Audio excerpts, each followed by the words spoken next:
were trying to avoid the phrase dignitaries making their way. I advertised it up front. I was just going to say the dignitaries making their way. Yeah, they made their way. See, when he makes that bet, he just encourages us to test him. We're going to blow it. You can see Hillary Clinton now shaking hands with former President Bush, who is standing there. It will obviously be a very emotional moment for him. And as you had noted earlier, Paula, the Bushes can be very emotional under many circumstances, and George W. Bush, the president-elect, has said he will not look around at his father and at his family because, as he told one interviewer, we are weepers. And he is afraid that he'll see tears in the eyes of his father and begin to choke up himself, as he did when he left Texas. So clearly he will be looking straight ahead as he moves into his inaugural address, during which he is expected to call for unity and to reach out to those who did not support him. Obviously, one of the most important things for the incoming administration is to try to build some consensus, to get some unity. The band has stopped, and one expects that we will soon have the president-elect and the former president coming into view as they come down for the final moments of the Clinton presidency and the beginning of another Bush administration. And as we've been remarking all morning, Jim, rarely, if ever in history, has the outgoing president been so much the center of attention on the day which is normally reserved for his successor. As you...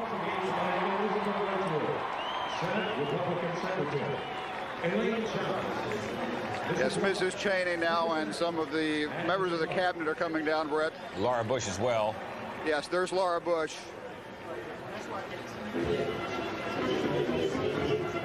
And a very colorful dress. Be easy to pick out of this crowd.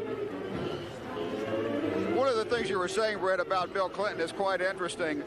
Here is a man who has always demanded a lot of attention, both good and bad. For many people, I'm sure this morning's news was that Bill Clinton has left the White House never to return. But he, right up until the last moment, with a few dozen pardons, and yesterday with what he essentially worked out as probation for himself in a deal with the independent counsel to pay a $25,000 fine and agree to a suspension of his license as a lawyer to no longer practice law for the next 5 years. So Bill Clinton, right up until the end, a big story. As one reporter, one of my colleagues once told me, a gift that keeps on giving. The Bill Clinton presidency, for good or for bad, is always a big story. And right up until the last minute, he was the center of attention, sometimes for good reasons, sometimes not so good. You know, Jim, it's interesting that you remarked that for many people, they see a shot of Laura Bush, her daughters, twin daughters, who, as you can see, are having a big moment there with their grandfather and grandmother. It's interesting, you know, that Bill Clinton, you said he leaves the White House never to return. I think it's fair to say he leaves the White House never to return as president. It is not inconceivable to me, as you see President Clinton arriving there, Vice President Gore at his side, that he would return, that at least there are many in the Democratic Party who hope he might return to live in the White House as the spouse of a president. There are many who harbor that hope. You are quite right. And it remains to be seen what will happen with the Democratic field in the next few years. Obviously, some Democrats were licking their lips at the prospect of running against George W. Bush almost from the moment that it was clear he had actually won this election. As you've said, closely contested and prolonged by the long legal battle in Florida, Britt. Jim, let's talk a little bit about the significance of both George W. Bush and his father having served as president. This, of course, hasn't happened since the Adams, John Quincy Adams family. I know in an interview, President Bush said he very much wants the public to understand his son's victory is not vindication.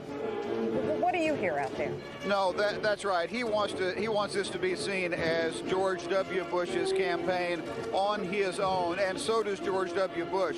You know, former President Bush has been joking with his son and calling him Quincy.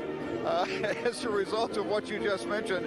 And in fact, George W. Bush was reading a book about John Quincy Adams and joked it was because his father had started calling him Quincy as a way of teasing him. Let's Jim, here's Hail to the Chief.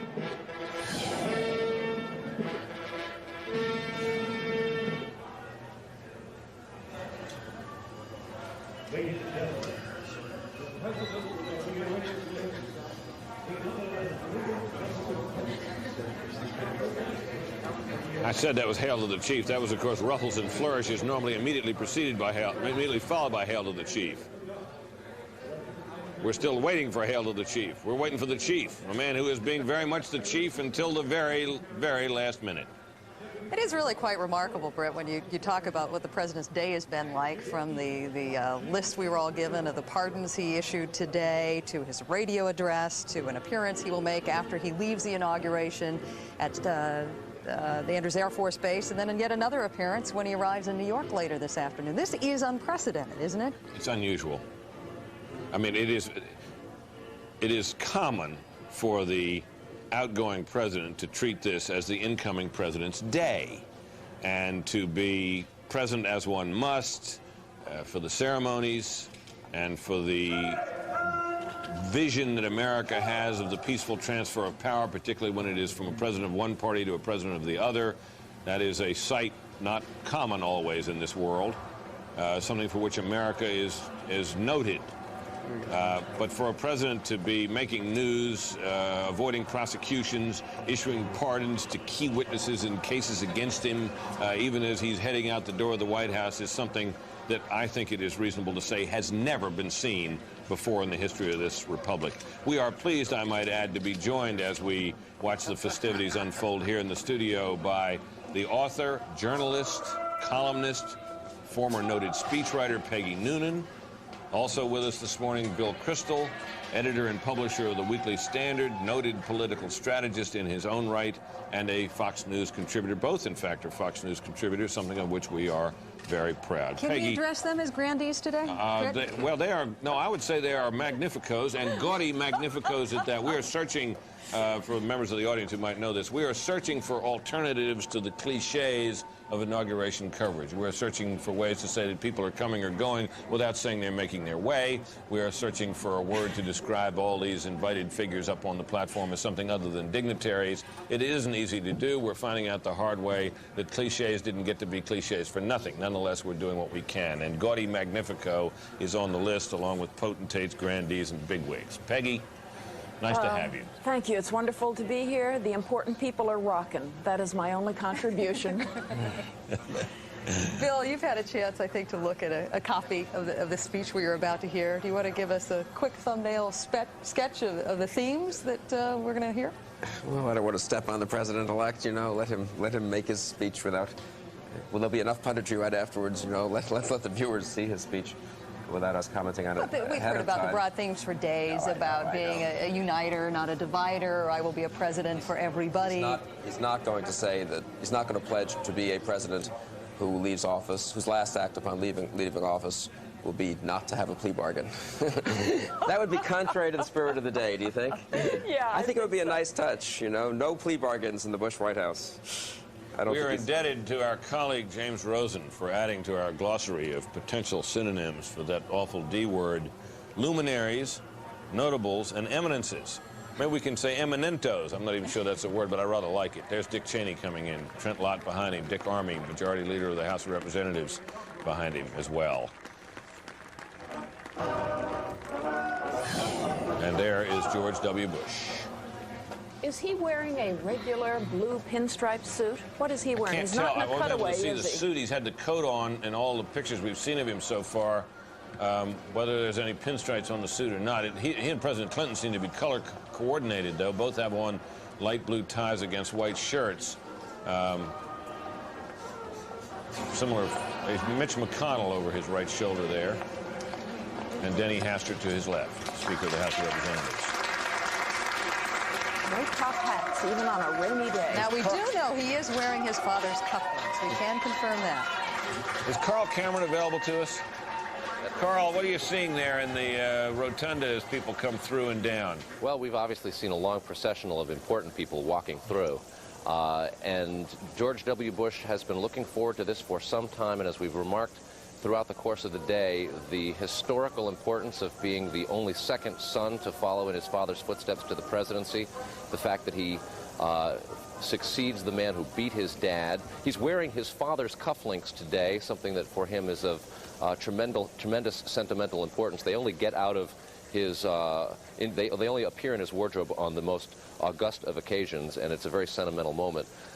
He has said that he recognizes that were it not for his father's loss, he would not be here.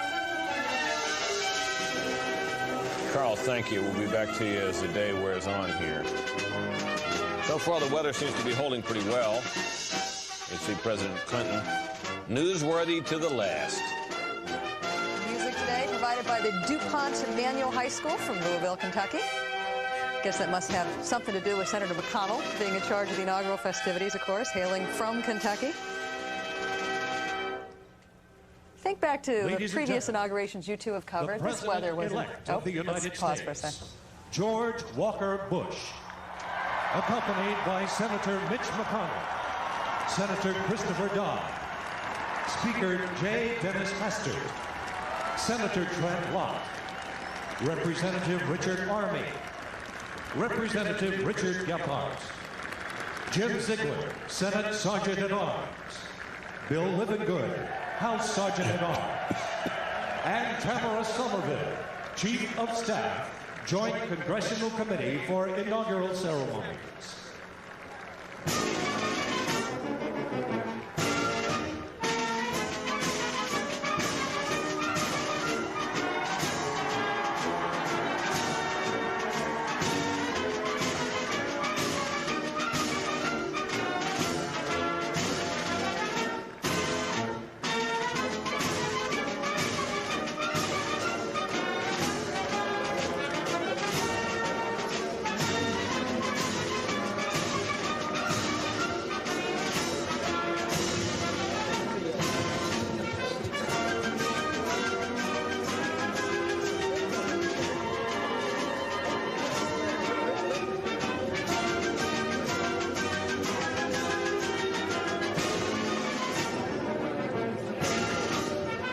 Ladies and gentlemen, the Chairman of the Joint Congressional Committee for Inaugural Ceremonies, the Honorable Mitch McConnell.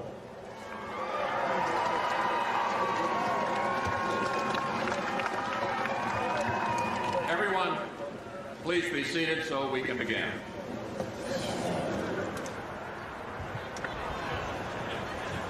Welcome to the 54th inauguration of the President and Vice President of the United States of America. Today we honor the past in commemorating 2 centuries of inaugurations in Washington, D.C. As well, we embrace the future, this day marking the first inauguration of the 21st century and the new millennium. America has now spanned 4 centuries, her promise still shining bright, the beginning and present linked by timeless ideals and faith. The enduring strength of our Constitution, which brings us to the west front of the Capitol today, attests to the wisdom of America's founders and the heroism of generations of Americans who fought wars and toiled in peace to preserve this legacy of liberty. In becoming the 43rd President of the United States, George W. Bush will assume the sacred trust as guardian of our Constitution. Dick Cheney will be sworn in as our new Vice President. Witnessed by the Congress, Supreme Court, governors, and presidents past, the current president will stand by as the new president peacefully takes office. This is a triumph of our democratic republic, a ceremony befitting a great nation. In his father's stead, the Reverend Franklin Graham is with us today to lead the nation in prayer. Please stand for the invocation. Reverend Graham.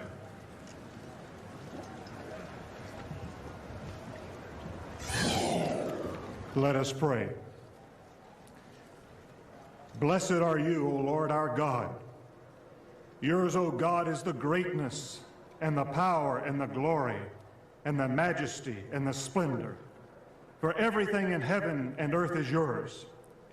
Yours, O Lord, is the kingdom. You are exalted as head over all. Wealth and honor come from you. You are the ruler of all things. In your hands are strength and power to exalt and to give strength to all. As President Lincoln once said, we have been the recipients of the choicest bounties of heaven. We have been preserved these many years in peace and prosperity. We have grown in numbers, wealth, and power, as no other nation has ever grown, but we have forgotten God. It behooves us then to humble ourselves before the offended powers, to confess our national sins, and to pray for clemency and forgiveness.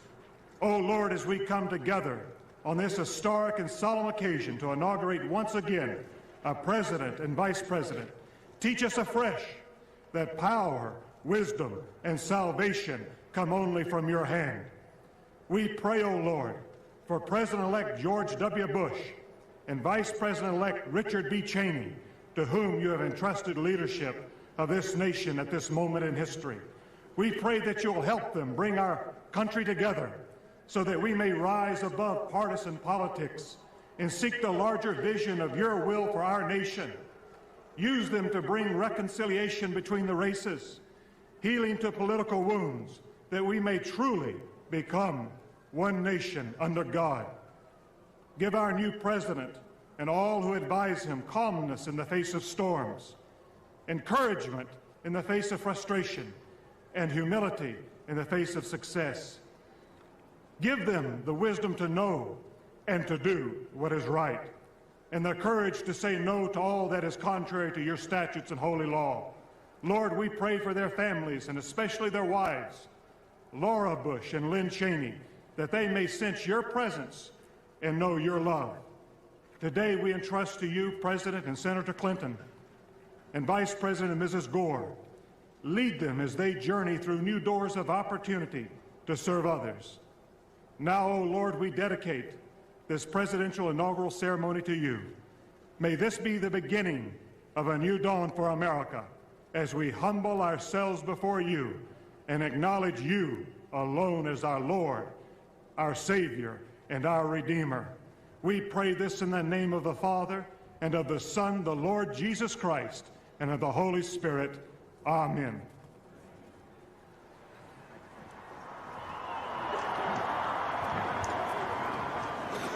Thank you, Reverend Graham.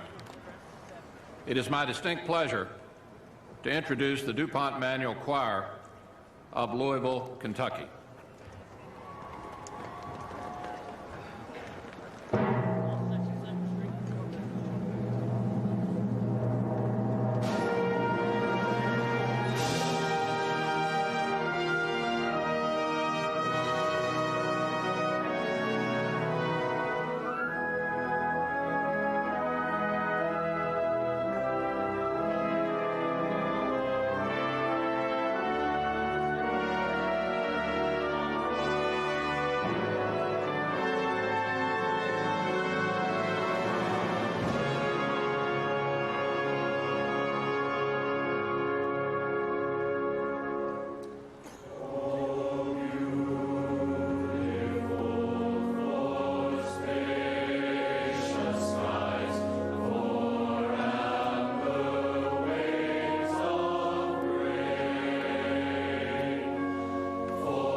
Senator Christopher J. Dodd of Connecticut to introduce the Chief Justice of the United States.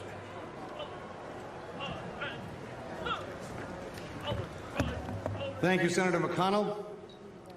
President and Senator Clinton, Vice President Mrs. Gore, President-elect and Mrs. Bush, and fellow citizens.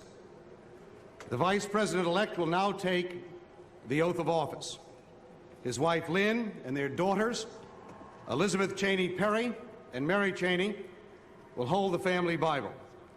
I have the honor and privilege to now present the Chief Justice of the United States Supreme Court, the Honorable William Hobbs Rehnquist, to administer the oath of office to the Vice President-elect, Richard Bruce Cheney.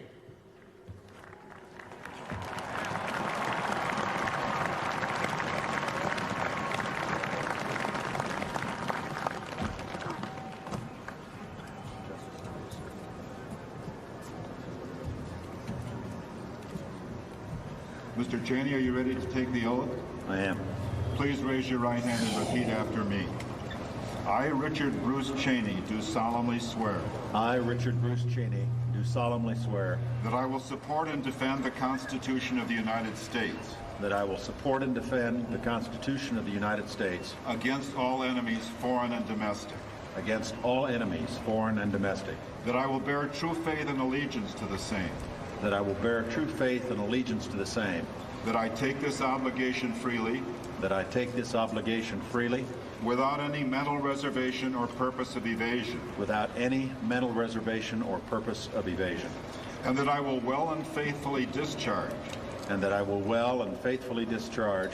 The duties of the office on which I am about to enter.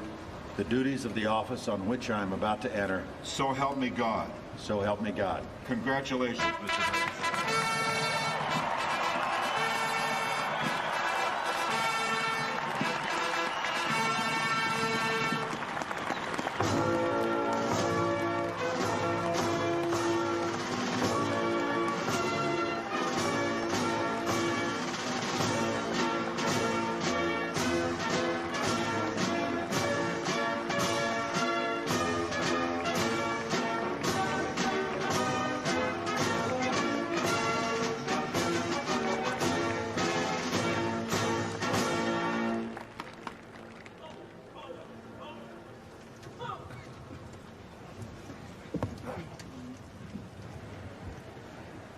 Ladies and gentlemen, Staff Sergeant Alec T. Molley of the United States Army Band will now perform an American medley.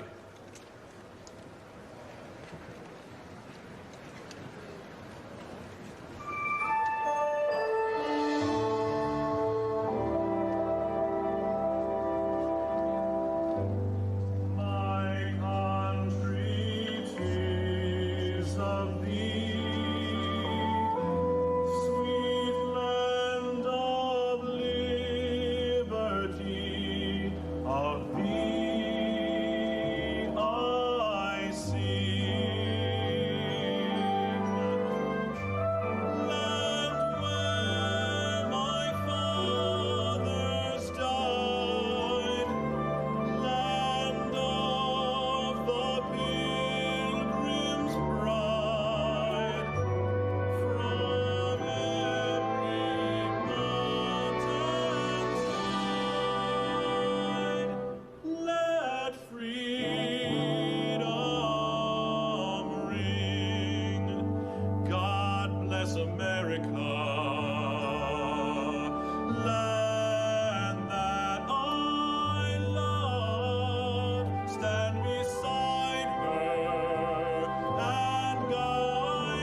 It is now 12:01 and about 15 seconds, and the swearing in is supposed to be underway as we speak.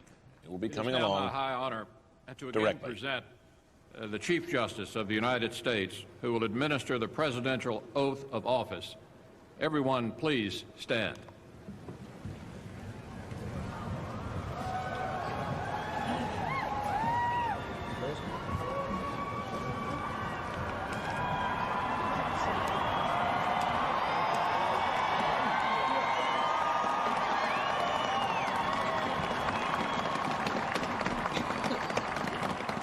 Governor, are you ready to take the oath? I am, sir. Please raise your right hand and repeat after me. I, George Walker Bush, do solemnly swear I, George Walker Bush, do solemnly swear that I will faithfully execute the office of President of the United States that I will faithfully execute the office of President of the United States and will, to the best of my ability, preserve, protect, and defend the Constitution of the United States. Preserve, protect, and defend the Constitution of the United States. So help me God. So help me God. Congratulations.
Ladies and gentlemen, the President of the United States, George W. Bush.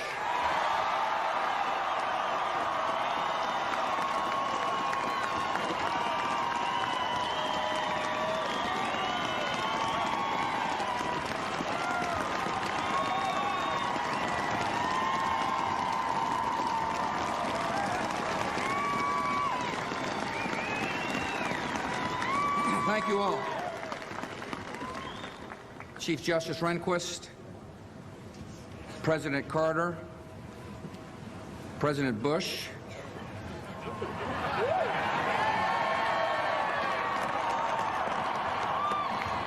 President Clinton, distinguished guests, and my fellow citizens.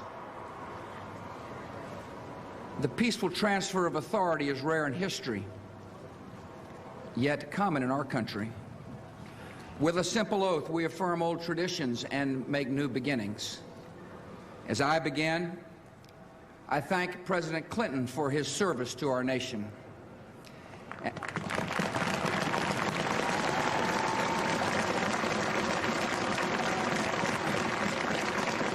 And I thank Vice President Gore for a contest conducted with spirit and ended with grace.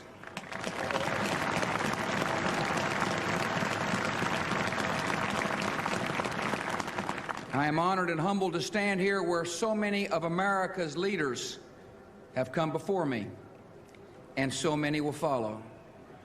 We have a place, all of us, in a long story, a story we continue, but whose end we will not see. It is a story of a new world that became a friend and liberator of the old. The story of a slave-holding society that became a servant of freedom. The story of a power that went into the world to protect but not possess, to defend but not to conquer. It is the American story, a story of flawed and fallible people united across the generations by grand and enduring ideals. The grandest of these ideals is an unfolding American promise that everyone belongs, that everyone deserves a chance, that no insignificant person was ever born. Americans are called to enact this promise in our lives and in our laws. And though our nation has sometimes halted and sometimes delayed, we must follow no other course. Through much of the last century, America's faith in freedom and democracy was a rock in a raging sea. Now it is a seed upon the wind, taking root in many nations. Our democratic faith is more than the creed of our country. It is the inborn hope of our humanity, an ideal we carry but do not own, a trust we bear and pass along. And even after nearly 225 years, we have a long way yet to travel. While many of our citizens prosper, others doubt the promise, even the justice of our own country. The ambitions of some Americans are limited by failing schools and hidden prejudice and the circumstances of their birth. And sometimes our differences run so deep, it seems we share a continent, but not a country. We do not accept this, and we will not allow it. Our unity, our union, is the serious work of leaders and citizens in every generation. And this is my solemn pledge. I will work to build a single nation of justice and opportunity.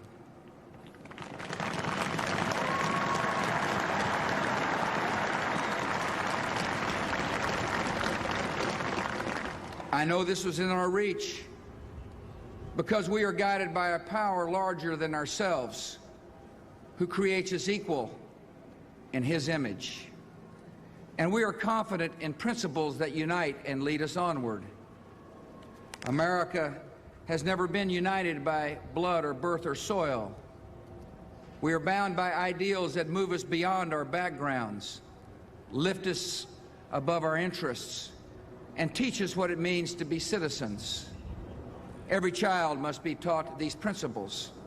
Every citizen must uphold them.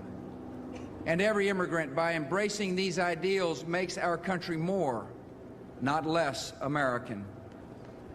Today,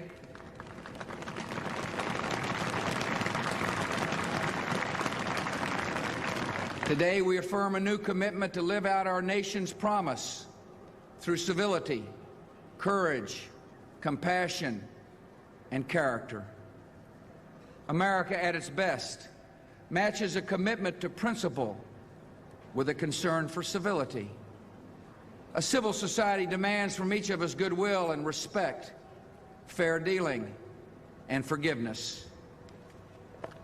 Some seem to believe that our politics can afford to be petty because in a time of peace the stakes of our debates appear small. But the stakes for America are never small. If our country does not lead the cause of freedom, it will not be led. If we do not turn the hearts of children toward knowledge and character, we will lose their gifts and undermine their idealism. If we permit our economy to drift and decline, the vulnerable will suffer most. We must live up to the calling we share. Civility is not a tactic or a sentiment. It is the determined choice of trust over cynicism, of community over chaos. And this commitment, if we keep it, is a way to shared accomplishment. America at its best is also courageous. Our national courage has been clear in times of depression and war, when defeating common dangers defined our common good. Now we must choose if the example of our fathers and mothers will inspire us or condemn us. We must show courage in a time of blessing by confronting problems instead of passing them on to future generations.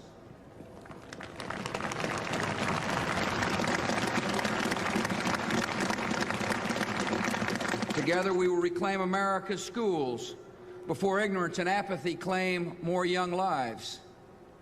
We will reform Social Security and Medicare, sparing our children from struggles we have the power to prevent. And we will reduce taxes to recover the momentum of our economy and reward the effort and enterprise of working Americans. We will build our defenses beyond challenge, lest weakness invite challenge.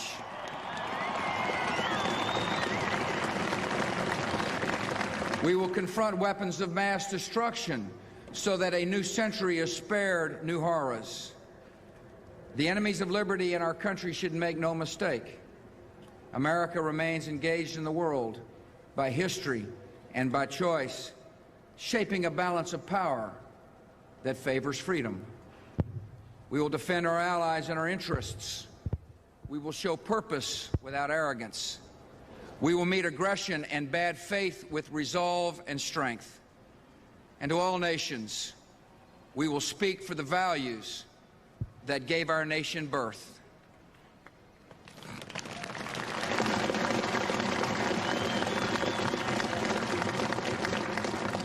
America at its best is compassionate. In the quiet of American conscience, we know that deep, persistent poverty is unworthy of our nation's promise. And whatever our views of its cause, we can agree that children at risk are not at fault. Abandonment and abuse are not acts of God. They are failures of love.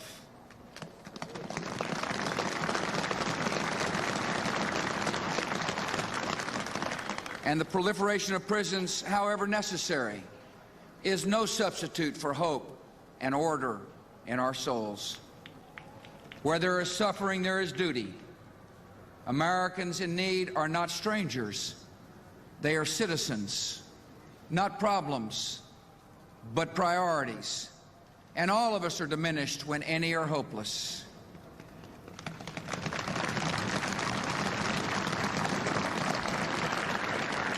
Government has great responsibilities for public safety and public health, for civil rights and common schools. Yet compassion is the work of a nation, not just a government. And some needs and hurts are so deep, they will only respond to a mentor's touch or a pastor's prayer. Church and charity, synagogue and mosque lend our communities their humanity, and they will have an honored place in our plans and in our laws.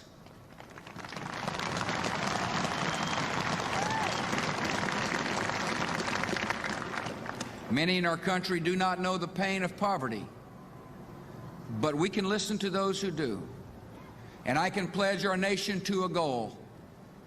When we see that wounded traveler on the road to Jericho, we will not pass to the other side.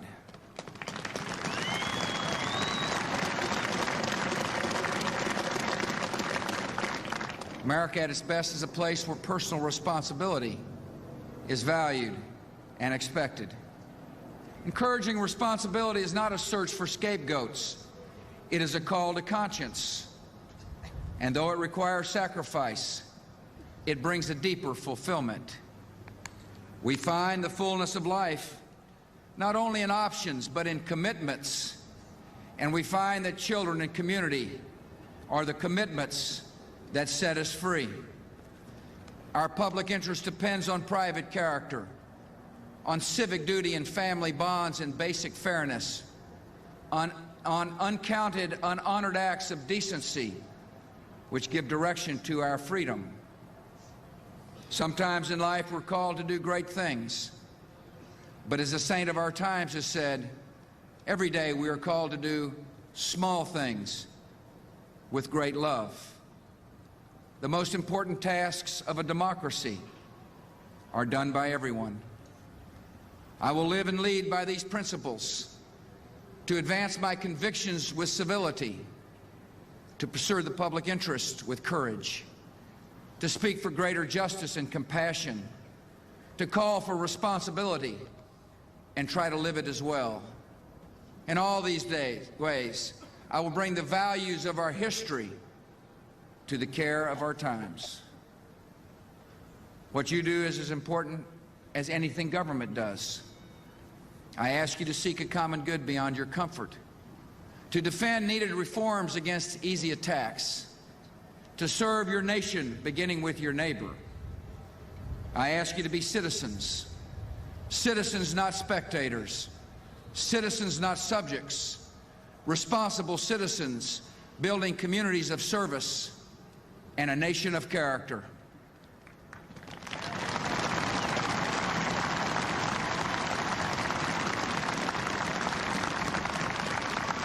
Americans are generous and strong and decent not because we believe in ourselves, but because we hold beliefs beyond ourselves.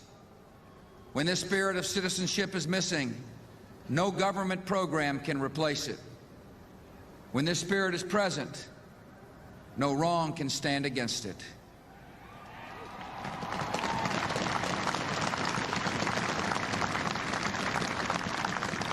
After the Declaration of Independence was signed, Virginia statesman John Page wrote to Thomas Jefferson, "We know the race is not to the swift, nor the battle to the strong. Do you not think an angel rides in the whirlwind and directs this storm?" Much time has passed since Jefferson arrived for his inauguration. The years and changes accumulate. But the themes of this day, he would know. Our nation's grand story of courage and its simple dream of dignity. We are not this story's author, who fills time and eternity with his purpose. Yet his purpose is achieved in our duty, and our duty is fulfilled in service to one another. Never tiring, never yielding, never finishing, we renew that purpose today to make our country more just and generous, to affirm the dignity of our lives and every life. This work continues. The story goes on, and an angel still rides in the whirlwind and directs this storm. God bless you all, and God bless America.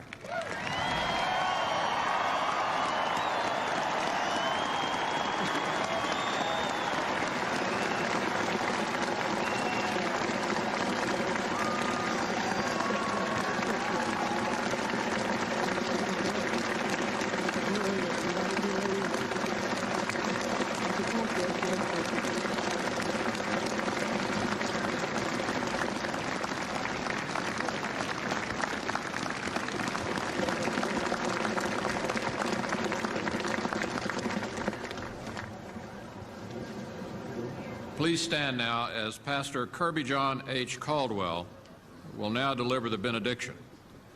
And afterward, please remain standing for the singing of our national anthem, after which the ceremony will be concluded. I call upon Senator Dodd to organize the presidential party after the ceremony has ended to depart the platform. Pastor Caldwell. Thank you, Senator McConnell. Let us pray, please. Almighty God, the supply and supplier of peace, prudent policy, and nonpartisanship, we bless your holy and righteous name. Thank you, O God, for blessing us with forgiveness, with faith, and with favor. Forgive us for choosing pride over purpose. Forgive us for choosing popularity over principles. And forgive us for choosing materialism over morals. Deliver us from these and all other evils and cast our sins into your sea of forgetfulness to be remembered no more. And Lord, not only do we thank you for our forgiveness, we thank you for faith. Faith to believe that every child can learn and no child will be left behind and no youth will be left out. Thank you for blessing us with the faith to believe that all of your leaders can sit down and reason with one another so that each American is blessed. Thank you for blessing us with the faith to believe that the walls of inequity can be torn down, and the gaps between the rich and the poor, the haves and the have-nots, the uneducated and the educated, can and will be closed. And Lord, lastly, we thank you for favor. We thank you for your divine favor. Let your favor be upon President Clinton and the outgoing administration. May they go forth in spiritual grace and civic greatness. And of course, oh Lord, let your divine favor be upon President George W. Bush and First Lady Laura Welch Bush and their family. We decree and declare that no weapon formed against them shall prosper. Let your divine favor be upon the Bush team and all Americans. With the rising of the sun and the going down of the same, may we grow in our willingness and ability to bless you and bless one another. We respectfully submit this humble prayer in the name that's above all other names, Jesus the Christ. Let all who agree say amen.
That's an interesting tableau there as we see former President Clinton and former Secretary of State James Baker chatting amiably, as people do on these occasions. Colin Powell and Al Gore doing the same. This after an inaugural address by George Walker Bush that lasted just short of 14.5 minutes. He had estimated 13 without applause. There was a number of moments of applause, but They only seem to add another minute and a half to his estimated time. A speech, I think it's fair to say, is characterized by more references to faith and God than is common in these addresses, although references to the Almighty are certainly not uncommon in presidential speeches. The greatest amount of applause coming when he talked about tax cuts and increased defense spending. That came as no surprise. Yeah, that brought cheering rather than mere applause. I think it's worth dwelling for a moment on the references to faith in this speech. He said toward the end, "We are not this story's author who fills time and eternity with his." It is his, as you might expect, is capitalized in the text. Yet his purpose is achieved in our duty, and our duty is fulfilled in service to one another. And the concluding line before his benediction was, "This story goes on, and an angel still rides in the whirlwind and directs this storm." Peggy Noonan, as one who has written addresses for presidents, and memorable ones at that, weren't those your words in Reagan's speech about his voice on the unknowing air? Or do you remember? Oh, gosh, that was 1984. Oh, I forget. The president, Ben Elliott, me. We put that together. Well, give us your reflection on this address. This was a serious speech, and it was taken seriously and listened to. There was probably, when we count up, less applause than there normally is during inaugural addresses, but there was an almost palpable sense of the audience listening. Mr. Bush, now President Bush himself, it seemed to me, I thought he was about 2 minutes in when I thought, this is the first time I have ever seen Bush lift his material, if you will. He started out with good material. This is a good speech he worked very hard on with Mike Gerson and Karen Hughes and Karl Rove. Worked very hard on it. It's a good piece of work. But he lifted it with his seriousness and sobriety, and also, I think, a kind of serenity. He showed today, I think, an easiness with the facts of what is beginning for him now that I've never quite seen in the past. Second point, this was the speech of a compassionate conservatism. It was about compassionate conservatism. It was a speech whose theme was essentially, there is a God and there is work he wants us to do. And I think, as Britt said, religious feeling infused the speech from the very beginning to the very end. There were references, lots of biblical references, and this is all very genuine to Bush. This is how Bush talks. This is who Bush is. But it was not exclusionary in any way, because he made reference to mosques and synagogues and other places of worship. Oh, it seemed to assume a universal God whom we all love, from whatever road we travel to get to him. Church and charity, synagogue and mosque lend our communities their humanity, and they will have an honored place in our plans and laws. Bill, Crystal, as a political speech, this was certainly more thematic than programmatic, more faithful than secular. How did it strike you broadly? Oh, I think it was quite a fine speech, short and sweet. And I think he tried to do what all great American presidents have done, from Jefferson to Lincoln to Franklin Roosevelt to Reagan, which is tie together the secular principles, if you will, of the Declaration of Independence, which he cited or alluded to twice. All men are created equal. We have these natural rights. That's kind of a secular argument, but also they're granted by the Creator. And Bush, I thought, deftly tied together the, if you will, the Enlightenment secular tradition of the Declaration with the biblical tradition. God creates us equal in his image. So we're equal, we each have equal rights, but there's a kind of religious ground to that.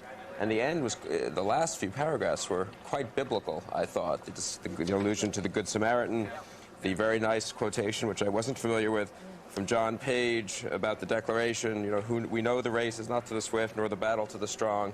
Obviously a biblical allusion. Do you not think an angel rides in the whirlwind and directs the storm? It was really I thought, quite an impressive speech. He made several oblique references to the closeness of the election, and there was one line at the end that struck me about Thomas Jefferson, who, of course, arrived after a blistering campaign, and he said the years and changes accumulate, but the themes of this day he would know, our nation's grand story of courage and its simple dream of dignity. Was that another, you think, very subtle way of tying the two election outcomes together? Yeah, maybe. And I was also struck, Peggy mentioned compassion. You know, Bush cited 4 qualities: civility, compassion, character. Those 3 I think he has talked about throughout his campaign, but also courage. You know, it is striking about this institution and these ceremonies that unfold this day every 4 years, particularly so when a new president comes in, that they invest in him, and perhaps someday in her, reality of the idea that President Clinton never got 50% of the vote. George W. Bush didn't get 50% of the vote, but he got 100% of the presidency. And as he stood there today at that lectern speaking, despite the needles of rain on his coat, despite the atmosphere, despite all that had gone before, the tumult in the last hours of Bill Clinton's presidency, you could see that this man was the president. Yes. He looked like the president. He stood where presidents stand. He seemed to have no trouble filling the role, the suit, yes, the occasion. And that is the genius, perhaps, of this country's political system, that he came to power in a way that many in the opposition resent, object to, and feel was illegitimate. Nonetheless, he now has the presidency in its totality to make of it what he will and can.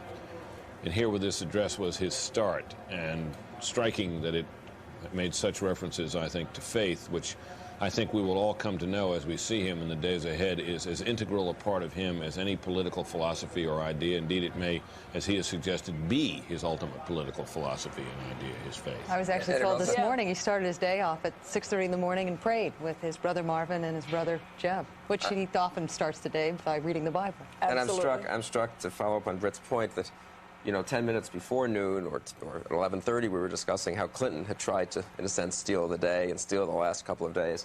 And now that seems like ancient history. Yes. You know, I mean, Bush gave a sufficiently consequential, I would say, and serious speech that one now thinks he is president. He has spoken in a serious way. And Clinton already seems to me to be ancient history. Yeah. Our long national nightmare is over. I wish Bush had said that, but he was being elevated. Literally at the moment that he put up his hand and put his hand on the Bible, he became what he had been meaning to become. I think the moment happened, and I think he absolutely became the president, and as Britt puts it, and as George W. Bush himself put it, filled out the suit in a different way, kind of filled it out big. He now has the goodwill from the overwhelming majority of the American citizenry that every single president invariably enjoys. There are, and there always are, and there will be here, a percentage of the population who will not respond to him no matter what, as there was a percentage of the population that refused to ever give Bill Clinton, for example, credit for anything that ever happened. But they are a distinct minority in this land. It doesn't work that way in America. You don't, there will be bitterness and resentment, and the way he came to power will haunt him to some extent. But with the public, at least, he gets a chance to start here. And we will now see what he can make of it. Was there anything in your speech, you think, that would convince the millions of Americans who didn't vote for Judge George W. Bush to give him the chance? Now, you talk about the charity of the American people, particularly at the beginning of a presidency. Yes. What line do you think would speak to that? I actually subscribe to the old idea that on an inauguration day, we are all Democrats, we are all Republicans. Most people try to give an incoming president, at least for that day, a break. But listen, if you voted for Al Gore or for I'm blocking on his name. If you didn't vote for George W. Bush in the November election, what would you think when you heard things like this? Quote, "Children at risk are not at fault. Abandonment and abuse are not acts of God. They are failures of love." Sometimes in life we're called to do great things, but as a saint of our time has said, every day we are called to do the small things with great love. There was a heck of a lot of love. There was the sound of a parent, I thought, very much in this speech. How could you not approve? And he says, the ambitions of some Americans are limited by failing schools and hidden prejudice and the circumstances of their birth, and sometimes our differences run so deep, it seems we share a continent but not a country. We do not accept this. We will not allow it. I thought the other powerful line was together. We will reclaim America's schools before ignorance and apathy claim more young lives. Yes. Deeply caring and concerned about powerless people in America. This is always a remarkable moment here when the incoming president, the outgoing president, bid farewell. There's a helicopter standing by. It will not be used today to take former President and Senator Clinton to the Andrews Air Force Base for their flight to New York. The weather will not permit it, so it appears they will motorcade. And it also will mean, apparently, that Mrs. Clinton will not be present for the voice votes taken when a number of President Bush's cabinet choices are confirmed by the Senate this afternoon. Those that are available to be confirmed, it appears, will be confirmed by voice vote. Carl Cameron has been following those developments for us. Carl, can you hear me? I can, Britt. Hi.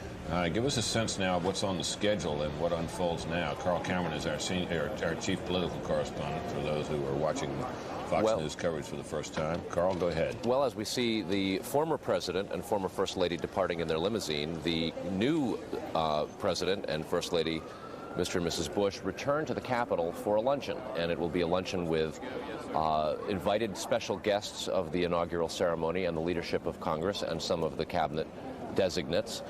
That luncheon will take place in Statuary Hall, which is just a stone's throw from where we're situated here in the Grand Rotunda of the Capitol. Following that luncheon, the president will go to what is referred to as the president's room, where he will sign some cabinet papers and 2 proclamations. The cabinet papers will be the final preparation for the Senate votes scheduled later this afternoon for 7 designates, among them Colin Powell for Secretary of State, expected to be unanimous, Paul O'Neill for Treasury, also unanimous, and Donald Rumsfeld for Defense. Rounding out the field for the rest of the afternoon will be Ann Veneman for Agriculture, Don Evans for Commerce Secretary, Spencer Abraham from Energy, and Rod Page for Education. Now, in fact, Carl, if I'm not mistaken, the documents that he will be signing are the actual, I think they may be the actual formal submissions of the nominations. And then these hearings have been held, and indeed votes taken in committee on nominations that have not yet been formally submitted, because until he was president, he couldn't actually submit them. That's right. And there was, and that is not an uncustomary sort of juxtaposition of the chronology in order to make things happen quickly. And that will be, the signing of those cabinet papers will be followed up by... Carl, let me cut in on you again. I'm sorry to do this, but there's some activity in the protest arena here, and Brian Wilson can bring us up to date on it. Brian? Well, Brett, we're at 9th and Penn, but at 9th and E, we're beginning to see a group of protesters who are coming toward Pennsylvania Avenue. They seem to be very loud. They're carrying signs and placards, but they also seem to be turning about on E Street before they get to Pennsylvania. Now, are they being turned away by the police? Is that what's happening? Well, it doesn't appear they were turned away, but I can tell you that as soon as they started coming down the street and the police noticed them, all the police who had on their helmets and apparently were equipped with riot gear started moving that direction up, I guess this would be 9th Street toward E. It's a pretty good-sized group. They seem to be marching around the building as best we can tell. We're not able to move from our location to investigate any further. So if they're at E Street, they're, what, a block away then, or 2 blocks away from Pennsylvania Avenue, correct? Yeah, they're catty corner from the FBI building here on E Street. All right. Well, Brian, you keep us posted on that. We'll come back to you shortly. Let me just mention one other thing, Britt. Please. We also have a group of protesters. If you could pull back, Jim, and take a look at these people directly across the street who have made their way. They're being very quiet and very peaceful. They're carrying signs that say now. They are right here on Pennsylvania Avenue at the corner of 9th and Pennsylvania Avenue, apparently blocked right now by this police vehicle. But they are there. They have been very quiet and very attentive, but they are obviously right on the parade route, which suggests to me that if we're going to see George W. Bush walk part of Pennsylvania Avenue, it probably won't be right here. Brian, remind us of the intense amount of scrutiny that you have to go through to stand along this parade route? Did everybody have to go through a magnetometer this time? Everybody had their bags searched, and many reporters and crew people that we work with here had to have their equipment checked and run through a magnetometer. It was a rather informal bag check. I actually came in through with a group of just regular citizens who were here to watch the parade, and their search was not what I would call very intense, but every bag was looked at, everyone was given a once-over. All right, Brian, thanks. I don't want to go too long here after this speech without getting some thoughts from our colleague Tony Snow, host of Fox News Sunday, and a man who took a brief detour, shall we say, from his long career as a journalist to write speeches in the previous Bush White House. Tony, give us your reflections from what you could see up there as well on the event and the speech. Yeah, well, Brett, here I am. I found the right camera now. Well, my reflection was, it's much like yours. It was striking to me that George W. Bush was so openly religious, both in the cadences he used and also his determination. The second thing is calling upon Americans to take a far more active role in what used to be called the mommy issues, the issues that have to deal with race or home and hearth. This is one where he said to the American people, it's up to you as well as to me. He openly acknowledged the limits of politics, but at the same time made no secret of the fact that he intends to govern with determination. It was interesting, the early big applause line that I think maybe even surprised him. He said, I'll cut taxes, and the people down in the stands below us just erupted in applause. So that wasn't just on the platform from the Republican side. That was from down in the with the ordinary people, right? Absolutely right. The politicians up here were reserving judgment on tax cuts, but evidently the rest of the audience wasn't. So it's pretty obvious. Oh, okay. Sorry, we just had somebody fall here, one of the members of the military, but she's being assisted. It's one of the things that happens when you have a terrible weather, and she seems to be okay. But getting back to George W. Bush's speech, this is the George W. Bush that we've been hearing about, that many of us have known for years. This is a guy who's not going to back away from a fight, but at the same time is determined to the best of his ability to strike a tone of civility in Washington. In other words, he's perfectly willing to be civil, but as he said later on, he's going to fight with courage for the issues that he thinks are important. So folks that thought this guy might be a pushover, well, there was a kinder, gentler way of saying, don't bet on it. Tony, do you have any update on the amount of people that potentially are going to show up for this parade that's going to get underway in about an hour and a half or so? No, we don't. You're talking about how many are going to show up totally? Yeah, I mean, the weather really did turn people away. Was the crowd that thick where you were standing there today? Well, the crowd is thick right now, but you know, it's interesting as you take a look down Pennsylvania Avenue. Already the throngs are gathering. Tony, let me cut in on you for a second because the ceremony is unfolding in the president's room. We may be able to hear it. All right. Ready?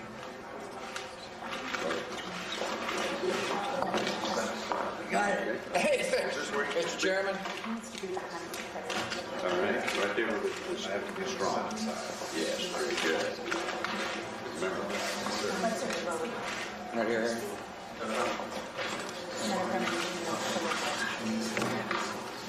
This is a room that is just outside the Senate chamber. Just a few steps. You go out through to the lobby behind the Senate chamber and out a door and into this room. And it is a ceremonial room used on this occasion and for very little else.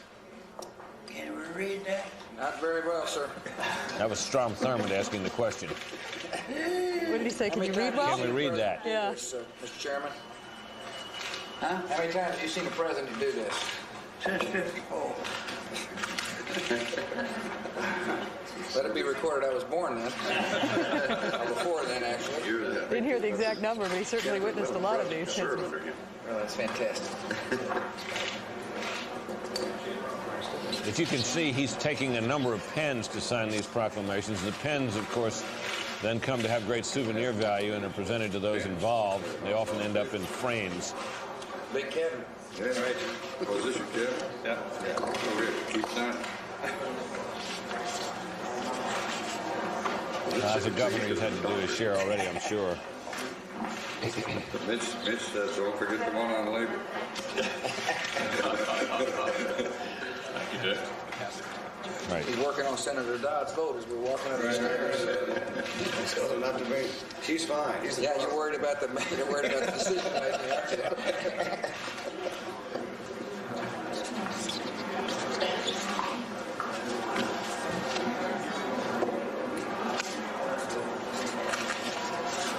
Good job. That's what President, what would be your first order of business when you hit the Oval Office? Thank you all. You looked a little emotional out there. Is that pretty tough? Felt great. Yeah, felt What's your next priority after education? Well, the president successfully mastering one of his first challenges as president. Pretty easy job to do, though, wasn't it, Peggy? Thank you. You know, that's why you get. You know, a reporter just mentioned to him, as you could overhear, you were pretty moved out there, weren't you, sir? And I found it quite extraordinary. I've never seen an American president be sworn in who very clearly had tears in his eyes, even as his dad, sitting in the back, appeared to have tears in his eyes. I found that kind of moving and kind of surprising. Well, I think that it does tell us something about the Bushes. Obviously, you know, as he stands there and with his father behind him, he knows how his father felt. And he has often reflected, Peggy, as you know, on how he felt when his father was enduring the slings and arrows of an unsuccessful re-election campaign back in 1992, and how fiercely he felt and how deeply he felt all that. And of course, we all know that his father has made it clear in interviews that he's given to you, Paul, and to others, how painful it was for him to endure not only the election, but the agony of the 36-day marathon that ensued. And so, you sense here a combination of pride and relief, and maybe, just maybe, a little family vindication. But the former president is very uncomfortable with the word, and I know he quite indignantly said in an interview, vindication. This is not about vindication for my loss, and I want the American public to know that my son's victory is his own. It had nothing, to do with getting back to Bill Clinton or getting back at him. It was interesting today in watching the ceremony how careful both the new president and the ex-president were not to exchange eye glances leading up to the inaugural, because they both said if they locked eyes on each other, then they were going to be awash in tears. Oh, isn't that interesting? I didn't know that. I didn't see Mrs. Bush. Did you? We saw Barbara Bush. Kind of a profile shot of her. It was very difficult to tell what her reaction was. Yeah. That's good. Let's go into the Capitol Rotunda now, which is sort of the epicenter of the current festivities, and talk to Carl Cameron, who has a special guest from the Bush High Command. Carl? Hi, Brett. Well, we were just talking here with Karen Hughes, formerly the communications director for the campaign, now special counselor to the president. And we were sort of joking about whether it was tears or the rain. Right. She just came in. I think it was a lot of rain and a little tears. You played a role in the preparation of the president's inaugural speech. What was it that you were most singularly hoping to convey with that 14-minute address? I think the president's commitment to unite our country and to bring Americans together, to recognize that there are divisions, and that as long as any one of our citizens is held back by poverty or by a failed school, that the rest of us are diminished by that. And it was a call to all of us to do our part as citizens to try to help neighbors in need, and a pledge from him to do his best to unite our country. A summary of the campaign themes and a peek at what will be in the Bush administration? I think exactly that, Carl. As you know, you traveled with us. You heard the president talk about many of the same themes that he mentioned today. But it's also a preview that he intends. He's coming here with a purpose. He has a reason for seeking the presidency and now for serving as president. He has things he wants to do, starting with this week, going to Congress with a series of education reforms designed to make sure that all our children learn. So here come the political questions. Within the Republican Congress, there will be conservatives who might take issue with moderate centrist compassion. There are moderates who will take issue with conservatism, a la the tax cut. How does he walk that line? I think what you'll see is that he'll try to build consensus. There'll be a lot less focus on what divides us and a lot more focus on what unites us. And that's what he did effectively in Texas. We know it's harder here in Washington, that there are sharper lines, and sometimes the lines are a little harsher between the political parties. But I think what you'll find is that he'll try to seek consensus, and he's already done so. I was at a meeting, an education meeting that he called with both Republicans and Democrats. A lot of different opinions in the room, yet it was remarkable the degree of consensus that he was able to. If you're looking for common ground, it's amazing how quickly sometimes you can find it. Despite the peaceful transition of power, there are some in Congress who boycotted today. There were some members of the Congressional Black Caucus who did not come. How does the president now reach across that line to those who question the legitimacy of his presidency? Well, I'm sorry to hear that, and I hope they listen to his speech, because I think that the tone that he set was one of trying to bring people together.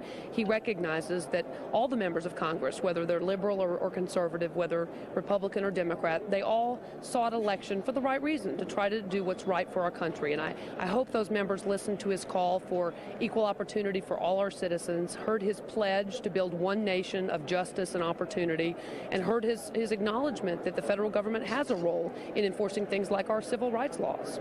The president also signed a proclamation calling tomorrow a day of prayer and thanksgiving. A lot of discussion of faith in his speech. How important, how pervasive will that be in the days ahead? Well, I think historically inaugural speeches do refer to the divinity of God and his guiding hand over our nation, and that's a historical part of most inaugural speeches. We learned in researching the speech, but I think clearly the governor's faith is very important to President's, him. Karen. President's faith. And see, I knew I was going to do that. It's only been, what, 15 minutes? But his faith is an important part of his life. It's an important part of a lot of Americans' life. And no matter which particular faith Americans subscribe to, he's calling on all Americans to help serve their neighbors. Thank you very much. Thank Karen you, Hughes, Carl. new special advisor to the president. And I think we may have the first faux pas from Karen referring to the new president or new boss or existing boss. I knew that was going to happen sooner or later. Thanks very much, Karen. Hard. Exactly. Britt, Paula, we'll send it back to you in the studio. All right, Well, she didn't call him Quincy. No, one other note is that one of the things that he signed was a memo to his staff setting forth ethical standards for his administration, titled The Standards of Official Conduct. More than a dozen specific points for ethical standards. We'll determine before long what some of those are specifically, but it brings to mind one more of the Bill Clinton's final acts, which was to rescind ethics rules that he had imposed upon his staff this very day 8 years ago, which had to do with the amount of time you have to wait upon leaving government before lobbying your former agency. And that was pursuant to the notion and the promise he made that his, Bill Clinton's, would be the most ethical administration in history. How striking it was that as he headed out the door, he lifted the order and the requirement on his staff that they could not lobby after leaving government for however many years it was, so they can all go to it right away. I think they now still have to wait a year. He extended it, I think, from a year to 5 years. That's right. And there's always been a 1 year. There's a one-year law. Right, and the 5-year thing, in fact, was ludicrous, that it was Clinton being a show-off, as he was at the beginning of his administration, and now he's lifted it, which is probably sensible in terms of getting people to ever go into government, since if you can't make a living for 5 years after you get out, if you're a lawyer or a lobbyist, it's probably tough to get people. But it was classic Clinton, nonetheless, you know, in the dark of night, a week before. Friday night. What's interesting about it is that with all of it, there used to be great honor merely to be asked to serve in government, and there still is to some extent. But as we're witnessing with John Ashcroft and many a contemporary nominee before him, it can be a very arduous and unpleasant, invasive process that many people now think is just not worth it. And if you add the burden that Bill Clinton imposed, that doesn't help. I think it was very interesting today to look at the amount of coverage, of course, on the deal that Mr. Clinton cut yesterday with independent counsel Robert Ray, and the extent to which the Democrats are now spinning this as a victory for the president. I'm just wondering what your thoughts are at a time when the president is leaving office in exchange for not being indicted. He has to give up his law license in Arkansas for 5 years. He opens himself to the vulnerability of paying millions of dollars of legal fees plus the fine. Is that a good deal for the president? I think it's a pretty good deal for him for two reasons. It's a very good deal for Hillary Clinton. I believe that was on their mind.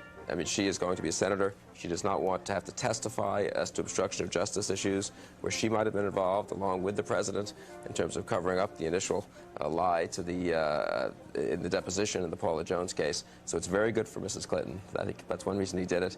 The other thing is he gets off pretty easy, in truth, I think. And you know what's interesting about it that people haven't commented on? What he's admitting is for lying in the deposition. What was he impeached for? Not for lying in a civil case, for lying to a federal grand jury and for obstructing justice. And Robert Ray, in a sense, let him get off without admitting that he had done what he was impeached for, which was, again, they didn't have a majority on the count for the civil suit. They had a majority for obstructing justice and lying to a grand jury. Of course, his personal attorney came out yesterday and said he never admitted to lying. He admitted to making misleading statements. Right. Bill, let me ask you this. It has been assumed that life would go on much as before under a Bush presidency. Mr. Bush has promised to change the tone in Washington. There you see his father chatting with the Chief Justice. Has been thought of as something that he would have to achieve over time, if he could achieve it at all. But is it not possible that we will notice a difference right away when the Bush and Mr. Bush and his team hold these agencies and the White House? Well, I don't know. It takes two to change the tone, I would say, in some respects. We've seen that with the confirmation hearings last week. We've also seen, though, there's a difference in the way the platform of the press secretary is being used. I agree with that, and I think there will be... Bush will not try to run an administration that is thoroughly politicized, I don't think, and that is a permanent campaign. I think for that reason, incidentally, that Karen Hughes, though, was a great catch for Carl Cameron to get with the first interview with the Bush staffer after the inaugural. It's a mistake to come out and start talking about the political agenda at this point. I mean, the staff should disappear. Agenda? The staff should disappear for the next 48 hours and let Bush's inaugural carry itself and let him come forward next week and introduce the education bill. They've got to get out of campaign mode and into governing mode if he wants to change the tone. A little less spin, I think, and a little more let the actions and the deeds speak for themselves. And some final thoughts, Peggy, as we close off this hour of our inaugural coverage? Oh, I think we'll see immediately in the government the drying up and going away of this heavy overlay of cynicism and politicization that I think we've all seen for the past few years. That's one thought. Second thought was this inaugural address was a big speech for George W. Bush. I mean, I think it's going to reverberate and make an impression. He actually communicated who he is and how he thinks, and he meant it.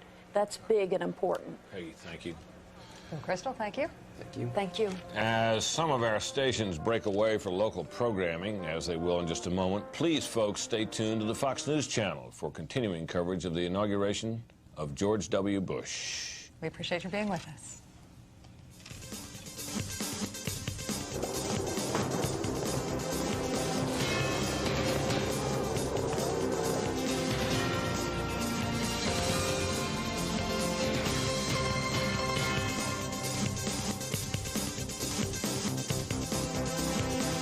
Good afternoon. Welcome back to Washington on a gloomy, cold day here in the middle of inaugural festivities here. Striking, Paula, to see that picture of George W. Bush having just taken the oath of office, standing there waiting to make his speech, his eyes glistening with tears. And there was a momentary expression which was so like his father. For those of us who covered his father, to see as much as we see of him and the son in the way they move, in the emotions that they sometimes show, despite their more formal style than we may have seen in the White House recently. I couldn't make out what he said. I'm not much of a lip reader. He also he looks very much like his father when he's standing, arms at his side. His father always looked like he didn't quite know what to do with his hands, and his arms would sort of hang at his side in a certain way that looked. Well, they seemed comfortable with it, but always looked a little awkward. George W. Bush has that same manner. There's much in his father that we see in the son. There was a wonderful shot of the former president watching his son. As you saw, that his son obviously had his back to him as he made his inaugural address. And I think that was a good thing for the former president because he said, he would become overwhelmed if he had to watch his son eye to eye as he delivered this speech. But as you said, you could see so many of the similarities physically. President of the United States. That I will faithfully execute the office of President of the United States. And will to the best of my ability. And will to the best of my ability. Preserve, protect, and defend the Constitution of the United States. Preserve, protect, and defend the Constitution of the United States. So help me God. So help me God. Congratulations.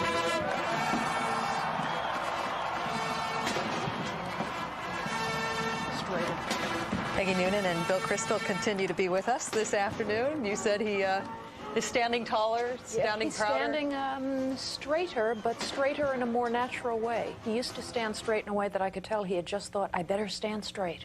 So he's got the presidential posture in line. That's good. And prominent in that one shot were the presidential cufflinks that he had borrowed for sentimental value from his father. Yeah. Or in fact, they may be a gift by this point. Are they this garden variety presidential seal I cufflinks? hope not the 59-cent ones No, that no, are they're not handed out 51. I don't think they're. Oh, here is Bill Clinton arriving at Andrews Air Force Base. As you've been able to note, if you've been watching this, very little has escaped our notice here at Fox News today as we've covered all these events, and we certainly would not want to miss one of the two final opportunities at which Mr. Clinton, as we've noted, newsworthy to the last, is expected to use to have a word to say. It's not clear that he'll have remarks here, but we think he will, and it is also thought that when the plane arrives at the airport in New York, he will again be heard. So. Well, he did live up to his promise that he would work till the very last hour of his presidency. And we're given to believe that. Evidenced in the. And of course, the most striking act today was the set of pardons issued, most conspicuously for Susan McDougal, a woman whose conviction and guilt on the crimes for which she was tried in the Whitewater case has not been seriously disputed, really, I don't think, by too many people. But he pardoned her. She was someone who went to jail rather than testify against him. There have been those who have said and will say again that he felt a debt of gratitude to her, and there will be those who say that he has now paid that debt by pardoning her. There are indeed partisans of the Clinton side in this whole equation who believe that it would have been a terrible thing had he not done so. Nonetheless, it was Bill Clinton in the last hours of his presidency dealing with the residue of the scandals which have so marked this administration. Not to say that that's been all there is to it. It has certainly not been all there is to it, but it has certainly been a distinguishing mark, and one which occupied his attention till the late hours, we're told last night, as he mulled over the question of whom to pardon, with particular division in his staff, we're told, over the question of whether he should indeed pardon Susan McDougal. A ceremony underway now for him at Andrews Air Force Base. Bill Kristol? Don't you find, Britt, it's extraordinary that he let that go to the very end, so it's the last two things of his presidency are the plea bargain and the pardons. He could have done these around Christmas. He could have done them in early January. He could have gone out on a high note talking about his, the genuine achievements of his 8 years in the presidency. I find it really just odd and quite extraordinary that he let it go to so that the last things he did were secure his own plea bargain and pardon others who were involved with him. We were told by a Clinton insider last night on our show that in fact, the deal with Robert Ray started to be negotiated midsummer, and the snag came when it came to the grand jury testimony, and whether that was going to be part of the deal where he would admit to having made misleading statements in the grand jury testimony. In this particular deal, he only admitted to making misleading statements in the Paula Jones deposition. So that was the one issue, I am told, that made these negotiations drag out. The president is going to review these troops gathered in his honor there inside that hangar there at Andrews. He's then expected to make a little speech. Somebody can correct me if I'm wrong, and please, if anybody knows, do so, but I don't recall any outgoing president ever making a speech at the airport before leaving. It is common for there to be a number of well-wishers present when the Air Force plane lands at taking the president home. Home, of course, for Mr. Clinton today is no longer Arkansas. It will be New York, where Mrs. Clinton, of course, has been elected senator. But there's a crowd there as well, as you can see. Yeah, the crowd, I think, is customary. I remember when Ronald Reagan left in January 20th, 1989, a lot of Reagan administration officials went out to Andrews Air Force Base. Did he say anything? To bid him farewell, but I do not believe he said anything. And do you remember? Or maybe he said something and we didn't cover it. He waved goodbye. It was dozens, also, it wasn't hundreds. It was dozens of old friends and longtime workers. Reagan took Marine One, the presidential helicopter, from the White House lawn. He and Nancy Reagan circled all of Washington, D.C. in the helicopter because they wanted to look down and see it all before them one last time. Then they went out to Andrews, waved goodbye, and left. And that has been the standard way for a president to depart the scene. And you see to the tunes of Hail to the Chief, the strains of Hail to the Chief, the tune of Hail to the Chief, the president arrives now in Statuary Hall in the Capitol, which is just down the hall from the House chamber. And he will be sitting down to a lunch of lobster pie, grenadine of beef supreme, sour cream drop biscuits, toffee pudding, and coffee. Menu like that, I That hope is he has time in his schedule to go to the gym later today. On his right there you see, camera left, that is Elaine Chao, his nominee to be the Secretary of Labor, who is also the wife of the chairman of these inaugural festivities, Mitch McConnell, Republican Senator of Kentucky. Statuary Hall is noted as the place where if you stand in one part of the room and speak in normal tones, even hushed tones, the acoustics are such that every word you can be heard please be seated and enjoy your meal. Is audible across the room in a certain place. Of a toast and some presentations. I think we in the media are about to be given the boot here. Lights turned off and cameras asked to cease and desist while this event unfolds. But there it is. That Statuary Hall, by the way, is also the place where the media gather in a great gaggle right after State of the Union addresses, and members come in and they have with them sometimes signs so that you can flock around your congressman. A lot of local journalists from around the country come, local TV stations represented, and they go to Statuary Hall so that they can react for their local consumption to the president's speech. It's also where American tourists go. When they tour the U.S. Capitol, they all go through Statuary Hall, all of the teenagers and high schoolers. There is a statue of Will Rogers in there that is discolored on its foot because Will Rogers was so popular with so many Americans for so long that when they passed it, they would touch it, sort of pat the foot. And so it's slightly discolored. It's a beautiful room. And there is symbolism that the whole ceremony begins in Congress, which is the first branch of government.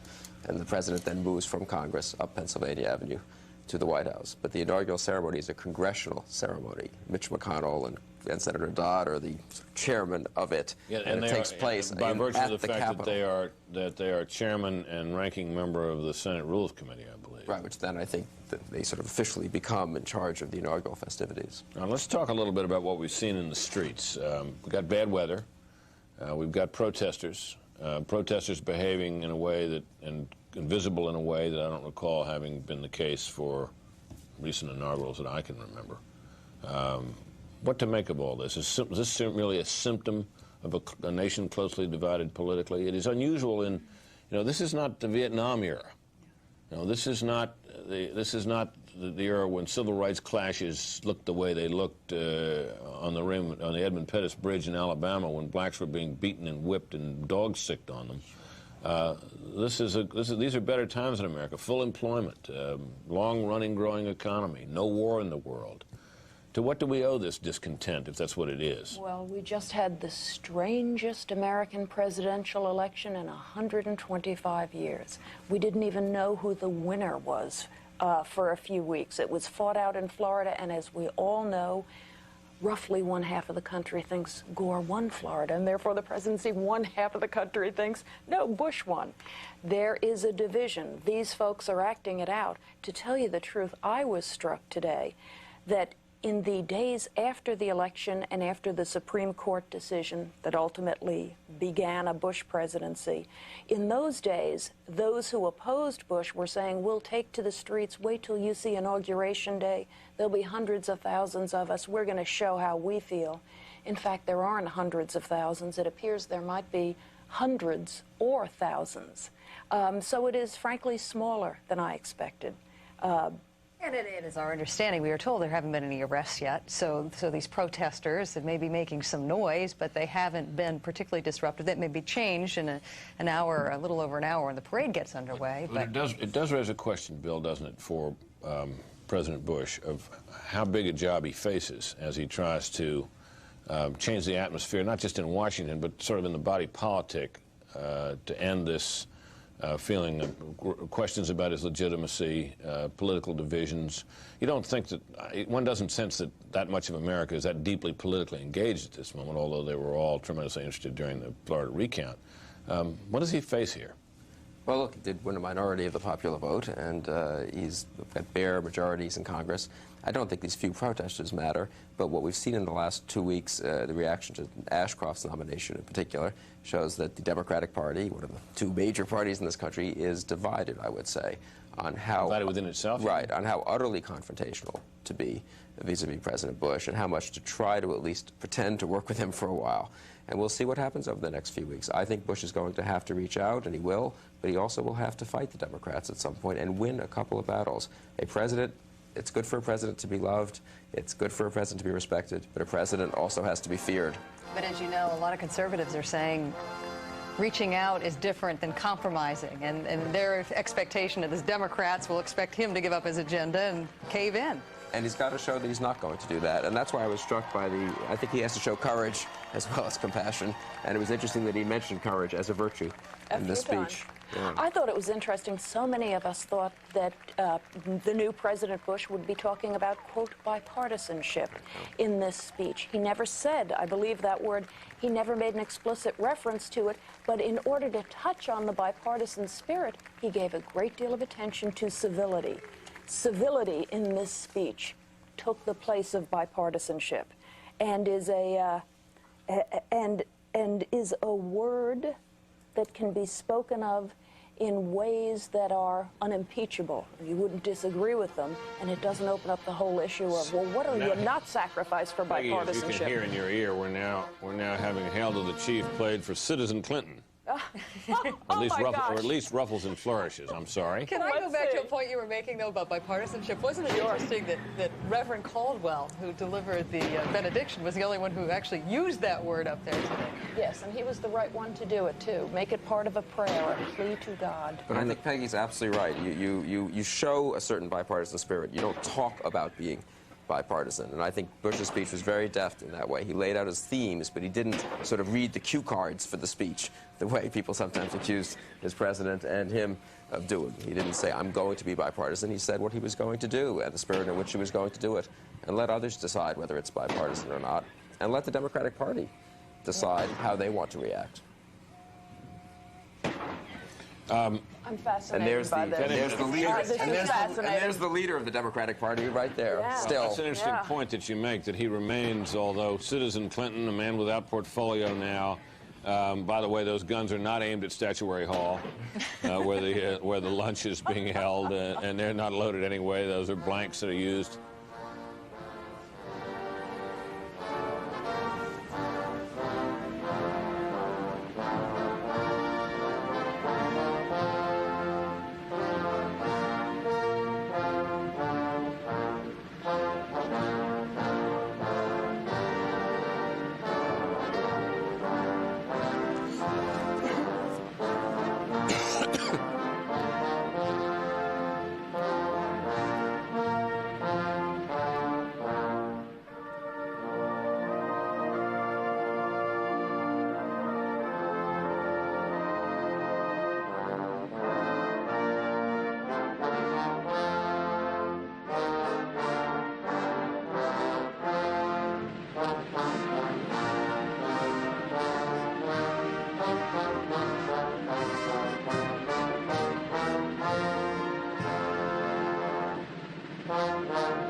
In case anybody was wondering, that is the Army Field Band giving us that rendition of the national anthem.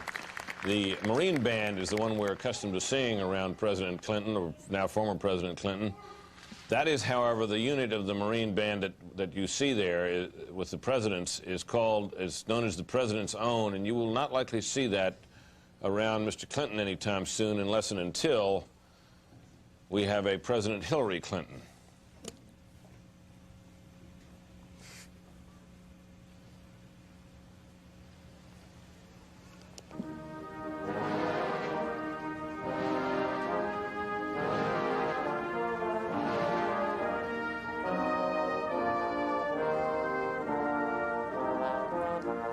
Well, I think this is one thing we can all agree on. This is a tremendous amount of pageantry for an outgoing president, isn't it?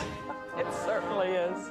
At first, it sort of took on the tone of a funeral, did it not? Because the celebration had to be moved indoors. It sort of reminded me of almost some of the funerals we have covered from time to time when American servicemen are brought back inside an American hangar. The president is reviewing the troops as if he were arriving in a foreign country and reviewing the troops. That is so interesting. I may be wrong, but I have no memory of Presidents Reagan or Bush doing anything nearly this elaborate at Andrews Air Force Base. Andrews is normally an almost semi-private affair. When a president leaves, he says goodbye to his staff, and he waves goodbye, and it's always a small piece of the news on Inauguration Day for a new president. But it's not a production like this, as a rule.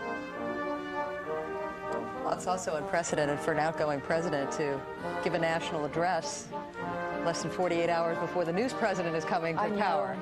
It's also a new thing. It's also unusual for him to give an address on the eve of his plea bargain.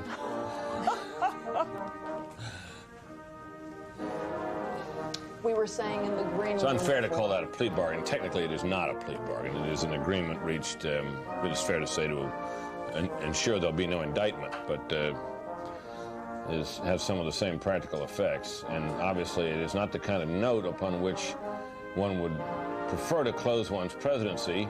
And I suppose by some of these ceremonial events and by his radio address that he decided he should give this morning, the president hopes to strike a final note that will have, in some sense, supplant that.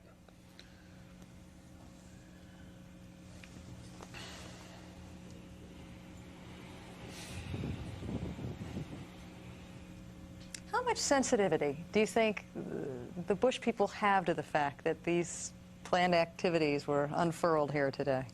Well, I don't think they care much. I don't think, in fact, anyone will remember this much after we talk about it. It is fairly extraordinary. I mean, in what capacity is he reviewing the troops? He's not president of the United States anymore. And one of the glories of the American tradition is that the moment you stop being president, you become a citizen, as Clinton himself said the other day. Yes, he did. And you really should give up the trappings of office. As a courtesy, the new president makes available to his predecessor a government plane to fly him back home. It's no longer Air Force One. Air Force One is now President Bush's. But a plane is made available to former President Clinton. But this ceremony strikes me as really unseemly. You give up the pomp and circumstance not only as a courtesy to the new president, but in a way as a courtesy to democracy. You bow and say thank you and goodbye. And it was at that time, in the month of March of 1995, that Linda and I first came to know the president and the first family. And it was a true honor indeed and a privilege, a unique one, to be able to serve. I will remember always being amazed at how intricate and how detailed all the support was that was provided by the military for the first family. And when I left after the 96 campaign, Mr. President, I will always remember that, because we talked about the planes, the trains, the boats, and the buses, because you will remember President Clinton used all of those means of transportation as he campaigned across the country. And I will never forget going from Cape Girardeau, Missouri to Paducah, Kentucky on the bus run, a memorable occasion. Little did I know that in January of 1999, I would be selected to come back here to the 89th Airlift Wing to be in charge of all the airlift transportation for the President, his staff, and the White House as a whole. It's been a true honor for us to do that, and I would like to say on behalf of all the 6,000 men and women of the 89th Airlift Wing, we've taken great pride in providing you the safest, the most comfortable, and the most reliable airlift in the world.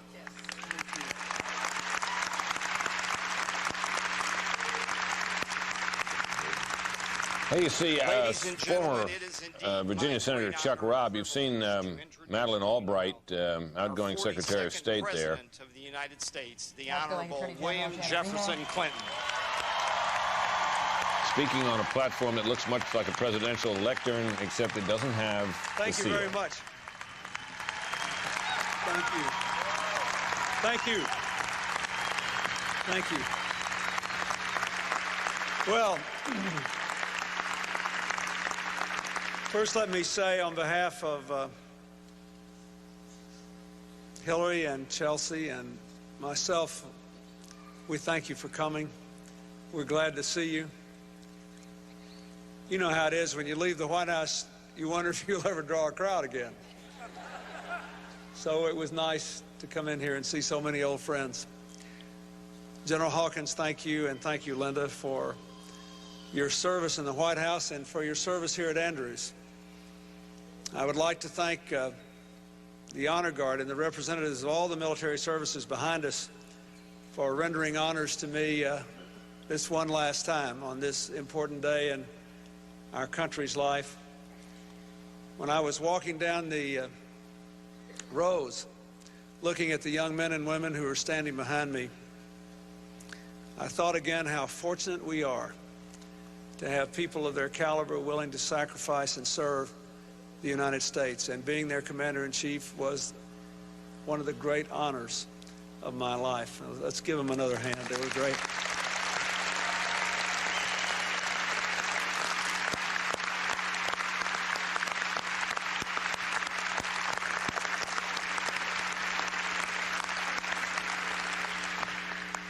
Now, let me say to all of you, I had a very good morning, and I think we all did. We had sort of a bittersweet goodbye at the White House. We went around and said goodbye to all the staff there, took a last look at all the rooms, welcomed Vice President Mrs. Gore, and then President Mrs. Bush and Vice President Mrs. Cheney and Andy Card, the new White House Chief of Staff. We had a nice little visit, and then we went down to Capitol Hill together and conducted the inaugural ceremonies as prescribed by the Constitution of the United States.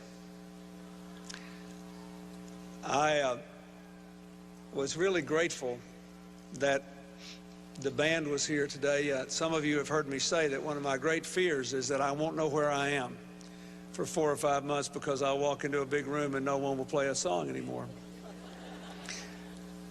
But I want all of you to know that I feel, as John Podesta did, we walked out of the Oval Office for the last time today, about 10:30. And no, about 10 o'clock, and he was tearing up a little bit. He just looked and said, "We did a lot of good. We did a lot of good." We did a lot of good.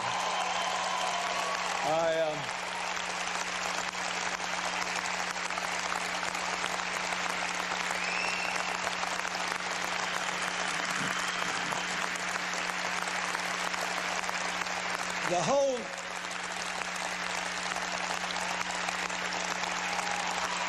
did a lot of good.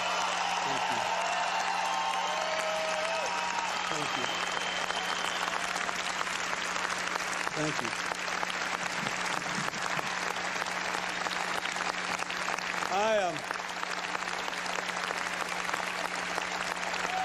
Thank you. Thank you.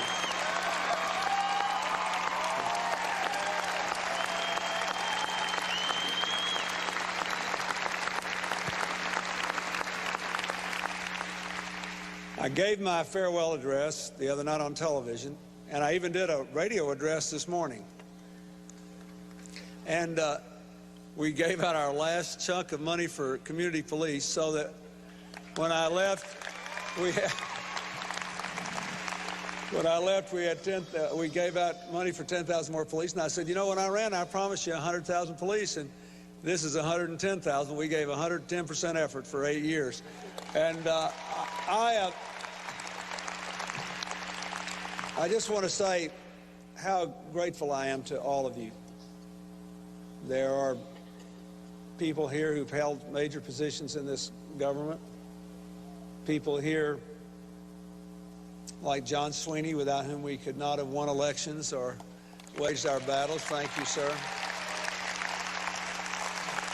There are people here I've known all my life, and people here I met in the course of running for president, and people here who are here because they worked in this administration and they believed in what we were doing.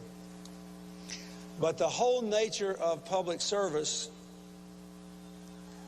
is by definition a reflection of the nature of life. It is passing, it has seasons, It is a process, not a destination. The work of this country will never be over, and no one will ever get to do it forever, and that's not all bad. We have been very fortunate that the system under which we live has given all of us a chance to live as we have, to work as we have, to serve as we have, and to see our country and the world so much better off.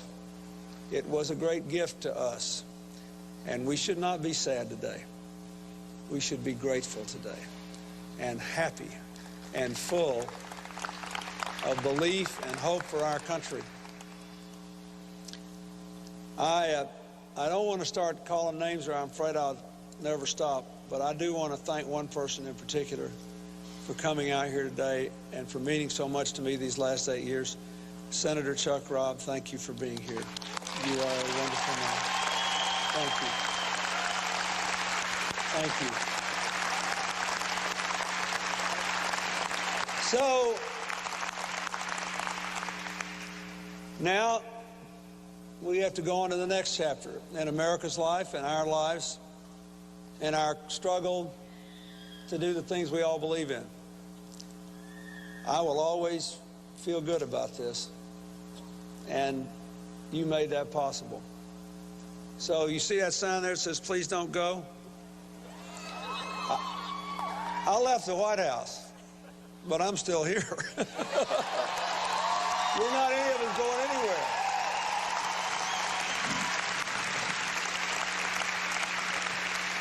And that's the only thing I ask of any of you. If you really believe in what we did these last 8 years, you do not have to be in a position of power in government to advance those causes. And the celebration we mark today is ordained under a Constitution in which the people are supposed to be in the driver's seat. I'm glad to go back to be one of the people. Maybe for the first time in 8 years, I'll be in the driver's seat in a way I never was. Whatever happens, I think I can speak for all of us.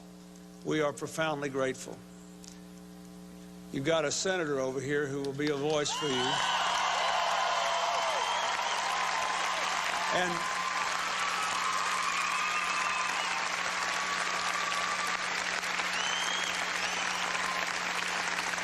I am very proud of her, and I'm very, very proud of Chelsea, and I'm very grateful to them.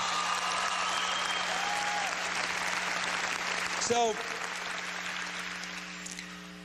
we're going to New York and spend the weekend, and then Hillary will show up promptly so as not to miss any votes and to fulfill the oversight function of the United States Senate.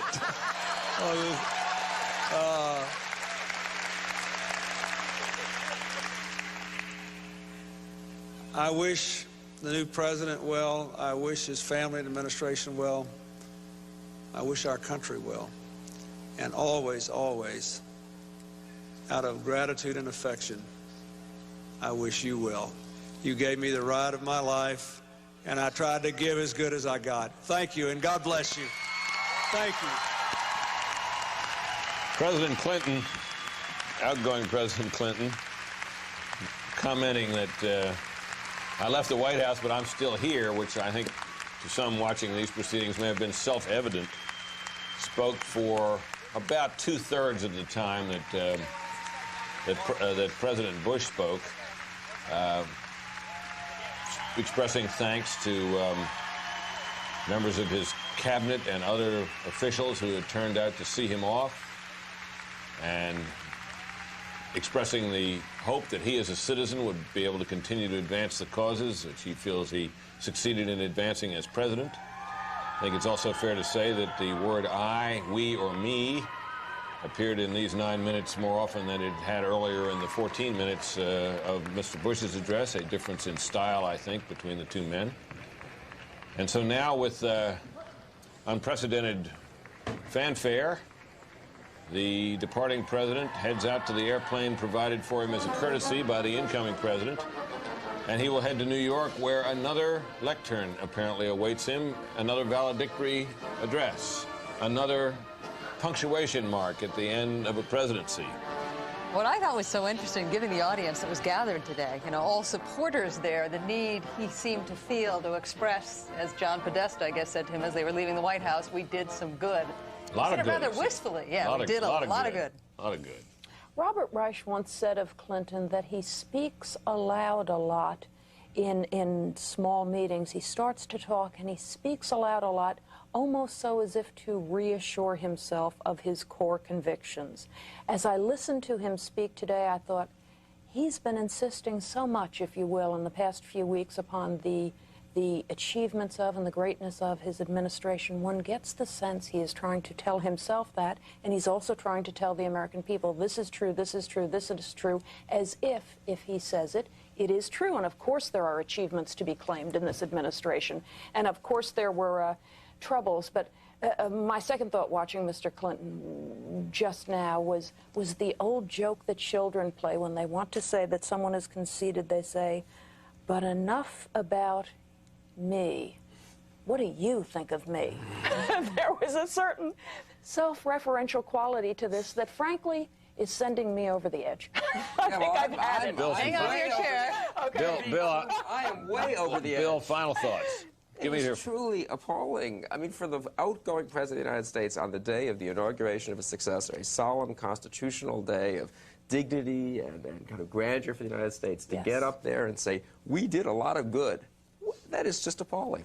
It was hopelessly vulgar. Well, we're over the edge, Rick. But yeah, you so we're going next. On the other hand, let's try to put ourselves in the shoes of those who believe in this man, and there are many, and those who have served him, and there are many in that terminal. And for them, I think this is probably a meaningful moment. He's been president for 2 terms, and he clearly believes, and they believe, that a lot of good was done. And it's understandable, I think, that he would wish to bask for this last time in a level of adulation and attention that is accorded only a president, particularly so when the trappings of the office are still about him, as they are at this moment at Andrews Air Force Base. Anyway, thanks to you, Peggy. Thanks to you, Bill. You, sir. Wonderful to have you. Paul and I are going to take a brief break now, but we'll be back on the other side. Much more to come. Big parade coming. Beltway boys will be here. All kinds of great stuff. Don't miss any of it. We'll be right back.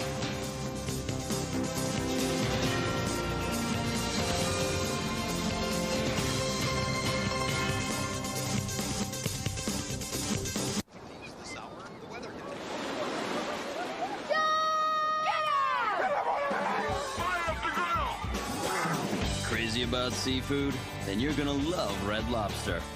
Red Lobster, go overboard. Try remarkably healthy Smart Beet American Flavor Slices. They're a source of essential calcium for health with no fat, no cholesterol, and no lactose. Smart Beet Slices are certified by the American Heart Association. Who says fat-free can't be delicious? There will always be skeptics. You know them.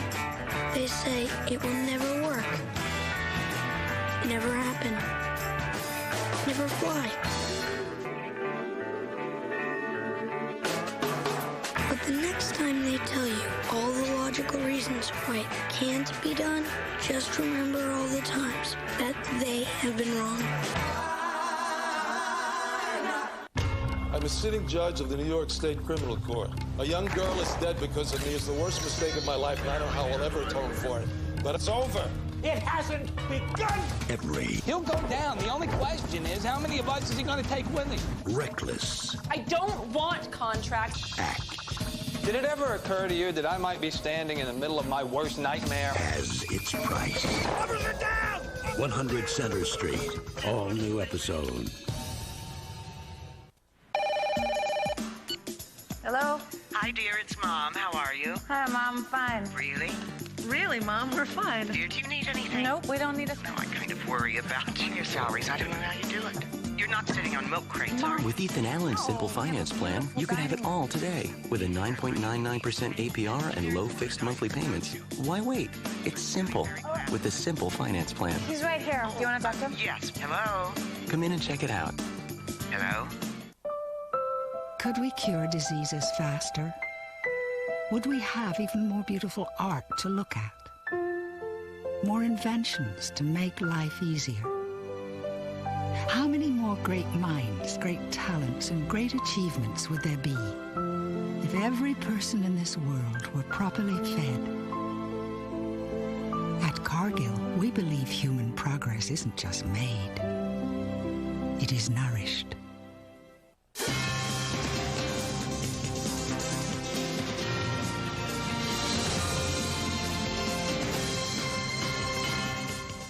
And Britt Hume and I welcome you back to our coverage of the inaugural festivities. It is still raining here. I'm told the temperature's dropping, so it's getting even a little more miserable. And we're going to check in with Brian Wilson, who has been standing out there all day long in this drizzle. He joins us from 9th in Pennsylvania. I understand you now have confirmed there have been some arrests of protesters? We have been told that there have been a couple of arrests. We witnessed one right here. We're, as you said, at 9th and Penn. And right across the street is where a bunch of people who support the National Organization for Women have gathered.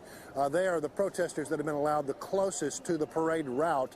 And a few moments ago, we did witness one man being hauled away by the park police here in Washington. So we know there was an arrest here. Up near 14th and K, a little earlier, there was an altercation between police officers there. We're going to show you some tape of that. A shoving match that occurred. This was a protest area that had been fenced off, but apparently some of the protesters tried to rush out into the street. The police officers on the scene were having no part of that. There were arrests at the scene there. Police are still a little shy on details for us, but we do know that people were carted away under arrest at that location. Now here at 9th in Pennsylvania, it does seem to be the area that police along the parade route are most concerned about. We have seen no less than 4, maybe 5 squadrons of state patrolmen who are in here for the day to help out the Metropolitan Police come down to this area. They have formed a solid wall. I'll let you push on beside me here, Jim. A solid wall just down the street there between Pennsylvania Avenue and where the now protesters are. Well, they are basically in a large plaza. If you know Washington, that is the Navy Memorial directly across the street from the National Archives. And there is, they are at least 2 or 3 deep there, and they seem to be very concerned that something might happen during the parade when the president comes through. So the security is very tight here. We, as we said, have not only the local police, the Capitol Police, the Park Police, but I would say thousands of state troopers that have been brought in and deputized for the day to help out with security right here along Pennsylvania Avenue. You mentioned the weather. It is drizzling here, and in a few minutes, about an hour ago, they came through with salt trucks and salted down Pennsylvania Avenue, so they are concerned about the weather as well. Paula? Brian, we reported earlier on that a dozen or so different organizations had gone to the officials to get permits to participate in these protests. Do you know what the largest groups are now that have amassed? Paula, I have to tell you that because of security, we get into one little area and we are locked in tight. So I can only tell you what I can see from here, and all I can really see are the now protesters, which are directly across the street over there, catty corner from the FBI building. Brian, what's the forecast? The forecast is for, what, 2 to 4 inches of snow later today, is that right? Yeah, that's entirely true. Right now we have a fine mist falling along Pennsylvania Avenue. It's very cold. The ceilings are seen to be coming down, so much so that the Park Police helicopter, which had been circling this area continually, apparently had to leave. The ceilings are now very low. It's very gray and dismal here on the parade route. Brian, I just want to let you know that we salute you for your fortitude out there. We love your hat. Yes. We want everybody to know you came by it honestly.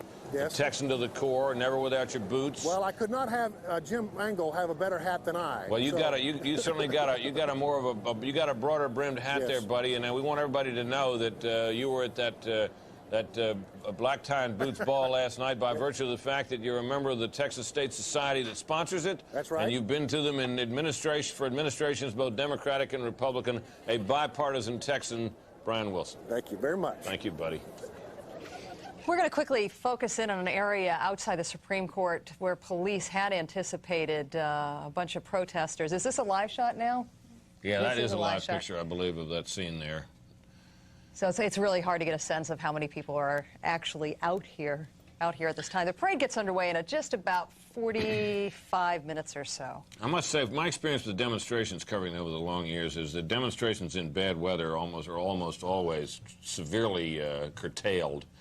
Protesters like good weather, and you know, there's to them, there's a combination of a spirit of fun and a spirit of protest, and it isn't much fun to do this in the rain. This weather is not conducive for that kind of spirit. We're joined, I'm pleased to say, by the Beltway boys, Fred Barnes and Mort Kondracki, who have a spectacularly great show that airs on Saturday nights. It's being expanded to an hour tonight. You don't want to miss that.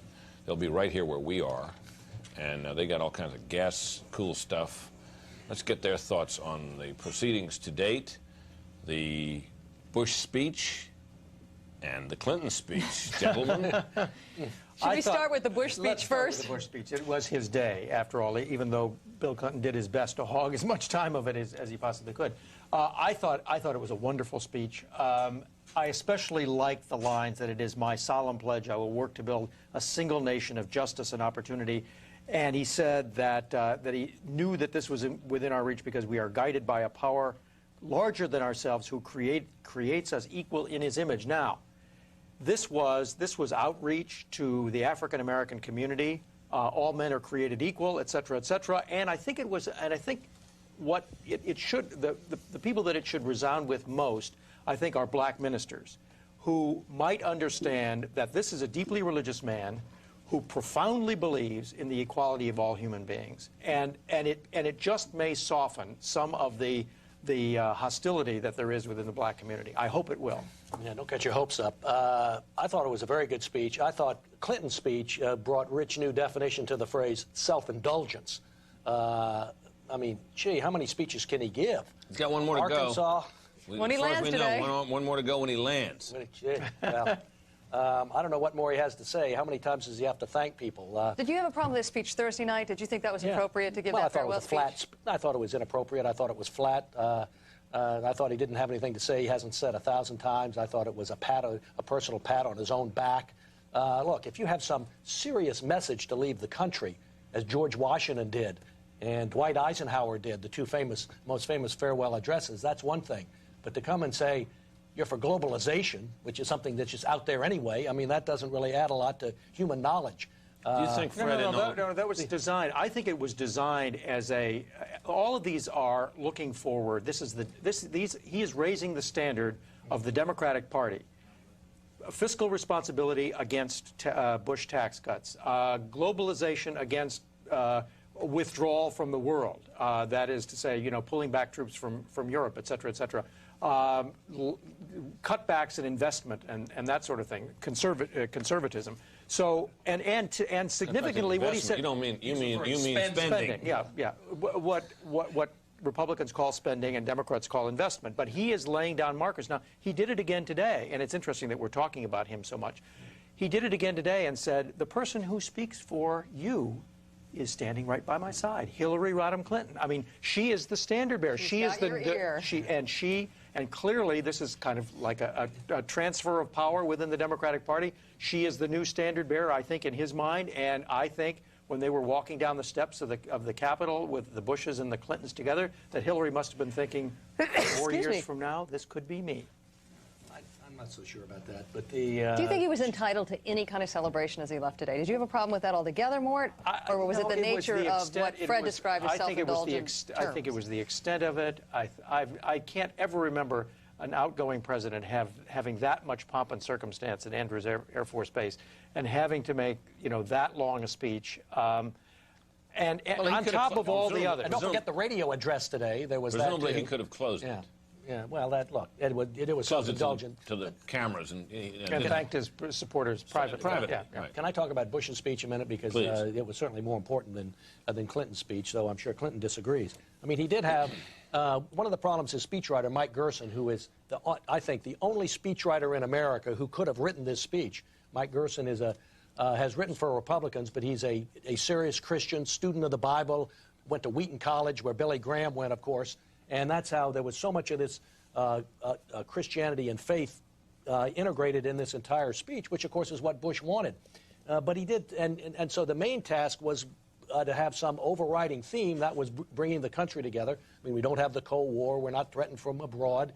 The problem was coming, and there's no crisis, and so he had to come up, what is the broadest thing that George W. Bush wants to do as president, and that's unify the country. There's only one paragraph, 5 sentences on his agenda of actually, you know, there was Which traditionally have been what these speeches have been about. Yeah, well, setting some kind of agenda. They're much more thematic They're than more programmatic, thematic and they're not State of the Union addresses. That's right, where you exactly. have a big, But you don't start talking about, and the HUD bill will have on Section C, you know, you don't do that. No, he doesn't have to talk about the HUD bill, but when he said some things such as, we will confront weapons of mass destruction so that a new century is spared new horrors, that's about a missile defense system that he wants to put out there. But I think there were a couple of themes in there that Mort winces at when I mention them. One is that this was a speech that was a repudiation of multiculturalism.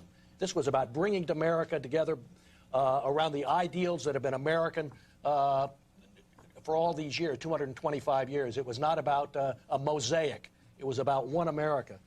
Secondly, it was about, I think he said, not only is the era of big government over, but the era of citizen service is here.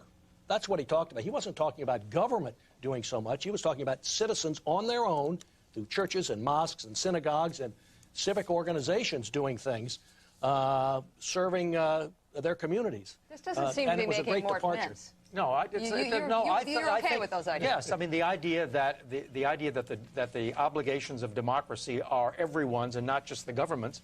Nobody is going to quarrel with that. But he said they are much more the obligation of citizens than they are of the government. That this is where we have to look now, not to the government, but to individual citizens, citizens in organizations and churches and so on. That's where we have to look. And liberals are always calling for a speech that asks the people to sacrifice, and they say, oh, Ronald Reagan never did that.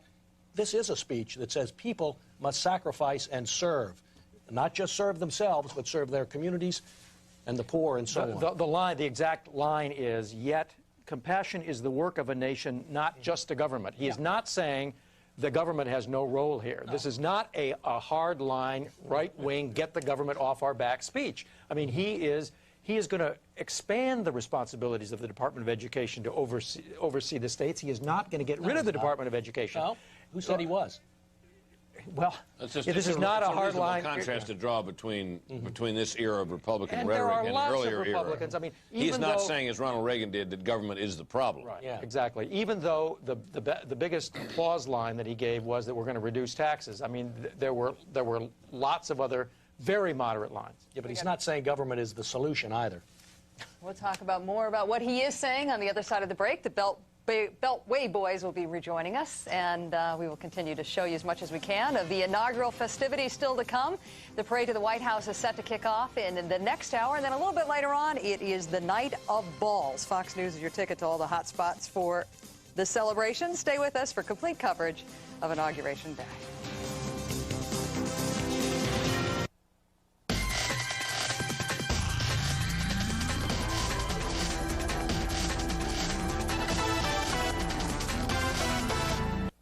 You sit here, they sit there.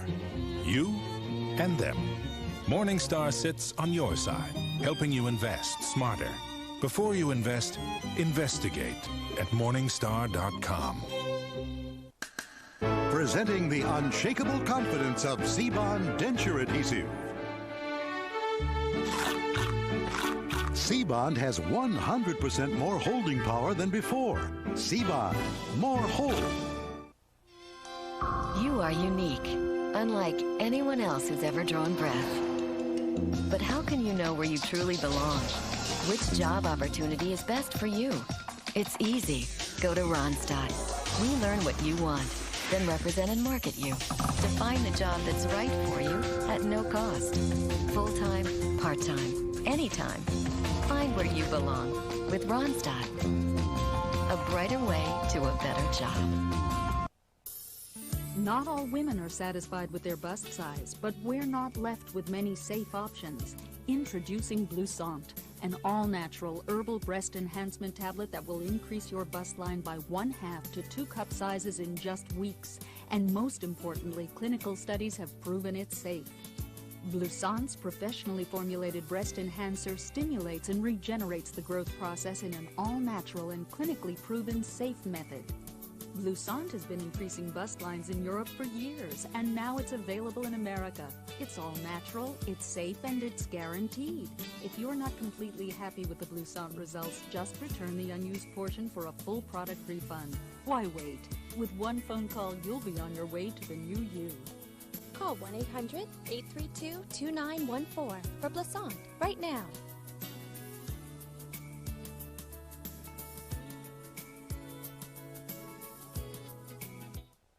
Do you suffer from low back or hip pain morning after morning? Medical experts agree a pillow between your legs could be the best solution. But what a hassle. Too big, goes flat. Introducing the Contour Leg Pillow to give you relief without the hassle. Look, no leg support can put strain on the hips, knees, and pushes your lower back out of alignment.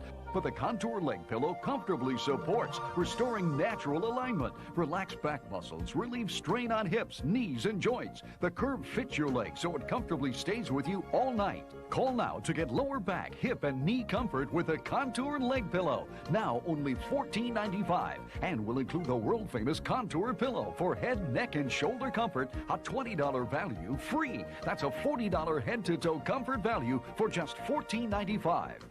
Call 1-800-930-4433 to order the leg pillow and get the Contour Pillow free. That's 1-800-930-4433. Our unity, our union, is the serious work of leaders and citizens in every generation. And this is my solemn pledge. I will work to build a single nation of justice and opportunity. And welcome back to our inaugural coverage. That, of course, was President Bush delivering his inaugural address just about an hour and a half ago.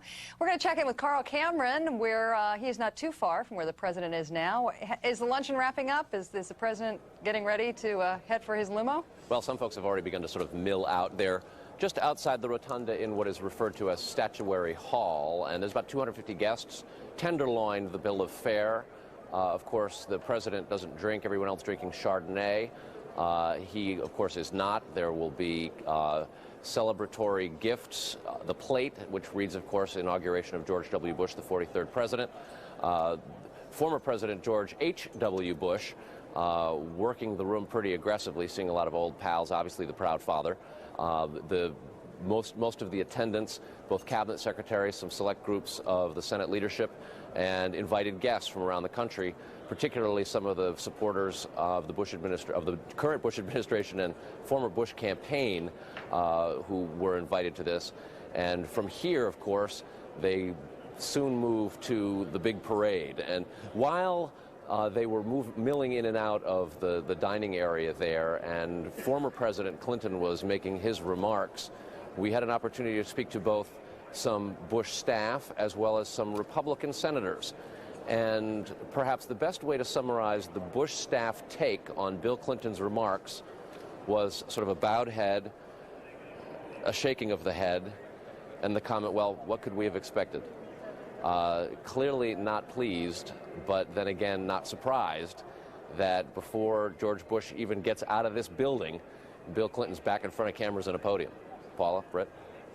Fast forward us, if you would, to a little bit later on this afternoon. I guess the information's gone back and forth as to whether President Bush will actually get out of his limo as the parade progresses and the weather gets progressively worse. What have you heard? He's a no-nonsense guy, and while he enjoys campaigning and likes glad-handing and working crowds, there is a very business-like attitude that he takes to much of this, and I think that in some sense that was also illustrated by the way in which he delivered this speech. He said it would be 13 minutes. It was 14 and a half with something like 15 or 16 applause interruptions.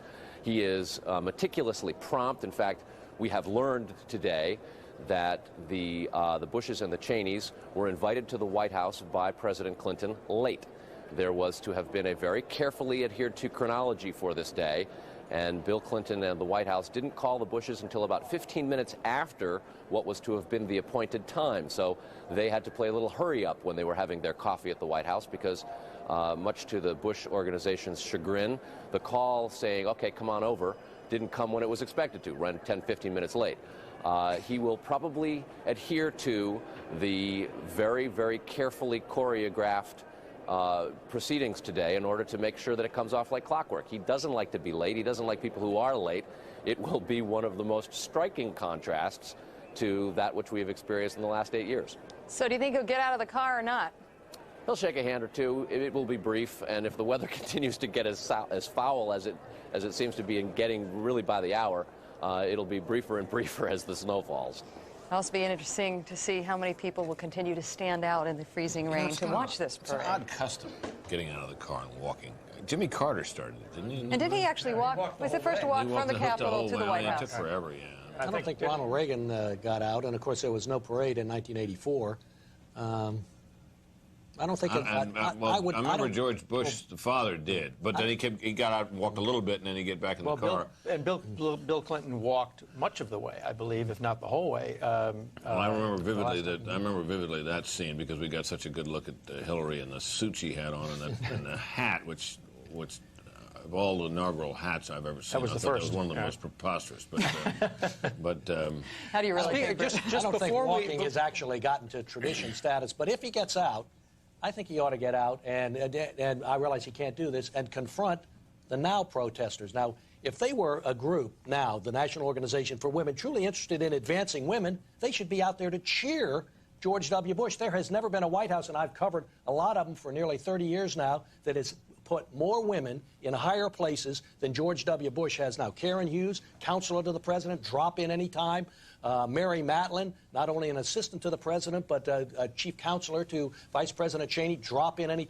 She'll be a huge figure around there. And then, of course, Condoleezza Rice, the National Security Advisor, who is expanding the role of the National Security Advisor. 3 powerful women hired on merit. They're not affirmative action hires, and yet now is out there protesting Bush. Not only I think that, they ought to be but ashamed of themselves. When Bill Clinton, in his first term, gathered his inner core of advisors, there was one woman there. That was Hillary Rodham Clinton. There were no other highest she was level. without portfolio. Right, exactly. I mean, so if I agree with Fred in this, if NOW is going to actually do anything about this, they ought to be pleased by this. Well, I'm sure if you would ask him, they'd say they're absolutely. And what is George Bush is not going to contest. That's not their issue. He's not going to contest Roe v. Wade. Clearly, and his wife announced it. His new attorney general says it's settled law. So what is the beef here? Well, what he said to us is that under certain circumstances, with a change in the court and a particularly good case, he indicated he very much would be prepared to do that,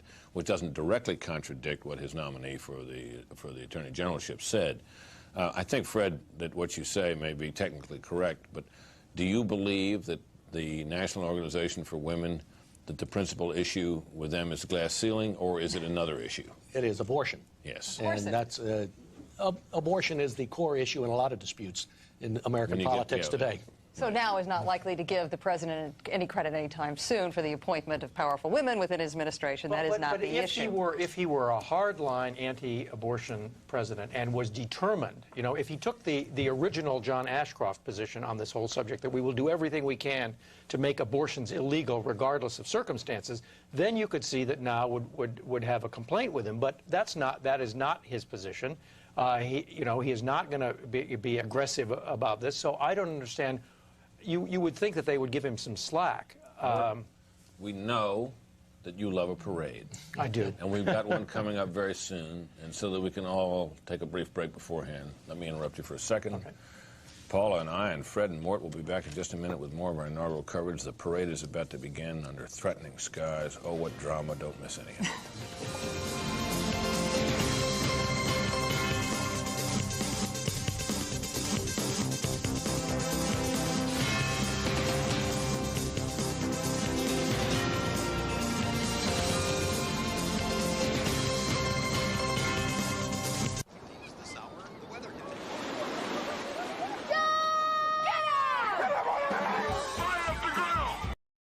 Anti-abortion president and was determined, you know, if he took the original John Ashcroft position on this whole subject, that we will do everything we can to make abortions illegal regardless of circumstances, then you could see that NOW would have a complaint with him. But that is not his position. He is not going to be aggressive about this. So I don't understand. You would think that they would give him some slack. We know that you love a parade. I do. And we've got one coming up very soon, and so that we can all take a brief break beforehand, let me interrupt you for a second. Okay. Paula and I and Fred and Mort will be back in just a minute with more of our inaugural coverage. The parade is about to begin under threatening skies. Oh, what drama. Don't miss any of it.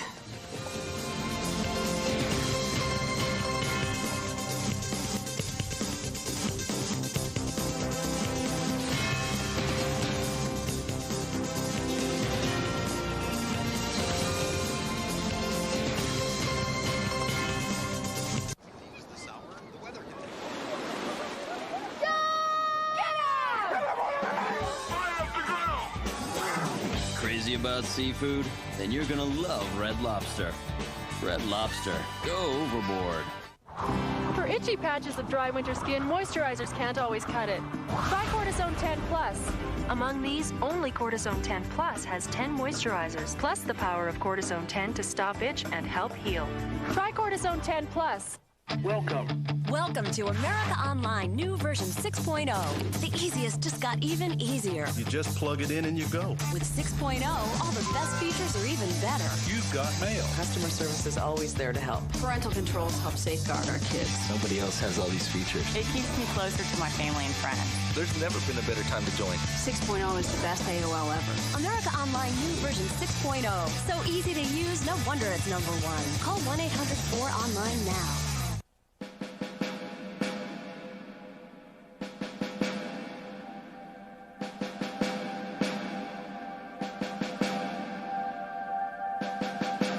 Our new leaders in Washington will surround themselves with top advisors.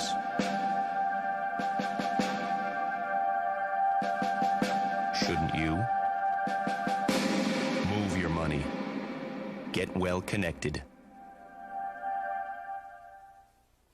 The drawing rooms of London had not prepared us for this new world.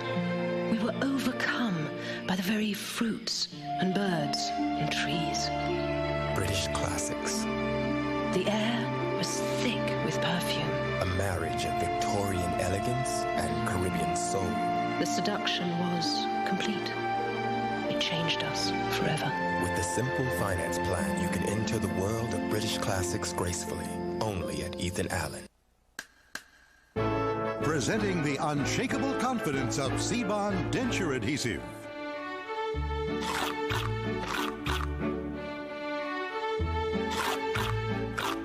Seabond denture adhesive has 100% more holding power than before, with 3 powerful adhesives in this comfort-thin seal. And cleanup's easy, so get unshakable confidence with Seabond, with 100% more hold.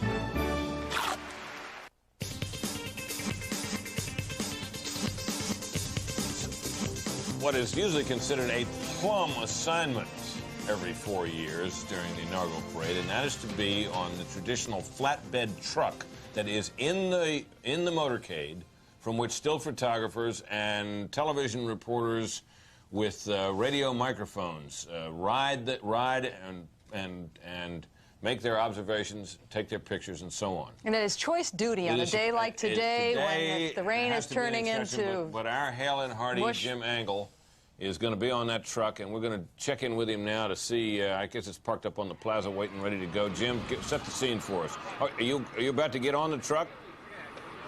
We're on the truck, Brett. We are on the truck. We're all parked off over to the side. We've backed up to the curb here, just in front of the Congress, waiting for the president to come out and for the motorcade to begin. As you say, it's not a wonderful day for a motorcade, not a great day for a parade of any kind. But it's better than some past inaugurals have been. You remember, as we talked about earlier, 1841, when William Henry Harrison stood out in the cold, near freezing, gave an hour-long speech, and then rode without a coat to the White House on horseback and died a month later from pneumonia. 12 years later, the wife of Franklin Pierce got a chill during a snowstorm. She died of pneumonia several weeks later. In 1960, John F. Kennedy's inauguration, they had Army flamethrowers come out to melt the snow off the parade route. So given all of those circumstances, I'd say we're reasonably lucky today. It is wet, it is cold, but it's much better than it could have been. Appears from the sight of you, Jim, that the rain has picked up. Is that a correct assertion? It has picked up just a little bit. Earlier it was a little finer mist. It is raining a little bit harder now.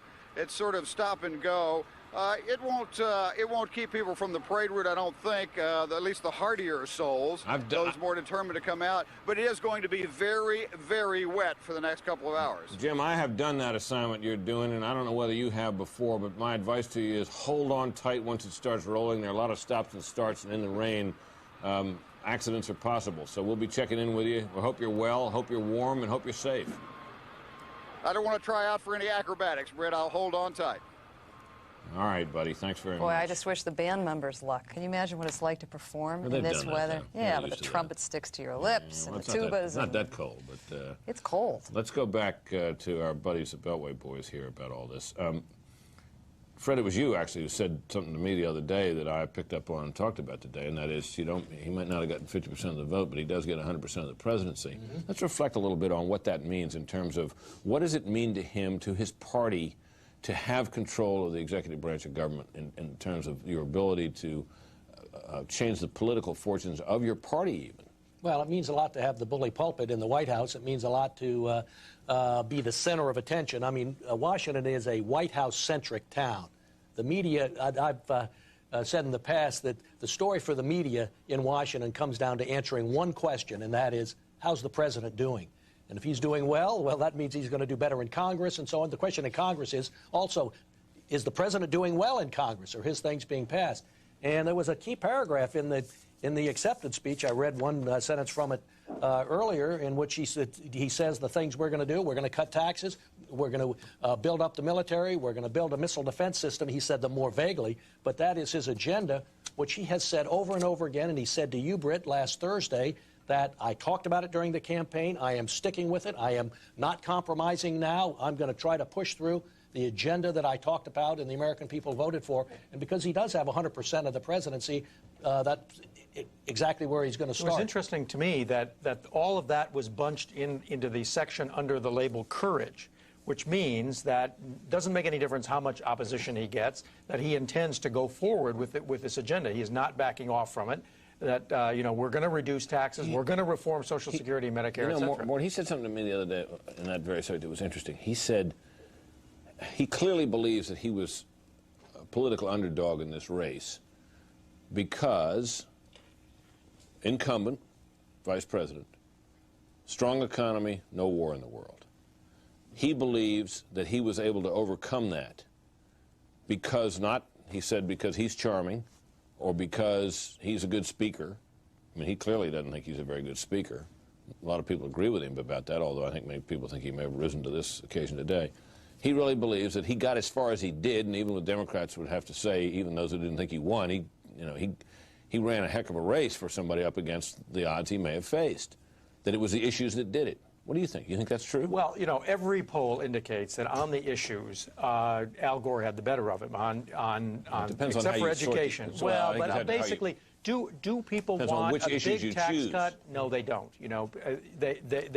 They said over and over again, overwhelming majorities in the polls say they favor his tax cut. Asked to list what they want in order. They want to pay down the national debt, save Social Security, and then have a tax cut. Morton, you're completely wrong. The exit poll said first education, second tax cuts. Even for Democrats, the number 2 issue. For Republicans, tax cuts was the main issue.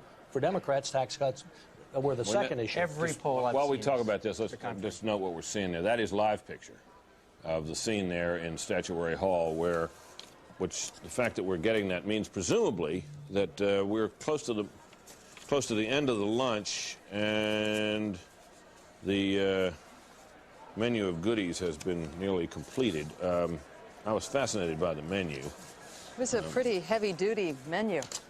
Yeah, ate it all. One of the things they were having is puree of small roots to include celery root, navet, whatever that is, and parsnip.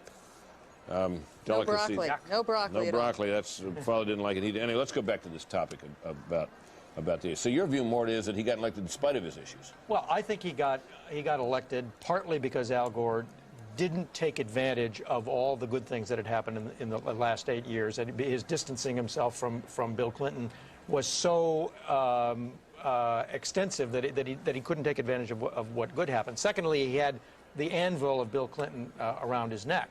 And so I think those were the two basic reasons why Bush won. What do you? I want to. Given this political reality, then, well, what do you that Clinton think? Was one of the major factors. Oh, I agree with that part. Realistically, what can President Bush pull off on this agenda that's going to get bipartisan support right off the bat? You're going to get some kind of education reform? But Paula, that is the key word, is bipartisan. Do you mean Tom Daschle and Dick Gephardt and David Bonnier and Teddy Kennedy have to agree to it, or do you mean bipartisan Something that's going to get he peels passed. off enough Democrats to join him? I think he can peel off enough Democrats to join him on a large tax cut, including across-the-board reductions for a missile defense system, for an increase in defense spending. They will agree, I predict, Democrats and Republicans in Congress, all of them, on an education package. You don't think a $1.3 billion tax cut? It's now 1.6. 6, excuse me. I think it goes up. I think that or bigger. You know, I think that if the economy's in bad shape, there will be an impulse on everybody's part to cut taxes. I mean, and all he has to do is refer to the example of John F. Kennedy, who cut taxes in the face of. Was that a live picture that we just saw of Clinton? He's still shaking Clinton hands. is still shaking hands at Andrews Air Force Base? He won't get aboard that plane. He won't leave. You know, speaking of which, I just wanted one last observation about what happened. He's not kidding when he says I left the White House, but I'm still here. You know who wasn't there? Significantly was not there, Vice President Al Gore. Well, no, but the tradition is that you go home to your separate home. Yeah. Well, no. But everybody else saw him off. Oh, all the other members members of the administration. Good point. Al Gore was not there to see him off. Can I add one more thing about George W. Bush that I don't think Mort understands, but I think Paula and you, Britt, do, and that we have is a chance anyway. Fighting chance, Paula. You and I have. Well, let's see what he says before we agree with this.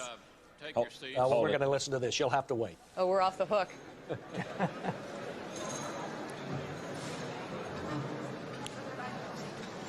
It's been my privilege to, as chairman of the Joint Congressional Committee on Inaugural Activities, to toast the newly inaugurated President and Vice President.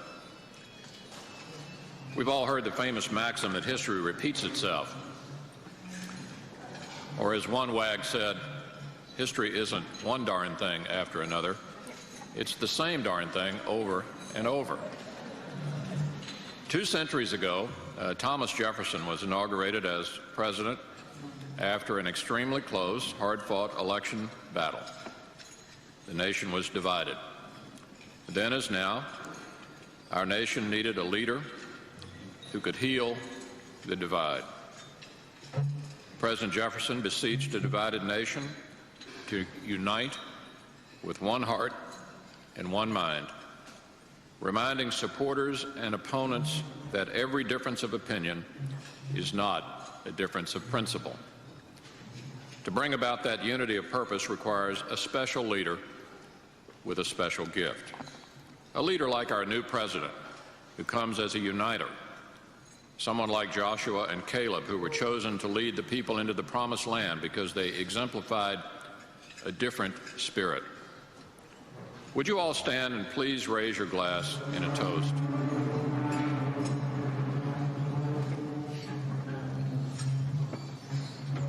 Mr. President, we salute the different spirit you bring to our nation's government, a spirit of unity and respect for all.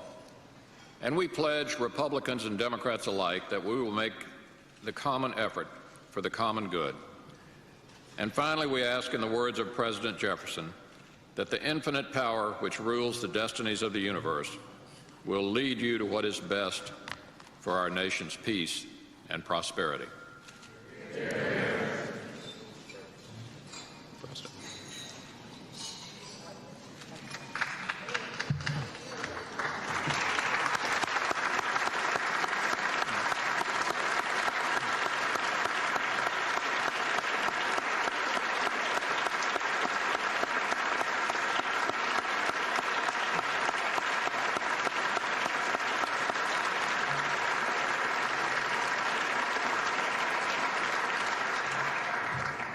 Starting in 1989, the President and the Vice President have received from the Congress on this day 2 handcrafted crystal bowls, each resting on a solid leaded crystal base upon which is engraved their name.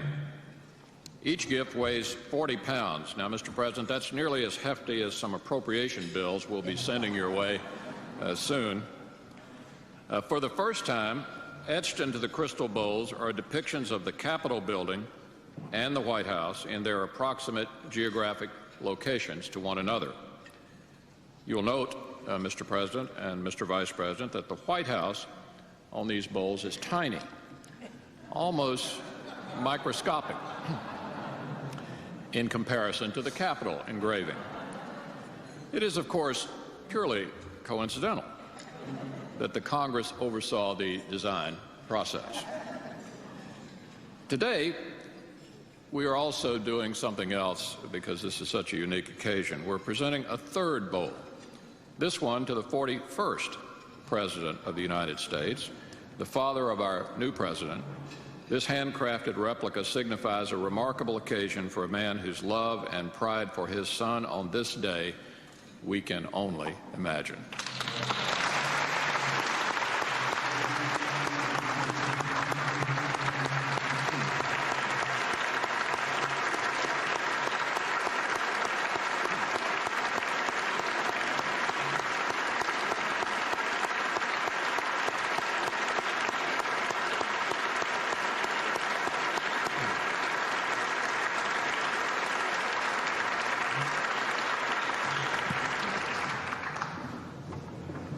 I'd now like to call on the Speaker of the House, J. Dennis Hastert, who will present flags to the President and to the Vice President.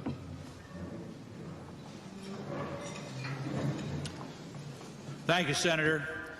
Welcome to this great chamber, once being the House of Representatives for almost 50 years of this nation's history. The early history where Congress, the Senate, and the House struggled, administration, the White House struggled to find its definitive way of how to form this country. Now, we're much more matured as a nation that today handed over the reins of power from one party to another party in peace, tranquility, in a congratulatory manner. The symbol of this great nation, of this place, of the American people, the flag of the United States. Mr. President, Mr. Vice President, this morning at dawn, we had 2 flags raised over the Capitol of the United States. And it's our great honor to present those to you that were brought down right after the finish of the inauguration. However, I'm not going to hand them to you because they're a little wet. So we're going to properly dry them out and present them. But on behalf of the Congress, on behalf of this gathering here, we wish you the best. We know that these flags will be a symbol of this day and a symbol of a great beginning. Thank you very much. God bless you.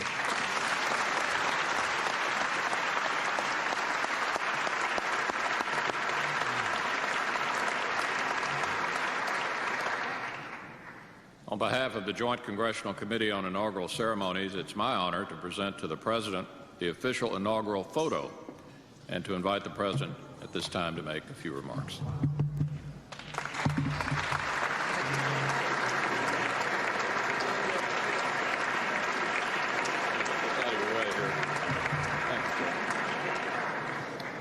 Senator, thank you very much. I was wondering if I was ever going to have a warm meal during the inaugural ceremonies. And so I want to thank you for the food. Mr. Speaker, thank you. Congressman Gephardt and Senator Daschle, thank you all very much for your kind hospitality. President Carter and Mrs. Carter, I'm so honored you all took time out of your lives to come. It means a lot to Laura and me for you to be here. Thank you very much.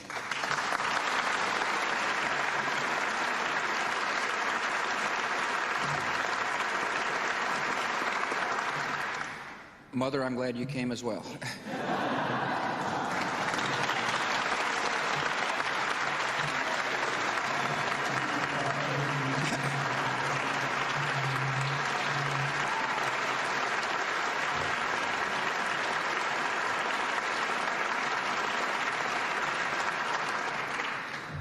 I know I can speak on behalf of the Cheneys that Laura and I have really relished this magnificent moment.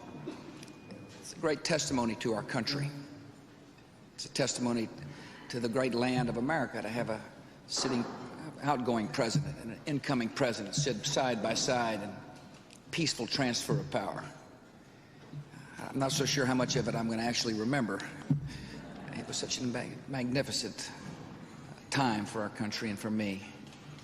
Today is also a testimony to two wonderful parents, people who instilled values and gave unconditional love.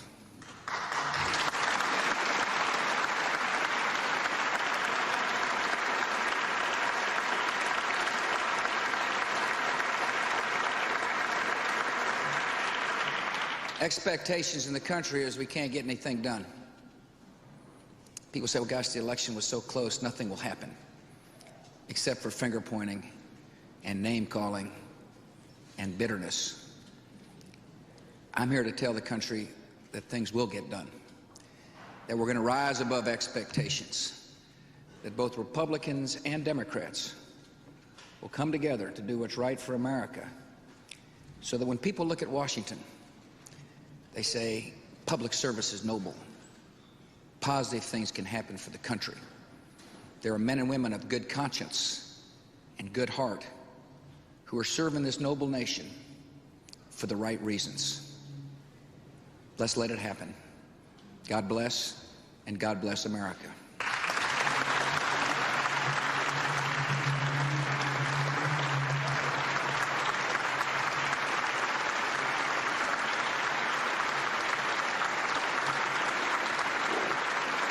So the march of events goes forward. President Bush has now had his first meal as President of the United States. He's heard toasts made to him. He's made remarks himself. And Bill Clinton is still at Andrews Air Force Base, shaking hands, embracing people, still enjoying the adulation that goes with the office of President of the United States. That is a remarkable scene, because he started his speech about an hour ago, so he's been working this crowd for, what, 50 minutes? Yes, it is absolutely vintage, vintage Clinton, of course, because this is why he was always so late at the end of a long day of campaigning, was that it was his way to plunge into every crowd, touch every hand, hug everyone who wanted to be hugged.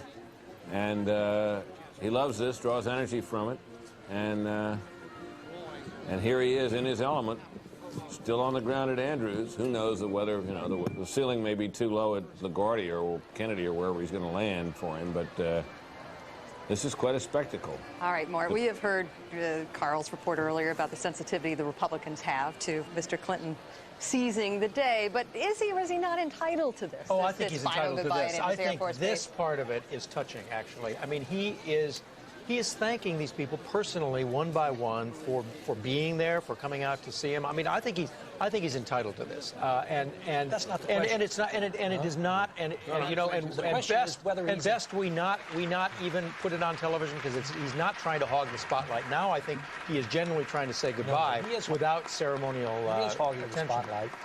He's entitled to this. He's just not entitled to be doing it right now. So when should he have done it? When he should have done it? Friday, Thursday, but not on Inauguration Day. This should be the new President's Day, and he is visibly trying to deny Bush all the attention that he should get. Mr. President, First Lady, Mr. Vice President, Mrs. Cheney, ladies and gentlemen, I wish to offer a non-traditional benediction. Accordingly, please turn off your cell phones. And please keep your eyes open. You are a man of vision. The Bible says that without a vision, people perish. This is our benediction. When the historians write about this century, may your leadership be recognized and celebrated as among the most effective, efficient, efficacious, and empowering known to humankind. May God continue to bless you, your family, and this country.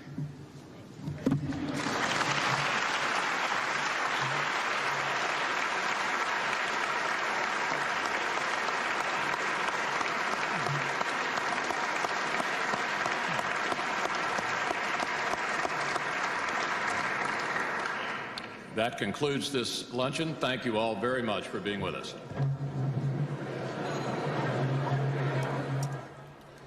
Kirby John Caldwell delivering the benediction on this lunch, as he did on the inaugural ceremonies themselves following Mr. Bush's inaugural speech. This is someone obviously known to the president from Texas. We're about to see a parade. This is the part of the ceremony where journalists covering it frequently have to fall back on that cliche, which we will not use here. They are going out to get in the motorcade. They are not on their way. They're not making their way. And every time Britt challenges one of us not to say that, we have to say what we're challenging you not to say, you see. Well, we disappoint you. But we are moving in the direction of the start of the parade. Looks grim outside. Take a little, nothing much happening here as they get ready to get in the parade and get the thing going. Let's take a brief break here. More to come. George W. Bush, President, his inaugural parade coming up.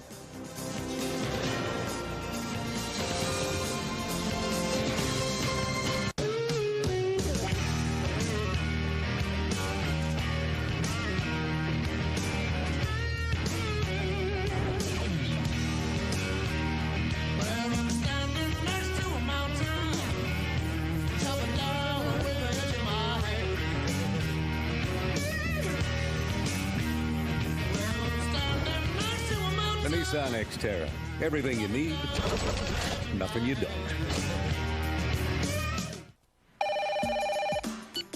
Hello? Hi, dear. It's Mom. How are you? Hi, Mom. Fine. Really?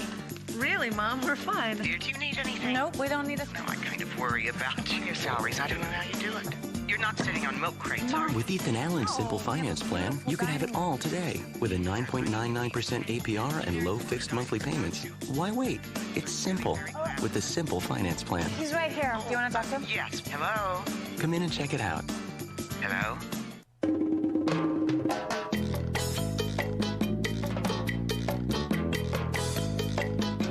Now that you've bought your kid just about every I gotta have this or I'm gonna die thing under the sun, you may not think this is the right time to buy a computer. Think again. Now you can get a complete Dell system with an Intel Pentium 3 processor, speakers, and monitor for just $849. You'll also get 1 year of DellNet by MSN Internet Access, and you don't have to make any payments for 90 days.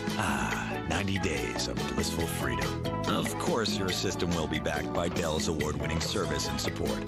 To order a Dell Dimension system with an Intel Pentium 3 processor and not make any payments for 90 days, call Dell or go online. Just think, this may be the last I gotta have this or I'm gonna die thing you'll have to buy. Mom, I have nothing to wear. Or maybe not.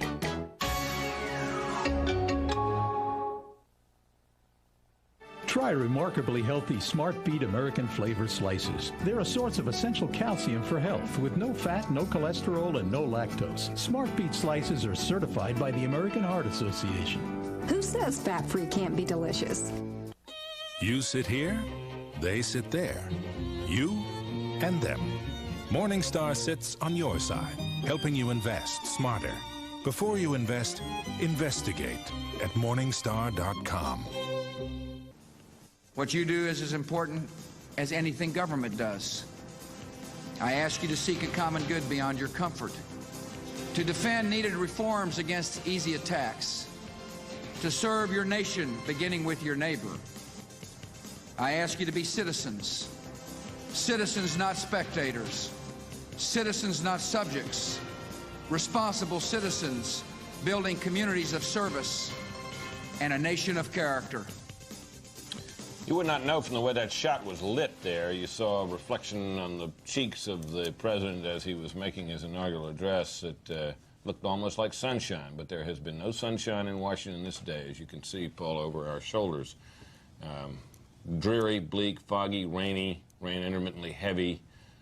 Parade about to begin under less than perfect circumstances. Our man Jim Angle is on the back of a flatbed truck. Brian Wilson standing by at 9th and Pennsylvania Avenue. Another gaggle of our correspondents down near the White House. If all heck breaks loose, we'll bring it to you. We're not expecting it. Demonstrators have a tendency to be daunted by bad weather. That's the history of it. But nonetheless, that's what we're waiting and watching. They did get a little rowdy near where Brian Wilson was positioned. We did show you a little bit earlier a video of a scuffle some of the protesters had with police. We can't get a count yet right now on how many people have been arrested, but there have been somewhere else. One's the sense is that away from the parade route itself, there's more trouble in terms of police making arrests and trying to keep people in place. But the question, of course, that hangs over the parade is how much of the protest will be visible to the president as he goes by. Well, Marlon Fitzwater earlier today gave us a great description of what it was like for the president to ride either way from the Capitol to the White House or the other way. And he said it's just, Ronald Reagan described it as a sort of a sea of passing color. Right. Which would make you think that you probably wouldn't focus in on many signs as you're speeding by. Well, many of us remember the 1972 inauguration of Richard Nixon, though I wasn't covering it. I'm not that old. But objects were thrown at the presidential limousine from that area around Freedom Plaza, which actually wasn't there at the time, but objects were thrown by demonstrators at the presidential limousine and hit it and hit around it and so on, alarming the Secret Service. Certainly, some of these demonstrators there on 9th and Pennsylvania Avenue are near enough to do the same thing. Except that they've had to go through security screens that I don't believe existed back in the Nixon days. They didn't have magnetometers that everybody had to go through. What would they have they could throw? I bet shoes. I bet they won't do that in this weather. They need them. Maybe not. All right, so we'll...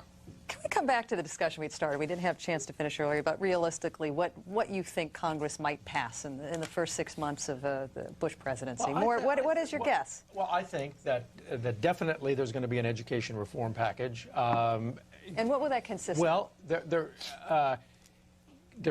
was a debate as of Friday still going on in the Bush now White House about whether to go slow or go fast.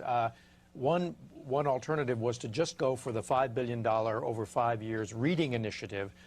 This follows the theory that the way to start out dealing with Congress is to put things out there that are popular, that can get Congress used to passing them. There's this parallel in the tax field to send through the marriage penalty, which is repeal, right? A bit at a time. You know, and the estate tax. Those things which have passed before have a lot of bipartisan support. Get the Congress used to doing it. The alternative, which actually Democrats have recommended, at least as far as education is concerned, is to go for broke, is to go for the entire renewal of the Elementary and Secondary Education Act, an $18 billion program, which desperately needs reform. It didn't get passed in the last Congress. What would be some of the things that would change as a result of that reform? Consolidate.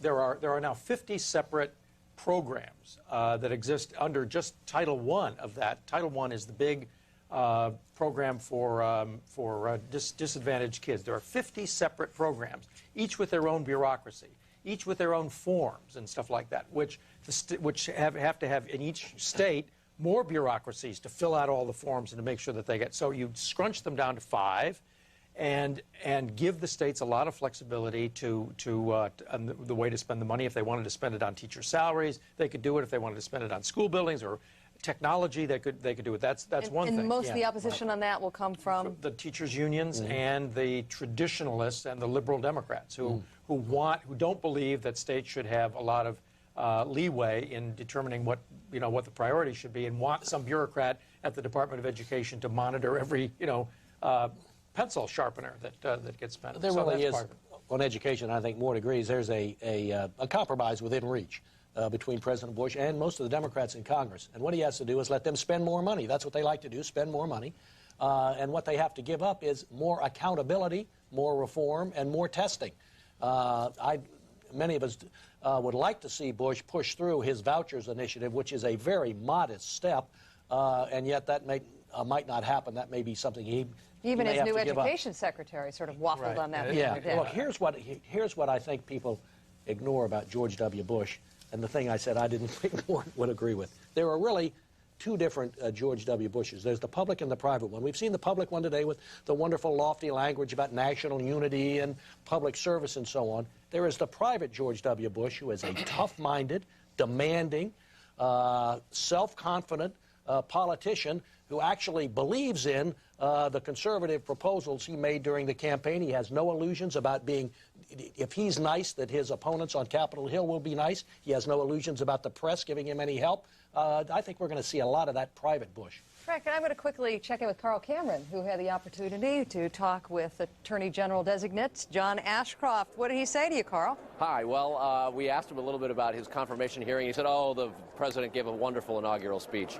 And I said, you know, there's some speculation in the Republican ranks that you could come up with as many as 65, even 70 votes if there's a sort of a log-rolling effect. He said, oh, George W. Bush gave a terrific speech. He was here with his wife and clearly trying to avoid any discussion of which was undeniably the most combative confirmation hearing of all of the would-be Bush cabinet members. Very upbeat, and he clearly thinks that he has survived the sort of baptism of fire that was his confirmation process, and doesn't want to throw any monkey wrenches in it with any public comments that might sort of poison the well. So both he and his wife telling Fox that they'd be delighted to talk with us once the votes are cast for his confirmation at DOJ sometime in the next few days. Book him? Carl? Yeah, Brett, hi. Did you book him? I think he booked himself. So Brett, Put him on Britt's show and my show, okay? Well, yeah, exactly. Well, I'm doing the interviews. You can. Fox News Sunday comes first, but Carl, you get to do the interview. They were clearly very excited, and for a man who was pounded by Democrats and critics at the confirmation hearing table, there was not much visible evidence of worse for wear. Very upbeat and very positive, Carl, and off they went. Carl, thanks very much. Let's check down on the parade route with Brian Wilson, who can set the scene for us there, the weather, the protesters. Brian, what's going on? Well, the weather, I can say in one word, is just miserable. Continual drizzle here. We're seeing across the way here, we're at 9th and Pennsylvania, right on the middle of the parade route, and directly across the street is an area that's been set aside for protest for the National Organization for Women. Increasingly over the last few minutes, they have been getting a little more noisy, and it seems that as that has happened, we have seen more police officers move into the area. Another platoon or squadron, I don't know the correct word, was of state patrolmen running down to that area, and they have formed a barrier between the now protest area and Pennsylvania Avenue that's about 2 or 3 troopers deep. If they're expecting trouble, it must be right there, because that's where they are putting a great deal of law enforcement. I can also tell you that we have seen Metropolitan Police who have been equipped with riot gear. They've been hanging around the area trying to lay low, but clearly ready to move in if things do get out of control. So we're watching very closely that area directly across the street, where you have a phalanx of police officers facing eyeball to eyeball across little metal barricades, some protesters who by the hour are getting more and more rowdy. You may hear above me a police helicopter. That is the Park Police helicopter, Eagle 1, which has been flying around here for the last 30 minutes or so. Yeah, this seems to be the only area that helicopter is interested in. Britt, Paula? Brian, how cold is it? Has it gotten a lot colder? Is it raining hard? Is it still just mist? Looks not so bad, very misty. Yes. From our perch here, looking out the window and looking at these aerial shots we're getting, or at least these high shots we're getting. Yes. How bad is it? It's gray, dismal. It varies from kind of a wet drizzle to moderate rain. I'm told the temperature right now is 36 degrees, so we're about 4 degrees above freezing. Yeah, we're 4 degrees north of snow here. Yeah, that's right. All right, Brian, thanks. Keep us posted. Britt, is this the first inauguration you've covered from indoors? It's my first one that I've been actually stationed in a studio. In this very place 4 years ago, we covered the second Clinton inauguration from indoors. I was very grateful for the opportunity to do so.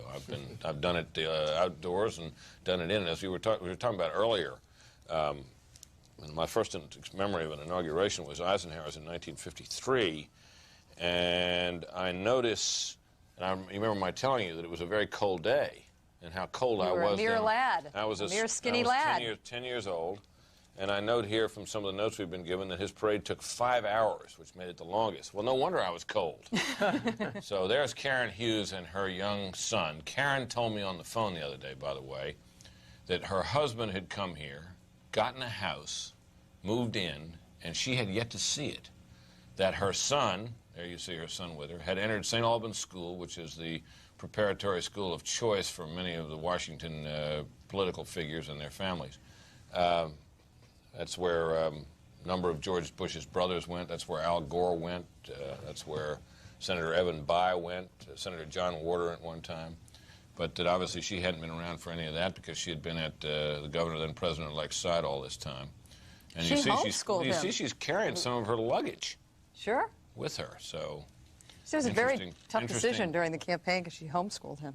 Well, of course, And, Britt, she had her son with her on the campaign, on the Bush plane for the entire campaign, took him out of school thinking that, you know, he would get more out of being a part of a presidential campaign than he would of being spending those months in grade school. And she's probably right. She brought him in here once or maybe it was in New Hampshire. I can't even remember, but he was at her side. Very nice young boy. Yeah, very nice, polite, very smart. very well-mannered. Yeah, very nice young boy.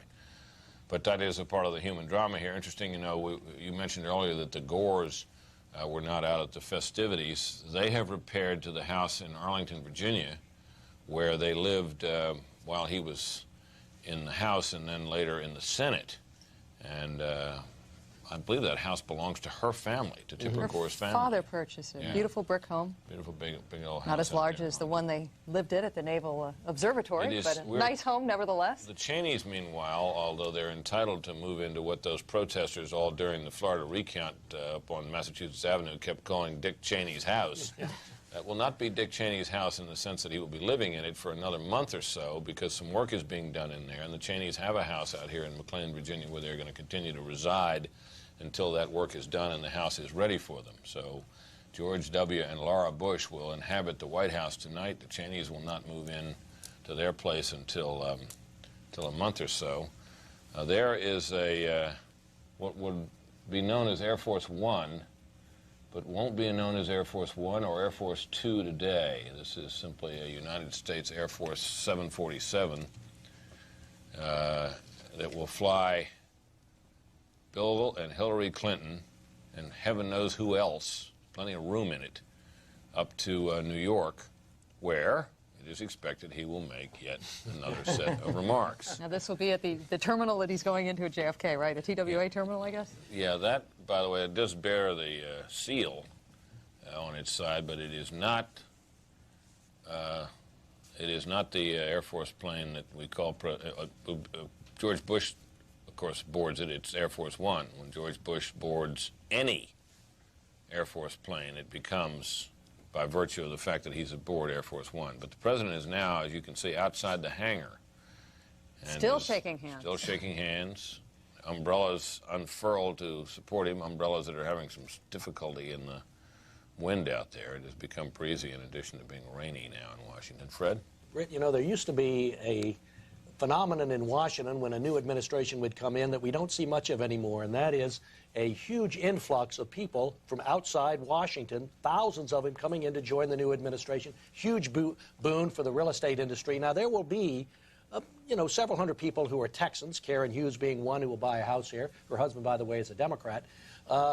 But not that many. You know where the largest migration will be of people joining the administration? It'll be from 16 blocks away on Capitol Hill, where many, many staffers are joining the administration, or from this gigantic infrastructure in Washington of think tanks and law firms and political consultants who are loosely affiliated with one party or another.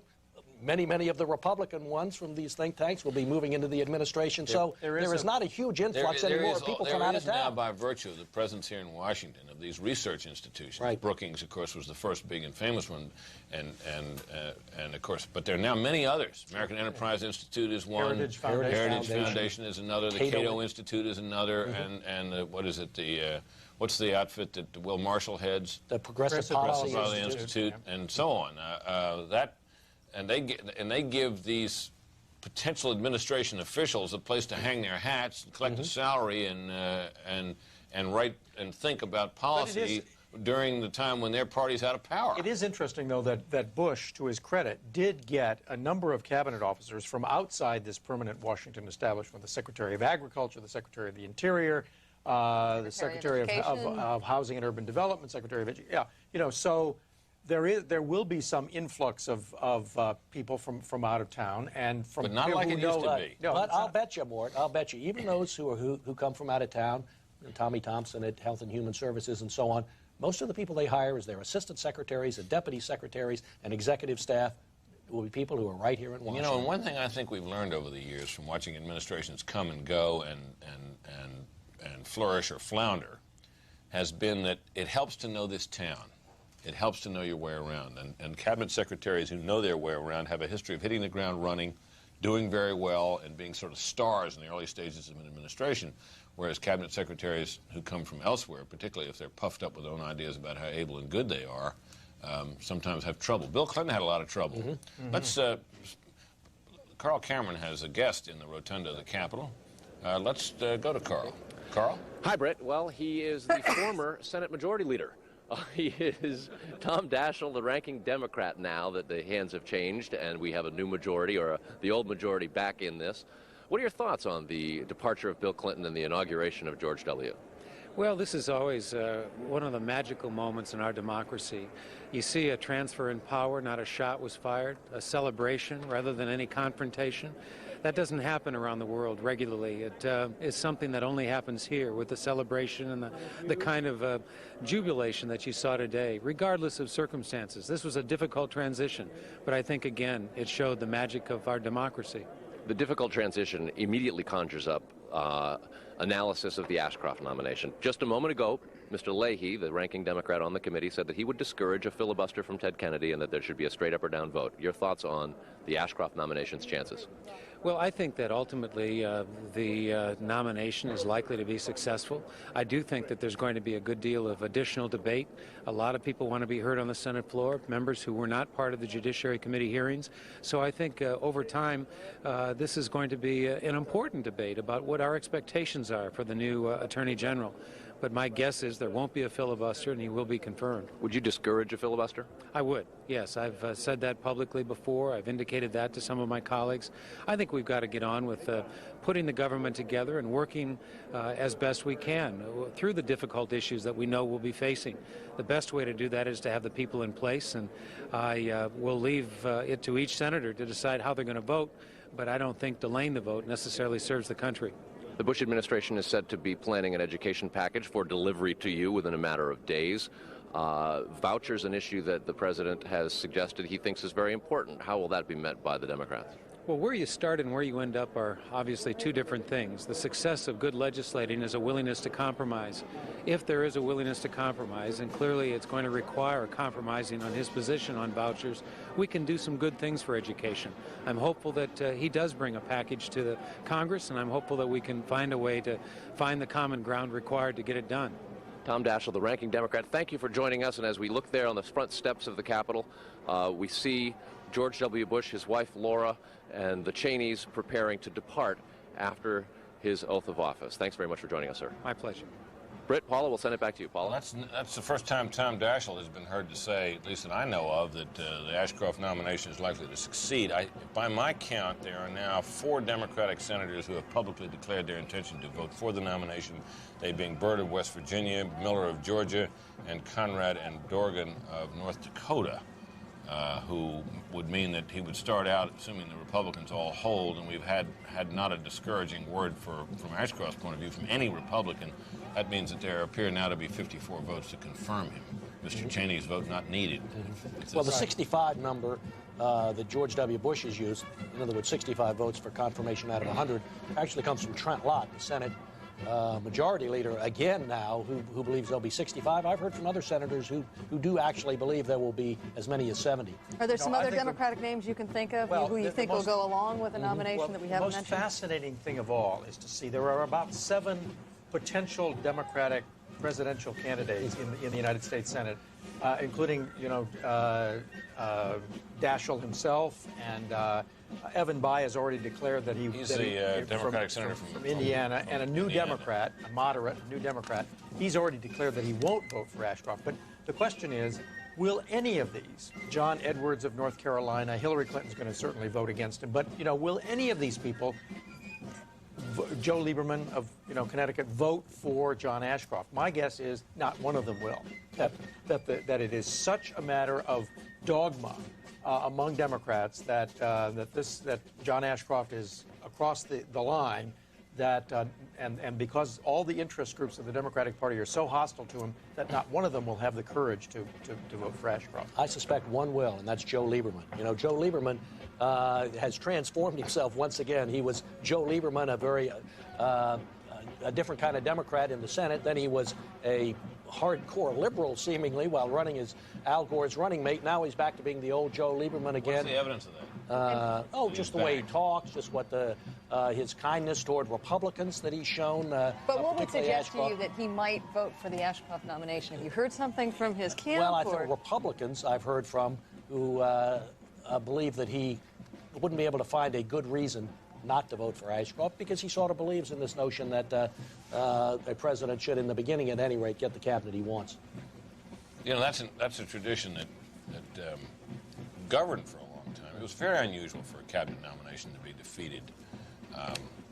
And appointees to the Supreme Court were something entirely different because they held life tenure and so on, but the idea that a president should be able to have his team. Nonetheless, confirmation fights are unique in the sense that they provide a level of personal as well as political drama that does not come from the usual struggles over legislation on the floor of a chamber. You have the public drama of the confirmation hearings and the sort of courtroom-like setting with the witnesses undergoing cross-examination, the nominee himself, his or her personal fortunes at stake. And you have the various players and future, outcome not in doubt. And it is worth noting that perhaps the classic Washington political novel of our time, Alan Drury's Advise and Consent, was about a controversial nominee to be Secretary of State. And it also produced what I think is the best movie about politics in Washington, with Charles Lawton playing this crusty old Southern Democratic senator, Steve Cooley, and right. Henry Fonda playing the controversial nominee for Secretary of State, Robert Leffingwell. It's an extraordinary, Walter Pidgeon was in book. that movie. Hmm? Walter Pidgeon was Walter in that Pidgeon, movie. I believe, was the president. Yeah, was Cliff Robertson in that movie too? I think he was. Walter Pidgeon was the Senate Majority Leader. No, Walter Pidgeon was the party leader, I believe. Mm-hmm. But Don Murray played Brigham Anderson, the senator from Utah, with a dark secret in his life. And then there was the famous senator from Wyoming who said, "I'd rather crawl on my knees to Moscow than die under the bomb." This is timing has worked out in an finally, ironic way, has it not? As the limousine leaves the Capitol, the Air Force plane leaves Andrews, or at least taxis. No one agreed on the runway there. Now, is everybody sure he's aboard? Well, that was, guest qualifies, a long goodbye at Andrews Air Force Base. It was hard to tell from our shot how many people actually bid adieu to the president there, but what do you got to see more? Maybe a couple hundred folks. My Some question is cabinet members. how many people got their hand shaken twice or 3 times? Well, I mean, the fact is that there is an astonishing, to some people, amount of affection for Bill Clinton. I mean, people went out there out of belief because they do think that he's done a great job as president. They believe that he's done a lot for education. He's doubled the amount of funding that education has had. He brought the Democratic Party, at least part of it, around on the issue of free trade and stuff like that. And in addition to that, he won. He brought the Democratic Party the White House when it was thought for 8 years that the Republicans had a lock on so they have a lot to thank him for. You can't deny that statistic that shows that he has among one of the highest approval rating of any president in the last century. Contrast, high job approval rating, low personal favorability rating. Striking thing about it is this, that Bill Clinton remains an extremely controversial figure in America. Within the Democratic Party, it is fair to say he is not a controversial figure at all. That it has become clear from what we've seen that even though many would recognize that, yes, the scandals that plagued his administration right up until its final hours were a weight around the neck, as you suggested earlier, of Al Gore, that nonetheless the Democratic Party loves him. Their heart is still with him. He is still very much its leader. And that, moreover, there is not within the Democratic Party in very many places much disapproval even of his personal conduct. And this is despite, you're right about that, Brett, this is despite the fact that we have a smaller Democratic Party than the Democratic Party when Bill Clinton came to office. In terms of offices many held, fewer governors, many fewer House members, many fewer senators, fewer legislators, fewer legislatures in Democratic hands, and yet those Democrats love Bill Clinton.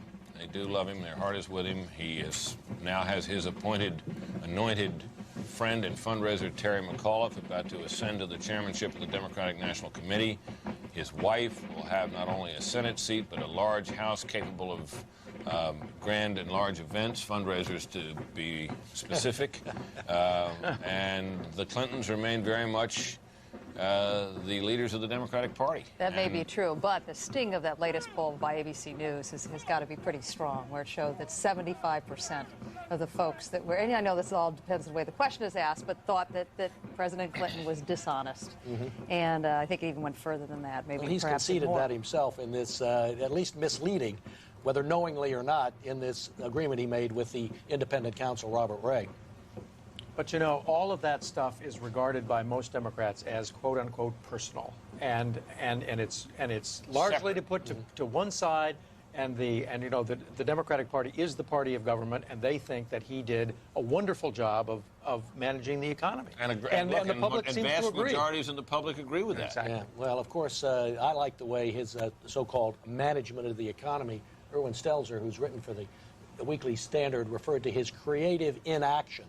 And even Bill Clinton has said, you know, one of the key things I did was get out of the way of the economy and let it soar on its own, which it did. Well, but, you know, but that is a temptation especially that for a lot of Democrats could not have overcome, that they would have wanted to have a more active. Just allowing Alan Greenspan to do his thing without hectoring is something that a lot of Democrats opposed. You know, jawboning the Fed is an old bipartisan tradition, but especially strong among Democrats. Before we wrap up this hour, I just want to give both of you the opportunity for some quick final closing thoughts on what we all witnessed earlier today. Well, I think George Bush is off to a magnificent start with this speech. I think he set a tone of I think it was a 90% compassionate speech, 10% conservative. If he governs that way, I think he's going to be a successful president. Brett? It was, I very much like Ronald Reagan's inaugural address in 1980, where he said government was not the solution but the problem. On the other hand, that was not a soaring, optimistic speech.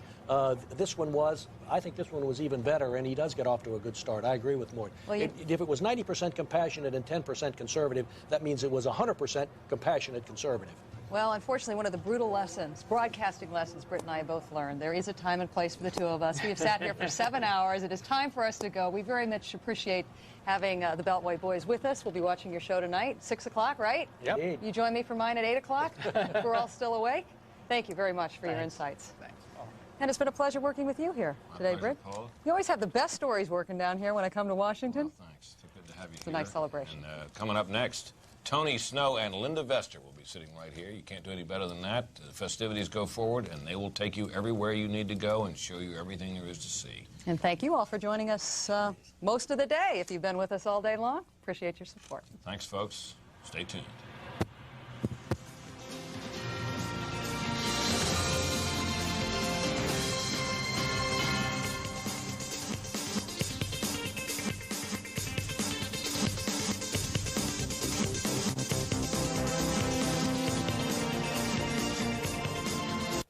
Have your bags been in your possession since you packed them? Did you know your company's stock just jumped 13%? No.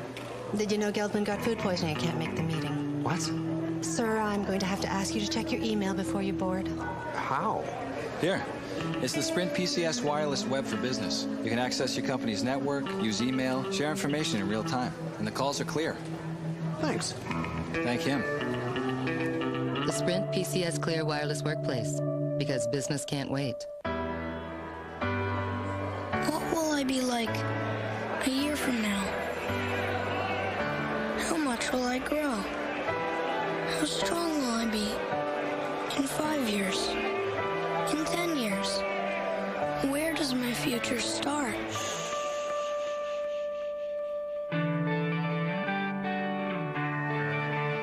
You'd be surprised.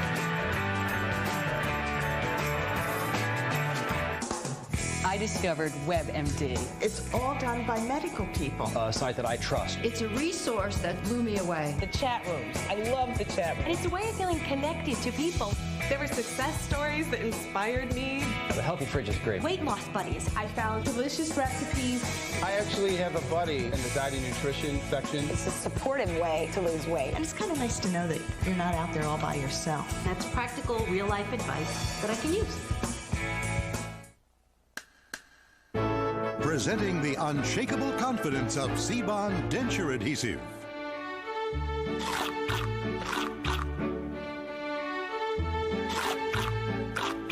C-Bond denture adhesive has 100% more holding power than before, with 3 powerful adhesives in this comfort-thin seal. And cleanup's easy, so get unshakable confidence with C-Bond, with 100% more hold. Hello? Hi, dear. It's Mom. How are you? Hi, Mom. Fine. Really?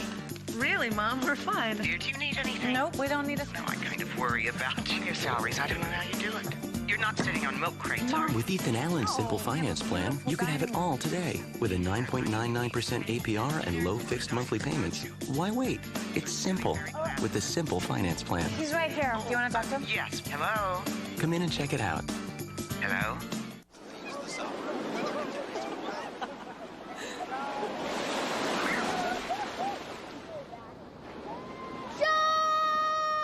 There it is! I see it! Get out! Get the target sauce! Crazy about seafood? Then you're gonna love Red Lobster. Quench your cravings with fresh fish, succulent shrimp, and everybody's favorite, lobster. Hey! Say something for me! Red Lobster. Go overboard.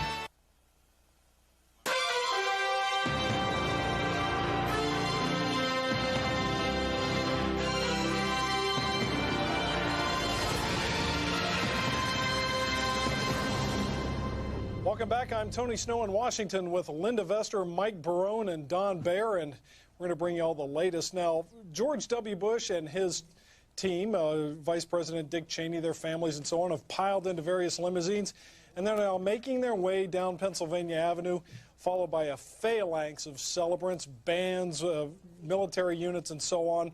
It's the annual event, or the quadrennial event, actually.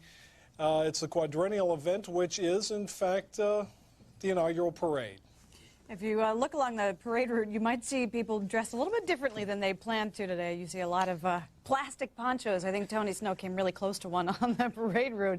This is not what people wanted for the inaugural parade. And in fact, late yesterday afternoon, the planners were trying to decide, do we move this whole thing indoors, which happened in 1985 with Ronald Reagan when it was so cold. But in the end, they said, we're just going to have the parade and fine. That's right. No, they didn't, so they let a few of us just stand out there and freeze. Now, what they did do, I was out there on the platform when President Bush gave his inaugural address. They outfitted everybody in glorified baggies, including members of the Congress, the House and Senate, members of the Supreme Court. So it was an interesting scene.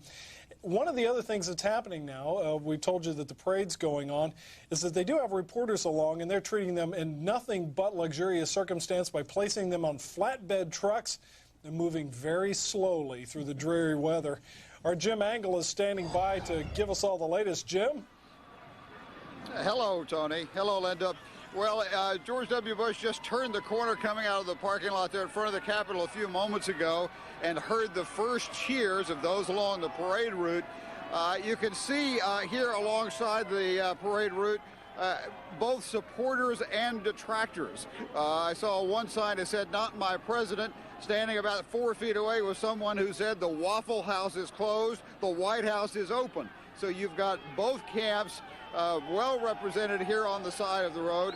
The presidential motorcade, of course, is moving very slowly up the parade route. Alongside the president's limo are about a dozen Secret Service agents on both sides, walking alongside the limo, I suppose in case anyone decides to try to dart out from behind security in the barricades and make some sort of demonstration. But just beginning here on the parade route, working our way down the lane here. I'm going to step out of the way so you can see behind me here as you see the police watching closely as a number of people and demonstrators move along with the president's limo. to try to make their voices heard a little better and to make their signs seen by the president.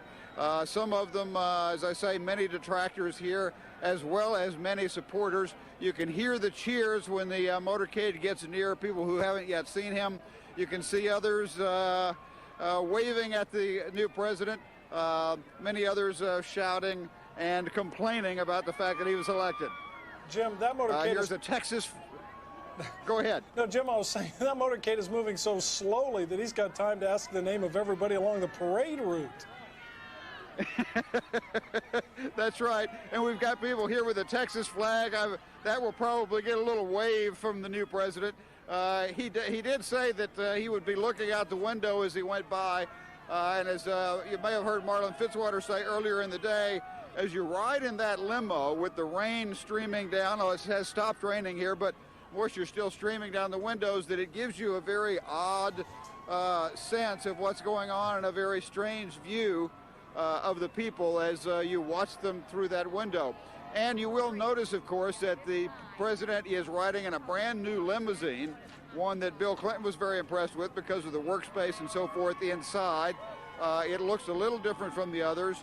And, of course, it has USA 1 license plates on it. Tony, hey, Linda? Jim, just a question about some of the more interesting details about that limousine. From what I understand, it may be one of the safest places in Washington because it's got its own internal air system in case of any sort of gas attack. It has, I guess, about 7 inches worth of protection in every door. It has a pretty phenomenal satellite telephone system inside as well, right? Well, the president always is in contact and always has satellite telephones. Some of the things that often in the past were taken care of by separate vehicles that traveled with the president, the White House communications operations, for instance, run by the military, some of those have now been incorporated into this new limousine. And you're quite right, it is one of the safest places you'll ever be. In fact, the president, when he was still president-elect and did an interview with Brett Hume, was talking about the new limo, which he had obviously seen, and was quite impressed by how safe it was and how well it was bomb-proof and so on and so forth. Now, you know, one of the interesting things is coming out of the election itself and going into the period when it was contested in Florida in the courts, the number of threats increased dramatically because of the strong feelings on both sides, and the number of threats have stayed at a fairly high level, and that is why you have had such enormous security precautions taken along the parade route. We're now passing a number of people who are not too happy that George W. Bush was elected, and the president's motorcade will be coming up to them momentarily. But as I say, every 5 or 6 feet you get a group of detractors, and then a few feet later, a group of people who are applauding and cheering. Tony, Linda? Jim, a question a little bit more about the security. If I understand right, this is the very first time that an inaugural parade has been declared a national security event. I probably don't have the words exactly right, but so that the Secret Service takes over the whole thing and they bring in like 16 different federal and local law enforcement groups?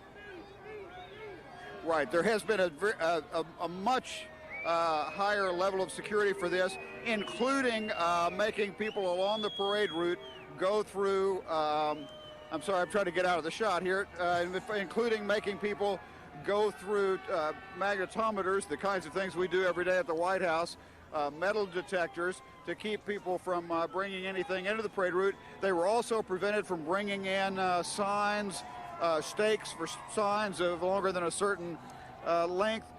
You see people with little American flags, but that is about the longest and sharpest object you see on here. Very, very stringent security precautions. Now we're just coming down and making the turn here. All right, as Jim, we go on to Pennsylvania Avenue. Okay, Jim, yes. Very quickly, and then I want to throw to Brian Wilson, who's standing along the parade route.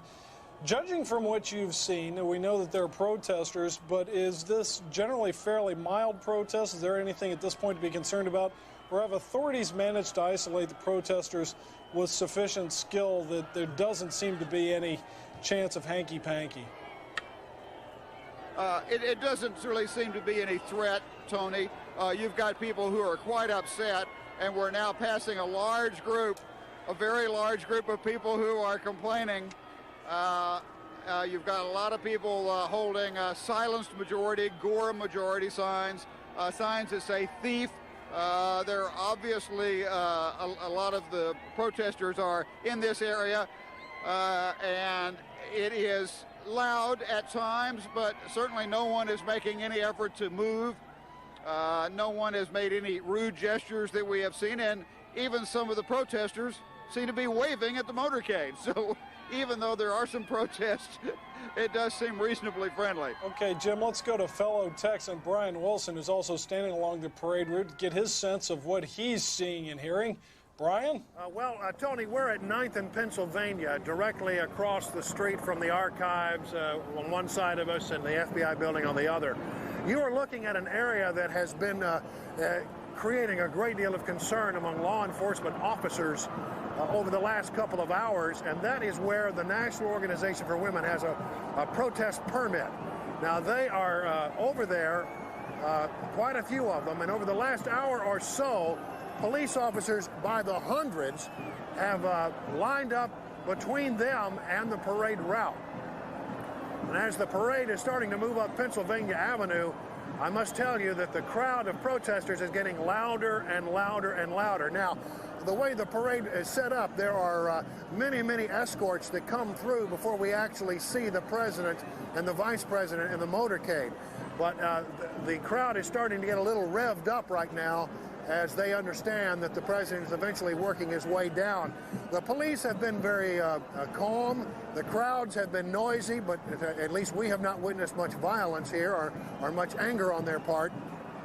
We can tell you also that around the perimeter, nearby, in fact, to my left, the mounted police are here to step in a moment's notice if they are needed. And also we have seen many D.C. police equipped with riot gear who are prepared to move in very quickly if they are needed. Right now, the barrier, though, between the parade route and the protesters is about, I would say, 1,000 Virginia, Maryland, and Pennsylvania state policemen who've been brought in here for this event and deputized as D.C. officers for a day. Tony? Okay, Brian. Linda? Brian, if you would, perhaps we ought to give our viewers just a little bit of background on one of the reasons why some of the members of the National Organization for Women are so worked up about this inauguration, not least because of the nomination of John Ashcroft to be George W. Bush's Attorney General. And you got a front row seat at the confirmation hearings, and you really got a sense of how angry some members of the pro-choice movement are about John Ashcroft. And you probably got a better sense than anyone about how they feel about this. Well, yes, indeed. The nomination of John Ashcroft to be the next Attorney General of the United States is controversial in some quarters because of his very staunch and strong opinions about abortion. He is very much pro-life, makes no bones about that. And when he was nominated to be the Attorney General, there were many who were very shocked by that, very surprised by that. And the anti-abortion groups are supportive of him. But the pro-choice groups, the groups like NOW and NARAL and others, are very, very concerned about this nomination. Now, I must tell you that when John Ashcroft testified this week, he made it very clear that he was moving from being an enactor of laws into an enforcer of laws. And he made it very clear during the confirmation hearings up on Capitol Hill before the Senate Judiciary Committee that he felt that there was a distinction between those two roles and that he did not intend to do anything that would overturn Roe versus Wade, that he would enforce the law as it was, and he considered those cases that are already decided before the Supreme Court to be settled law. Linda? Also, I think it is worth noting that a lot of the Democratic senators who said they had reservations about John Ashcroft felt like they had their questions answered in a positive way. And it seemed like many of those who originally may have been on the fence have decided that they will support his nomination, yes? Trent Lott, the I guess now he is the majority leader of the Senate, basically said he believed there would be between 60 and 70 votes.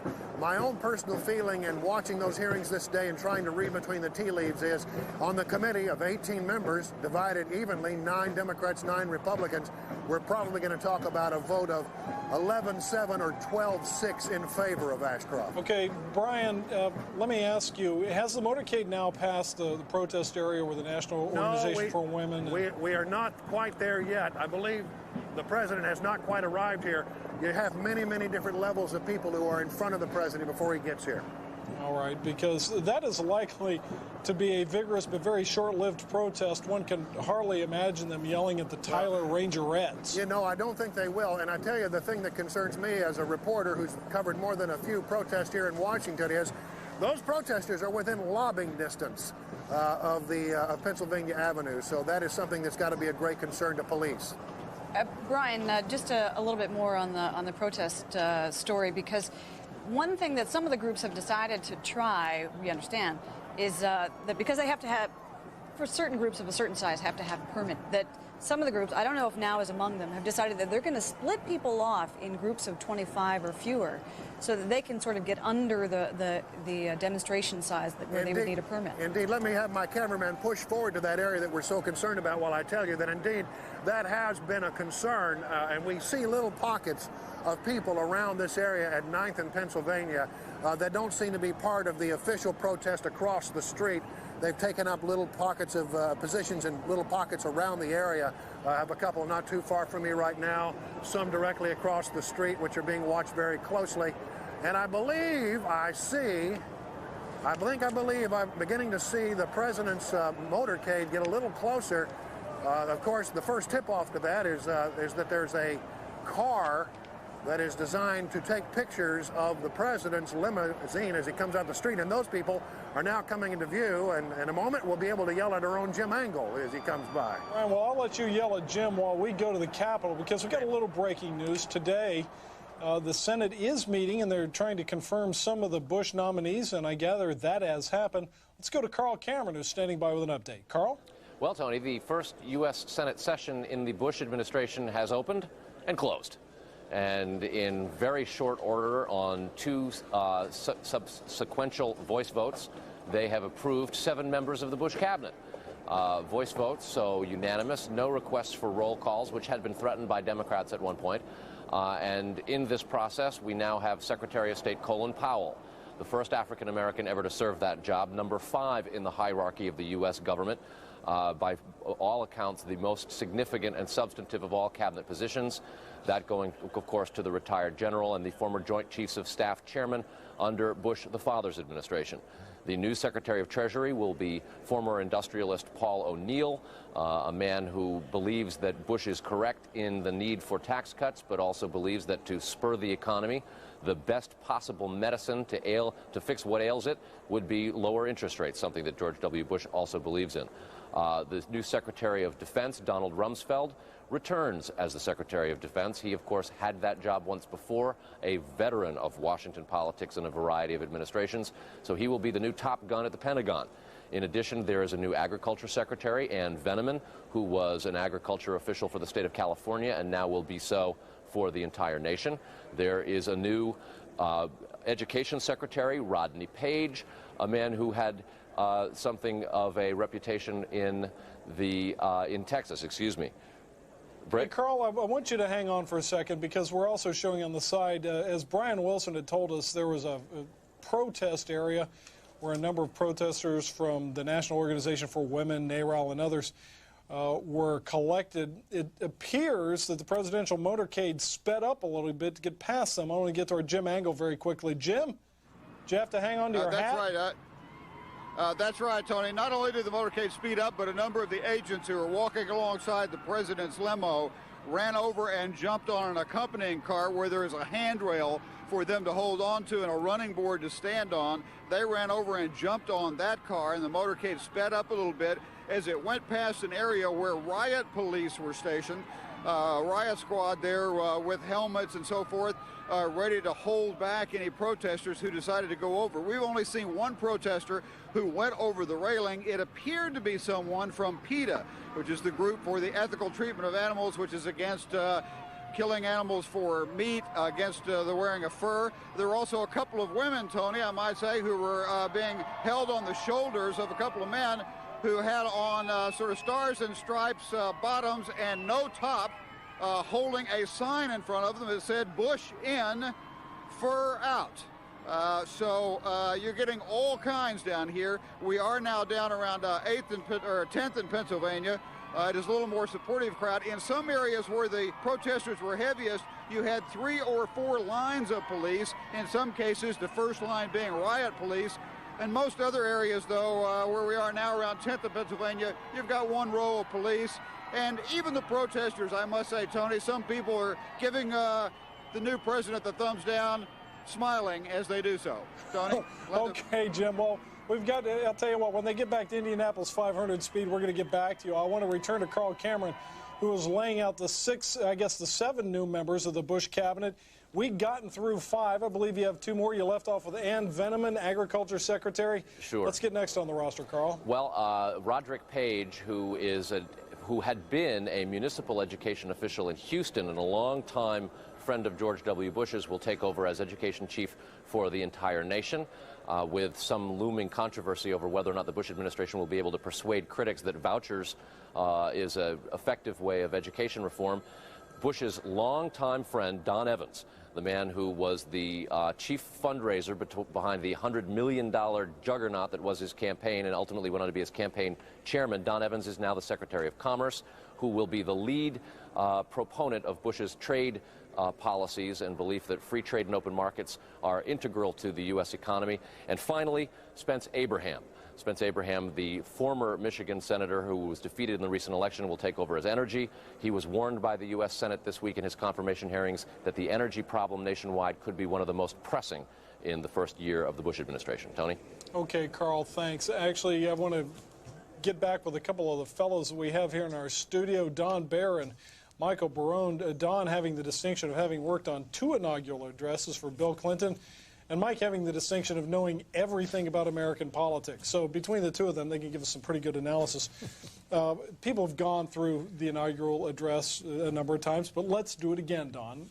First, give me your impression in terms of style points as a writer. What did you Let me make a quick correction, Tony. I only worked on 1, only on the 1996 Bill Clinton inaugural. I was a reporter with Michael Barone at U.S. News and Report for the 1993. So you went over to the other side. Right, that's all right. I've heard some of the comments about it. I have to say, and I'm very sensitive about this, having worked on the 1997 State of the Union and having taken some criticism, tepid, criticism from the pundits at the time, and I know how it hurts. I was somewhat surprised. I was a little disappointed in this address. I've been a big fan of the speech that George W. Bush gave at the Republican convention last summer and thought that he and Michael Gerson, his speechwriter, did a terrific job. I called it the best New Democrat speech ever given in prime time, ironically. But I thought this one started off well. I was kind of inspired in the first minute and a half or so, and then I got bored. And I didn't think there was much forward motion to the speech. Michael, just a question about sort of the contrast between what George W. needed to say and what George, his father, said.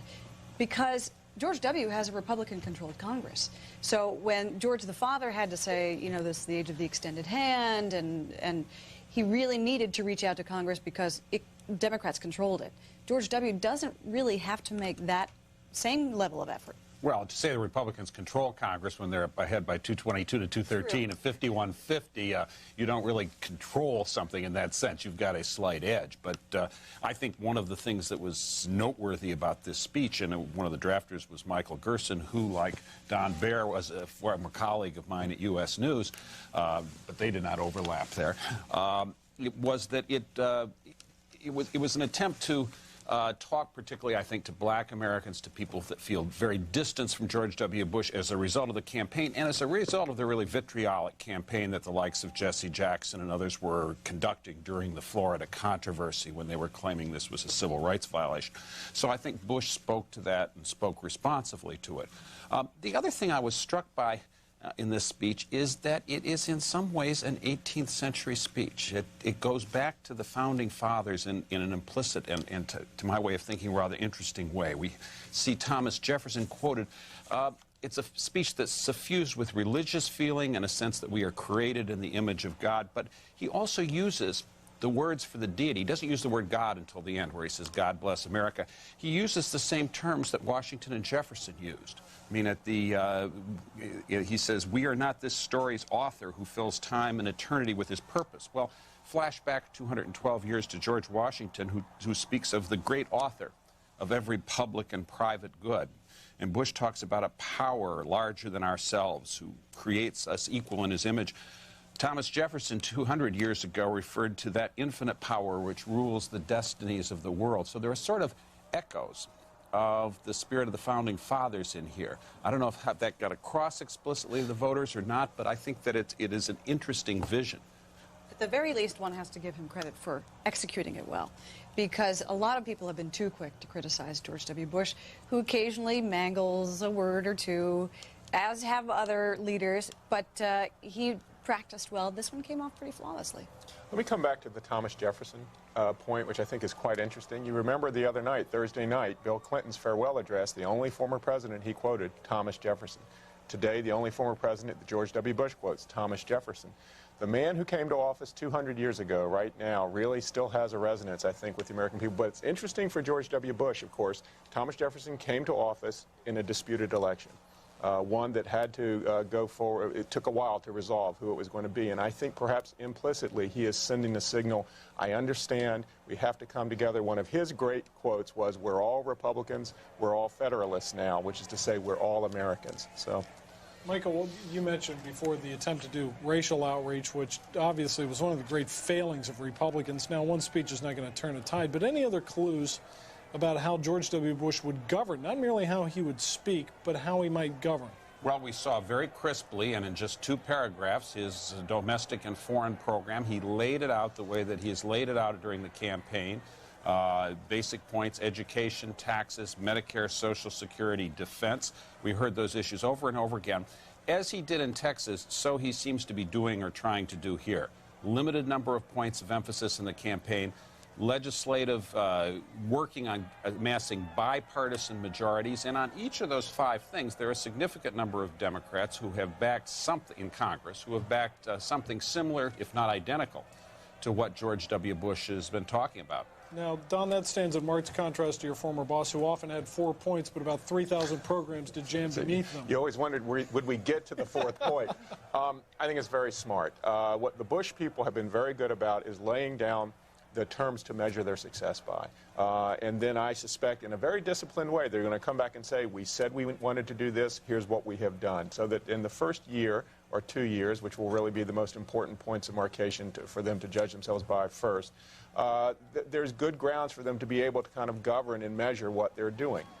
Let's also add in that, sort of behind the scenes, that George W. Bush has already managed to suspend some of President Clinton's executive orders, including environmental protections. He just got right in there.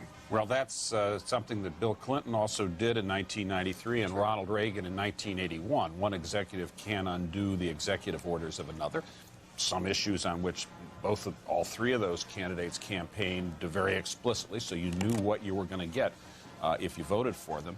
But one of Bush's hallmarks seems to be preparation. He likes to be prepared for things. He likes to he's run through, likes to have lots of lead time to prepare things and then to come out with them in a disciplined manner. I think he's going to do that. Education, his bill is coming out on Tuesday.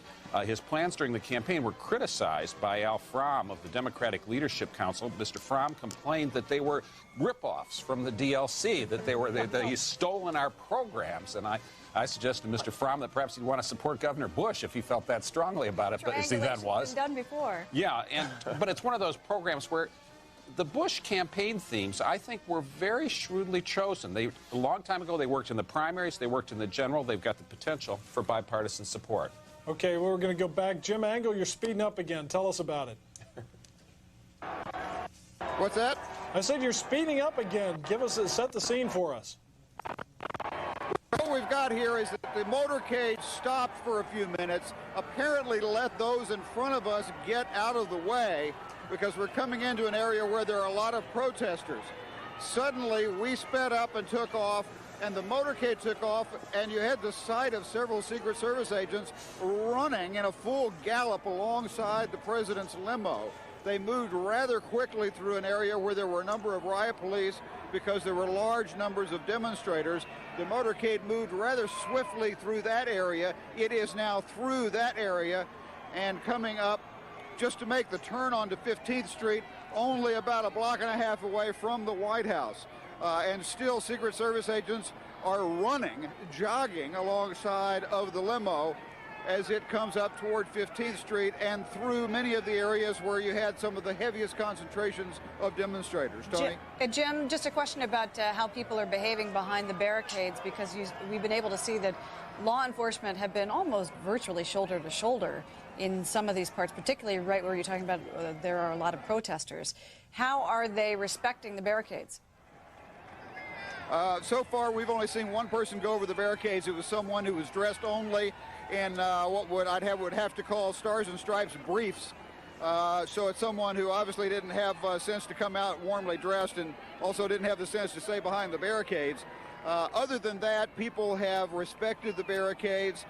In areas where there was a little more vehement protest, you've had 2, 3, sometimes 4 rows of police. Tony, Linda? Thanks, Jim. We'll get back to you in just a second. All right, Jim, as Jim just pointed out, the procession has moved from a very slow crawl at its outset to a rather rapid clip, at least comparatively, and within a couple of minutes, it seems likely, the President, George W. Bush, will arrive at the reviewing stand right in front of the White House. Our Wendell Goller is standing by there. Wendell, has anybody yet arrived on the scene other than the former president and his wife? That's right, the Barbara. former president and all the other honorary, honored officials and family friends? Tony, we got a bunch of people here. My colleagues, Jim Angle and Brian Wilson, may be where the action is, and Carl Cameron may be comfortably warm inside the Capitol, but I've got to believe I have the best seat in the House, directly across Pennsylvania Avenue from the presidential reviewing stand. The vanguard of President George W. Bush's parade has already passed. The phalanx of metropolitan Washington, D.C. police officers, motorcycle police officers with sidecars, and the first band is on the way. In the reviewing stand, this fabulous reviewing stand behind me, I think you mentioned that former President George Herbert Walker Bush and Barbara Bush are there watching now this first band. President Bush's brother, Jeb Bush, the Florida governor, is there. Members of the president's new cabinet, including Secretary of State Colin Powell, already watching, and also members of Congress and members of the United States Supreme Court. Fairly remarkable structure, this reviewing stand, constructed over the past month. And starting tomorrow morning, workmen will begin to tear it down, Tony. You know they do that every 4 years. It is sitting right in front of the White House now, and in the White House, fairly remarkable transformation taking place. 2 groups of movers now moving former President Clinton's stuff out and moving the new President George W. Bush's stuff in. With an inventory being taken of both. They do count the spoons when the president moves out here. Also, workmen in the West Wing, Tony, where the president's Oval Office is and his staff works, are kind of frantically right now patching up the minor damage done over the past 8 years, patching paint holes and patching the walls. Painting is going on. Carpet has been torn up and is being replaced. New computers are being put in. All is being made ready for the work of the new president to begin on Monday. Okay, now, Wendell, of course, go ahead, Tony. Let me cut in for a second. One other thing that happens, by the way, folks, is there's a room called the Roosevelt Room, which is just across from the Oval Office. And one of the things that often happens there is that they swap portraits of Roosevelts. When you have a Democrat, Franklin Roosevelt is over the hearth. When you have a Republican, Theodore Roosevelt gets over the hearth.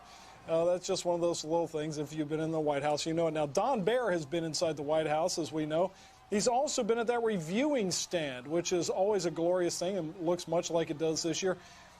Don, describe the scene for us a little bit and what it's like to be hanging around watching the parade. Well, I wanted to say one thing here, which is we're approaching the part in the parade where in contemporary history, many of our presidents have gotten out of the limousines and done the walk. Jimmy Carter, I think, started that sort of mini tradition. Interesting. Even George Sr. George got out Herbert a couple Walker of times. did it, exactly. So did And Mrs. so Bush. it's raining today. Maybe we're not going to see it, but it is also interesting, of course, this heightened security. Secret Service is, Tony knows, always trying to balance the interests of an open society and presidents who like to get out with the people with these security needs. I suspect they must be very concerned today, based on what we've been hearing. But so far, at least, we haven't seen any sign of that. The stand where Wendell is, I was laughing because he says it's the best seat in the House. My memory of having been there is you still get hit with the rain and the wind, and it's awfully cold there. It is a remarkable scene, though, to be backstage there behind the reviewing stand and going in and out of the White House. There's a long ramp that runs from that front portico of the White House all the way out. There's a fountain, you know, on the... John, let me just interrupt for a moment because the presidential limousine has stopped and I called it. just opened a moment ago. Speaking of presidents jumping out, looks like someone is opening the back door. There you go. So that the 43rd president Another of the tradition. United States is jumping out to say hello.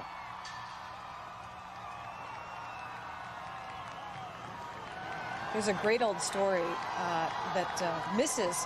Bush, Barbara Bush, jumped out during the procession because a weatherman said, "We love you, Mr. President." She went over and gave him a big kiss. So it's not as if it's all formality. There are moments when people really sort of let down their hair. I think this is a good thing for President Bush to be doing. He would not have wanted to go through this parade and have it said about him that somehow or another he was distancing himself from the people. So. That's right. One other thing to note, Don, anybody who knows anything about Secret Service agents, Linda raised a question before whether anybody had dared vault over the guarded areas. If you're smart, you don't want to mess with those guys because they are alert, and furthermore, every one of them knows even the slightest mistake could mean the death of a president of the United States. And I'll tell you what, I don't know anybody in any profession who takes their responsibilities more seriously, wears them day and night, and really has to suffer for them as much as Secret Service agents. It is literally an occupation in which you cannot even blink at certain moments, and it's awfully telling on anybody, especially who has a presidential detail. Yeah, all of us have covered the White House and Secret Service detail, and they take everything seriously. Even the slightest joke about a weapon is a bad idea. Yeah, the culture of the agency is sort of a zero-defect culture. And don't try and say something soft or cuddly or clever to them or pleasant. They are not amused. They are not going to be jollied up in any way, shape, or form. There are some people who complain that they overdo it sometimes. Well, you have the vice president walking by at a national convention, and we've got to clear the aisles for 20 minutes and so forth. But that's the culture of the agency is like that. It's not always that way in other countries.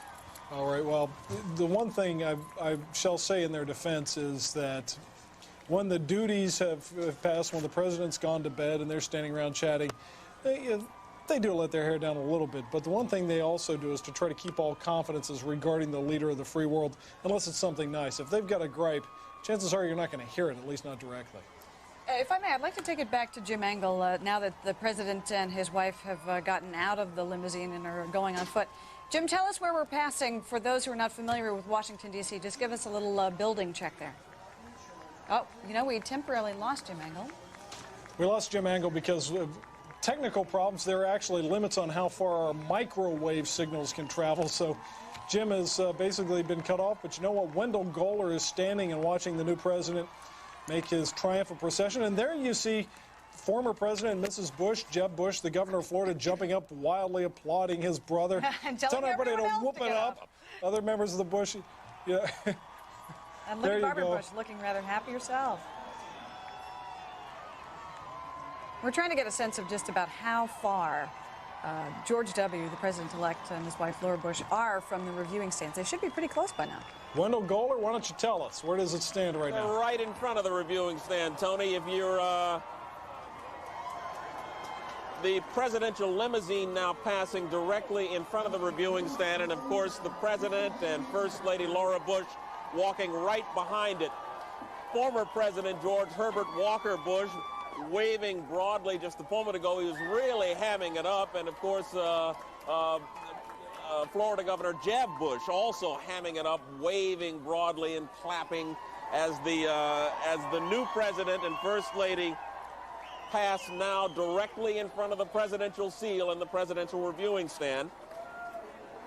We should explain that the stands where people are viewing these stretch the entire length of the presidential compound, which is on Pennsylvania Avenue between 16th and 17th Streets. So they're making their way towards 17th Street, maybe allowing everybody to get a glimpse before he doubles back and takes his seat where he can sit and review the coming attractions. And Tony, they are also passing, of course, their staunchest supporters. These are the expensive seats right here. The members of his cabinet, of course, inside the presidential reviewing stand, but the bleachers, the ones that are out in the rain, the ones that can't be very comfortable, are some of the highest priced seats in town. These are the people who worked hardest, who did the most work and perhaps contributed the most to getting George W. Bush elected. And they are delighted at watching the new president pass and enter now his new home, the White House. Tony? Certainly chief among some of the supporters are the co-chairs of the whole thing, which are the Reynolds and the DeWitts, who have been longtime friends of George W. Bush. I'm trying to track exactly where they are, but when you talk about expensive seats, Goler, I think, Wendell, they will be occupying some of them, no doubt, as well as Jean Johnson Phillips, who's been spearheading this whole thing. Talk about devotion to the Bush family. She even suspended her wedding to her now husband because George W. asked her to help him throw a political dinner, and that's a sure sign of devotion. So she got the job of handling this whole thing. I dare say if it had been the other way around, we might have had a different result. Not with George W., but the husband. Now, there you see Laura Bush, and, you know, we always talk fashion. I was up there on the podium today when President Bush gave his inaugural address, and probably the most startling fashion statement was that of his wife, not because it was terribly revealing or anything, but simply the color. This picture doesn't quite do it justice, in part because it's surrounded by blue, but that's really, it pops out, especially on a gray and dreary day like today. We'll have to see what the fashion experts say about that.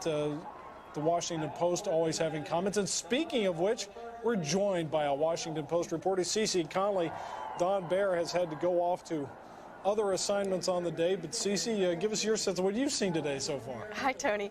I was listening to you all discussing the Secret Service, and this has got to be one of the most brutal days for those guys. But I was really reminded, as I was watching so much of the tableau today, I saw those same Secret Service agents that logged all the miles of the campaign for the past 18 months, and I thought to myself, no rest for the weary. Those guys slogged through the campaign and without missing a beat are right into this transition. Well, one of the other benefits they get is many of them will move to the presidential detail, which is quite prestigious, and that's one of the rewards quite often. The president can say, I want this guy and this guy and this guy. The other thing is the Secret Service was greatly devoted to George Bush Sr. We got to figure out some sort of set of titles for these two guys. Right. But the George Bush, who's not the president, they were deeply devoted to him.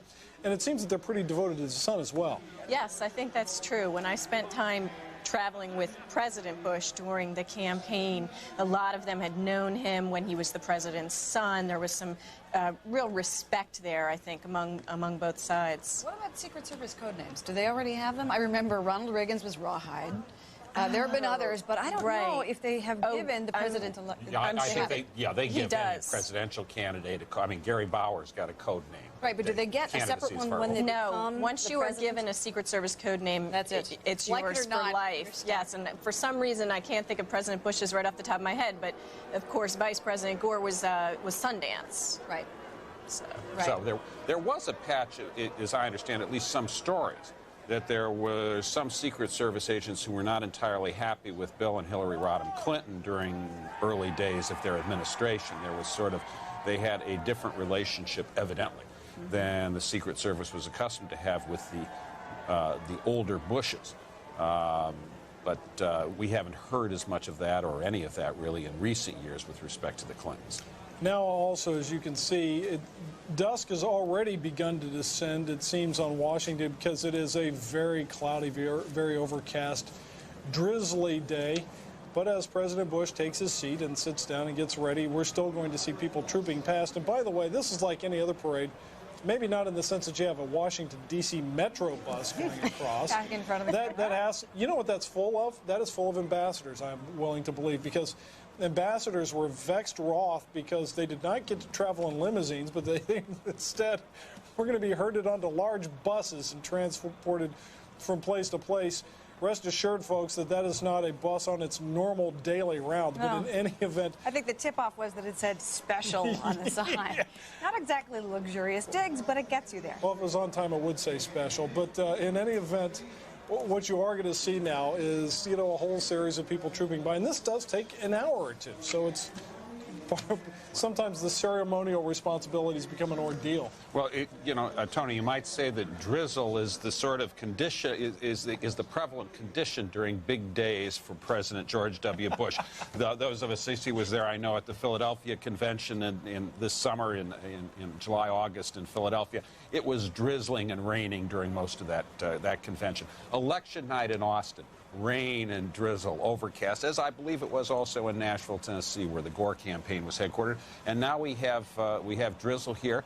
I mean, the fact is that we have this odd anomaly that the framers of the 20th Amendment, who established January 20th as the inaugural day for the first time in 1937, they wanted to shorten the period between the election and inauguration, picked a day that's likely on any given year to be the coldest day of the year. Let me just jump in for a second, Michael, as it appears the Secret Service agents have begun another stretch of their 50-yard dash. This will be the Cheney family, who have just been announced by the public address announcer. Dick Cheney deciding not to walk. Of course, the reason that you see them all sprinting down the street is they're supposed to be right there beside the car when the Vice President and Mrs. Cheney climb out.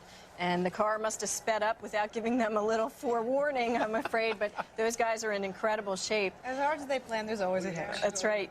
You were talking about the rain and the drizzle, and I thought as I was listening to the president's speech today that it had a certain subdued quality, and I think that was fitting with the nature of his election, the Florida recount and how long that dragged out.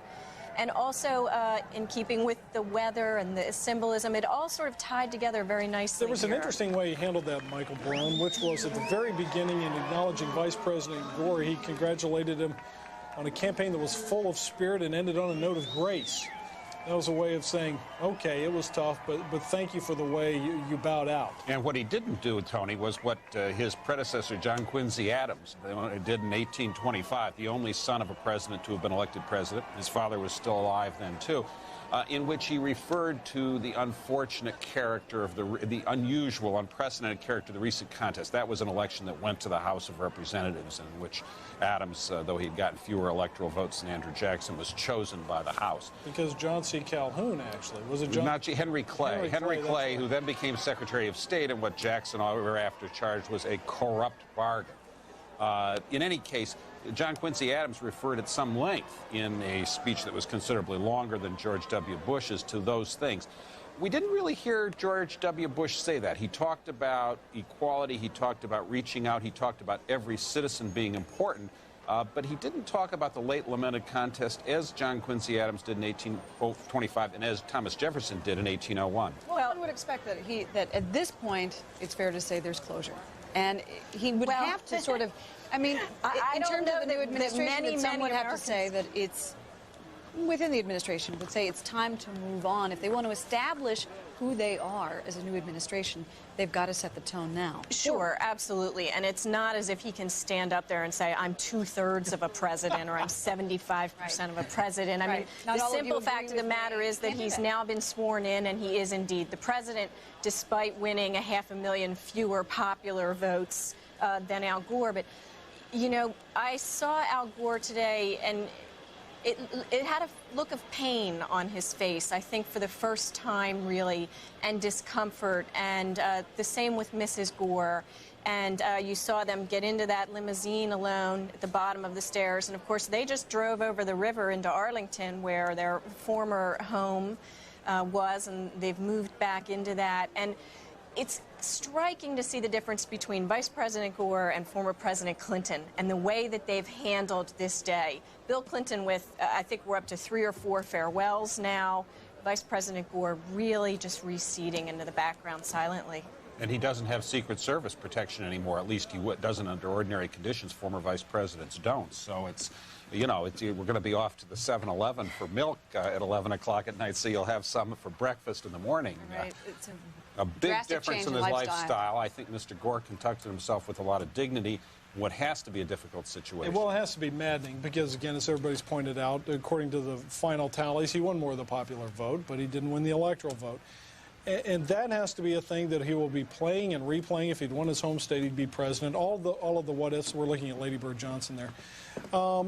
There are many what-ifs that one can play in this, and interestingly enough, I ran into Senator Joseph Lieberman as he was leaving the stage, you know, and he doffed his cap to me and I to him, and he came up and I said, well, how you doing? And it was interesting because the question startled him for a moment. And he said, I'm doing okay. He said, considering the circumstances, and then he walked away and he came back and said, no, I'm doing fine. Right. It's one of those things where the obvious question and maybe just the normal pleasantry is not the sort of thing he was expecting to answer, and he answered it in a way that's most unusual, which is honestly.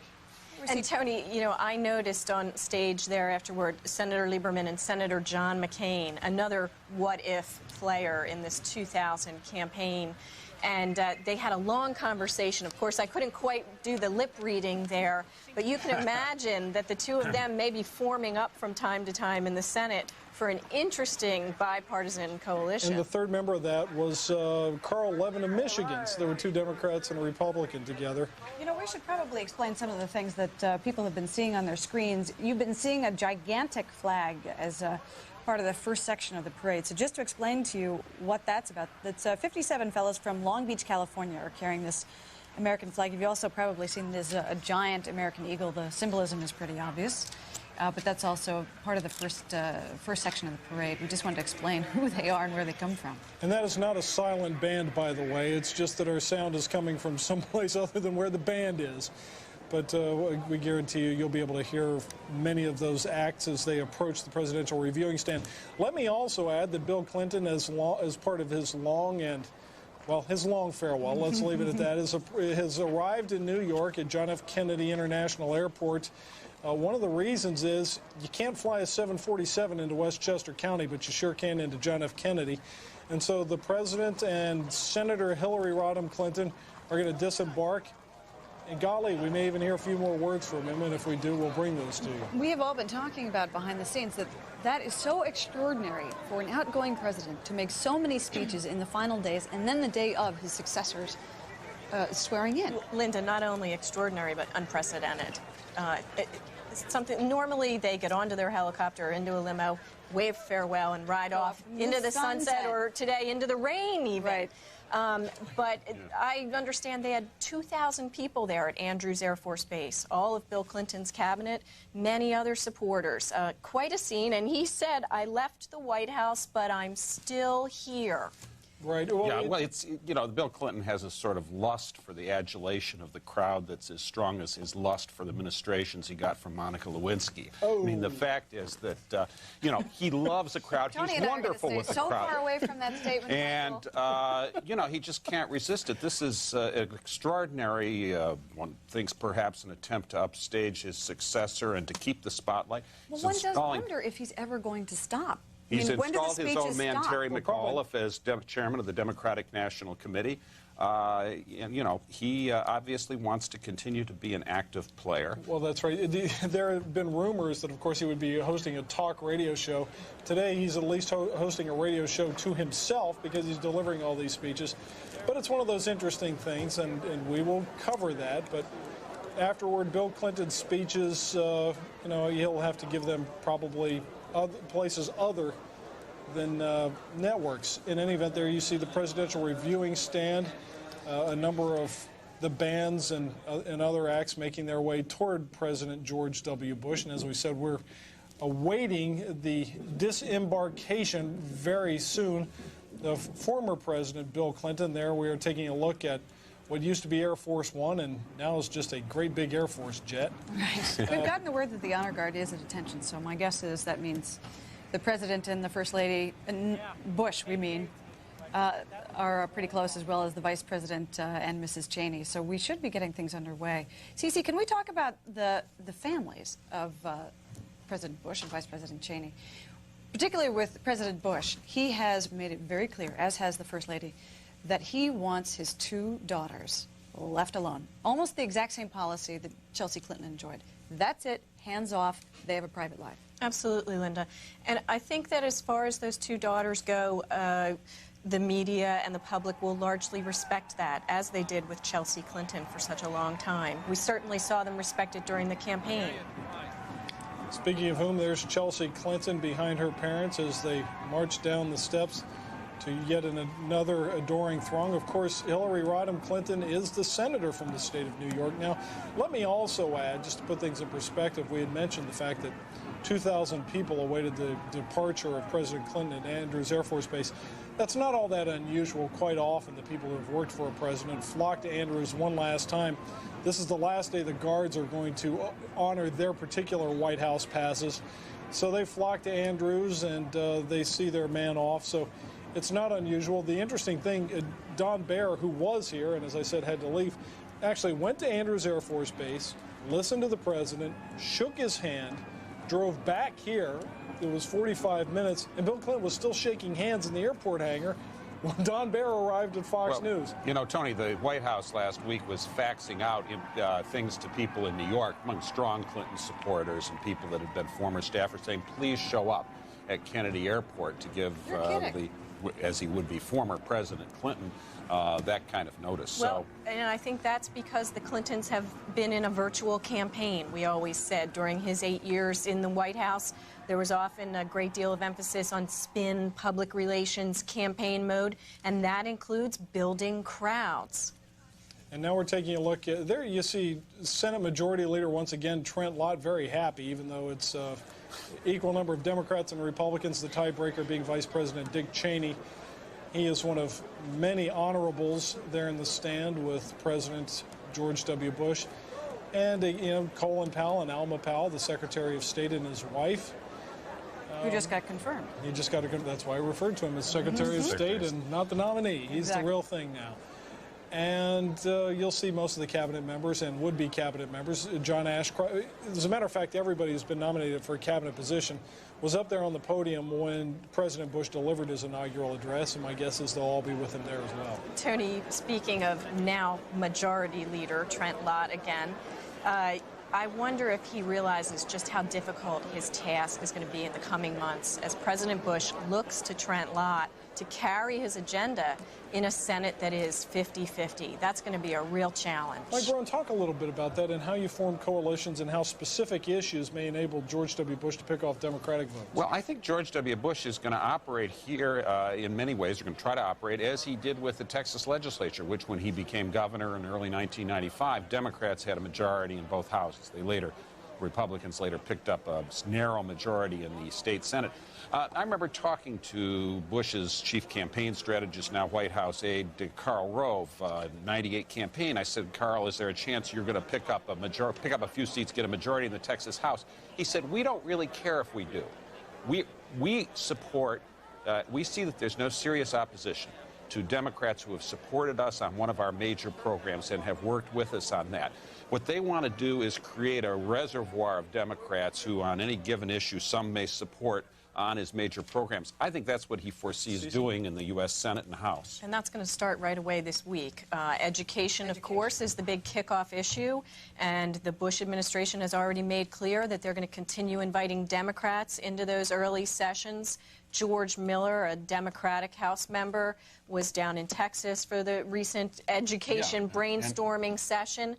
And Congressman Tim Romer, who is a Democratic Leadership Council member and is from a district in Indiana that was carried by George W. Bush, was also at that meeing. And that plan largely comes from the DLC, or at least that's what the Democratic Leadership Council says. Exactly. Now, let's talk about what role school choice has, because as we know, that was a controversial issue during the campaign.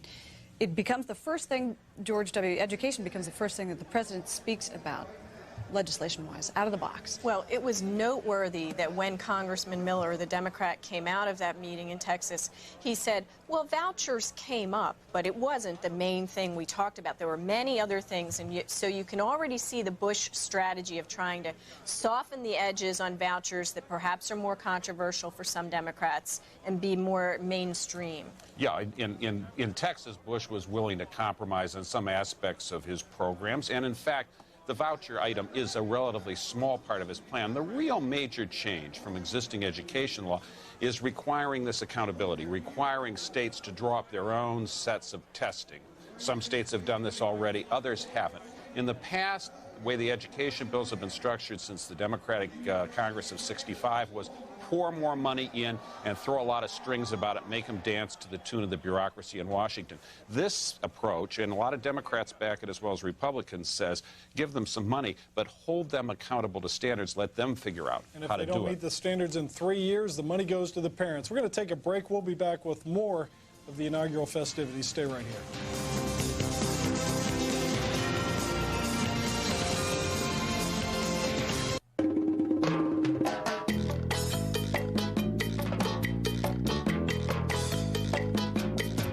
Bought your kid just about every I gotta have this or I'm gonna die thing under the sun. You may not think this is the right time to buy a computer. Think again. Now you can get a complete Dell system with an Intel Pentium 3 processor, speakers, and monitor for just $849. You'll also get 1 year of DellNet by MSN Internet Access, and you don't have to make any payments for 90 days. 90 days of blissful freedom. Of course, your system will be backed by Dell's award-winning service and support.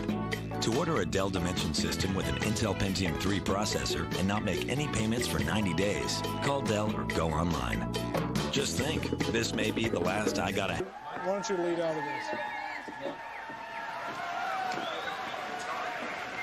We are resuming the parade coverage. We're glad you're with us. Linda Vester along with Tony Snow here on the Fox News Channel. And there you see 4 people you're going to see an awful lot of for the next 4 years. The President George W. Bush, his wife Laura, and right behind him, the Vice President Dick Cheney and his wife Lynn approaching the reviewing stand. I just wanted to give you that live picture. And they're very close to where correspondent Wendell Goller is. We hope he's able to hear us and add a little bit more of the scene setting. Wendell? Okay, we've lost... well, we don't have Wendell, but there you can see, obviously, President Bush and Mrs. Bush entering the reviewing stand. They're accompanied by an honor guard. Ruffles and flourishes being played. And next up, Hail to the Chief.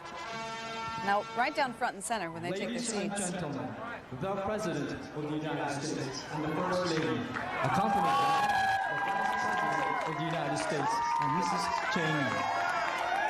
As I was saying, when they take their seats right down in the front would be the former President George Bush and Mrs. Bush right in front, as well as Governor Jeb Bush of Florida. We do have correspondent Jim Engel back with us to give us a little bit more of what it's like there on the ground. Jim?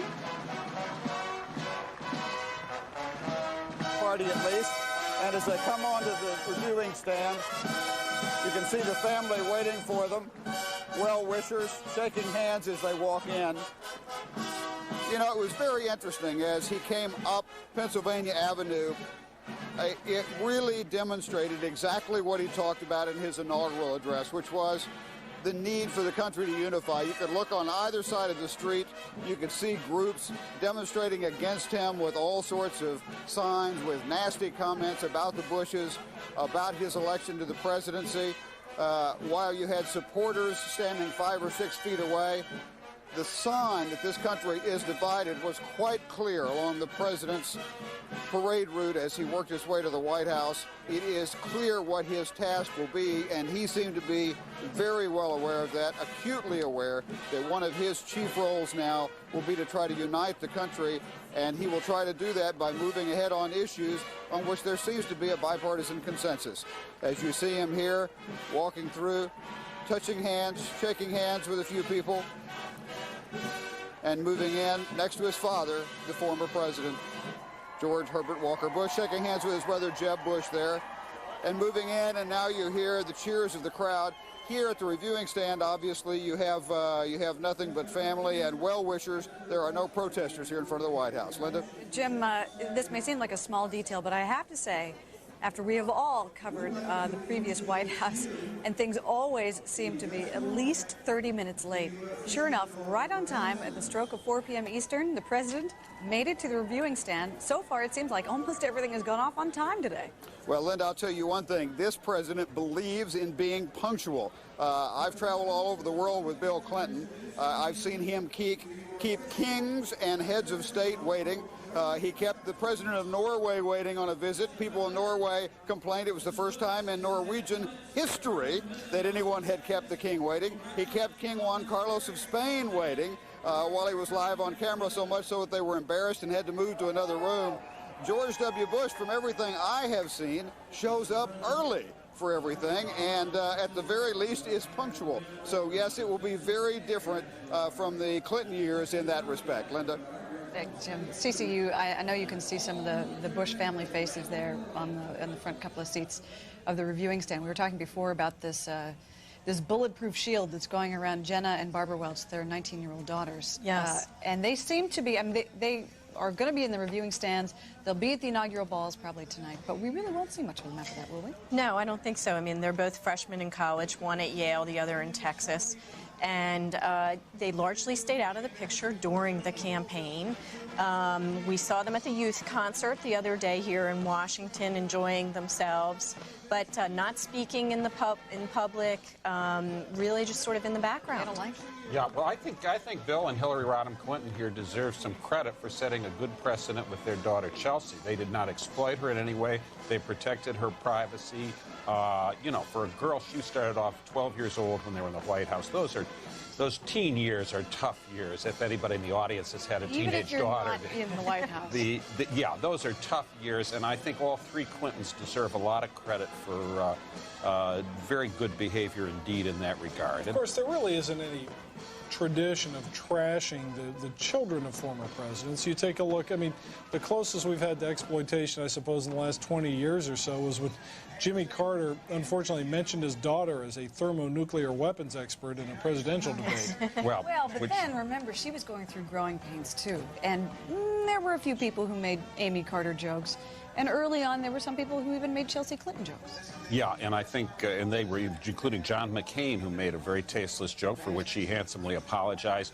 The fact is, I think we've all been wise to leave these kids alone and let them live as normal a life as it is possible to do in those difficult circumstances. Vice President Al Gore's former Vice President, now children, and former Vice President Dan Quayle's children, I think, were also given a certain amount of privacy by the press, and it was a good thing. Of course, the interesting challenge for the press is when some of these children become young adults and even get actively involved in politics. Let's look at Karenna Gore and Kristen Gore. They were out on the campaign trail all this past year with their father. Of course, Chelsea Clinton has, from time to time now, represented our country overseas at things like the Olympics.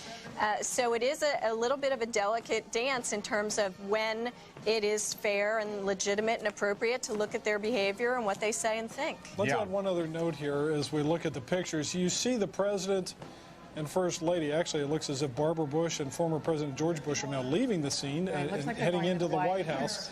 But President Bush and his wife are staying there with umbrellas, even though they're in a protected shelter. And that's mainly because the wind whips around there, and on a misty day like today, unless you're completely enclosed, which they are not, you're going to get wet. So there, President Bush is accepting a little bit of shelter in the form of an umbrella. Also, all of the early acts here and exhibits are military units, and there you see an Eagle float, which is being followed by the University of Texas Longhorn Band, which is going to be something near and dear, of course, to the president, who, as governor of Texas, not only has some sort of heartfelt love of the University of Texas. He never attended it, but well, he's got a rooting interest. George W. Bush applied at one point to the University of Texas Law School, and he was not admitted. So I think that... And settled for Harvard Business School. A considerable step down so in the world. So he may not have as warm of feelings towards the University of Texas as he has to some other Texas higher education institutions. We just saw, there you have the hook 'em horns signal being given by one of the members of the band, but several. It looks like they've. I'm sure the president has gotten a sight of that. There you see. It looks like there we go. There's Jen and Barbara Bush. That's right. The young daughters. Fussing over somebody young. I'll tell you what. Hold it, folks. As the president does hook 'em horns, we're going to hook a few advertisers and pay some bills. We'll be back on a lot more of the inauguration of our 43rd president, George W. Bush. Stay right here.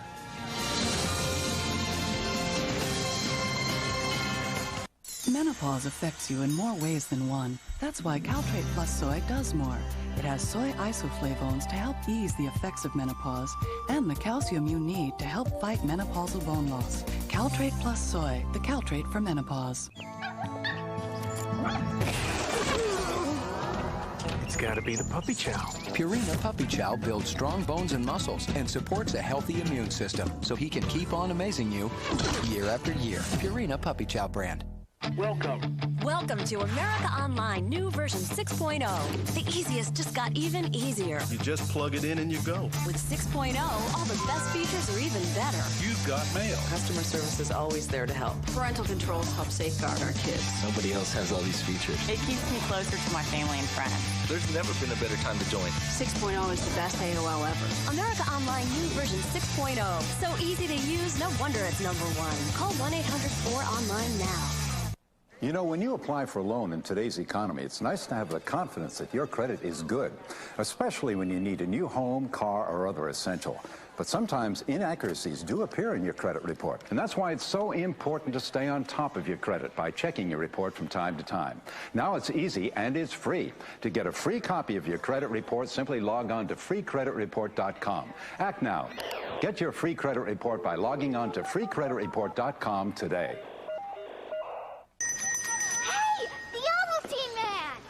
No kid can resist the taste of rich chocolate Ovaltine. Hot. It's creamy and chocolatey. Is this hot cocoa? No way. It's rich chocolate Ovaltine. Hot. Kids love Ovaltine's rich chocolate taste. It's made with milk, not water, so it tastes creamier than ordinary hot cocoa.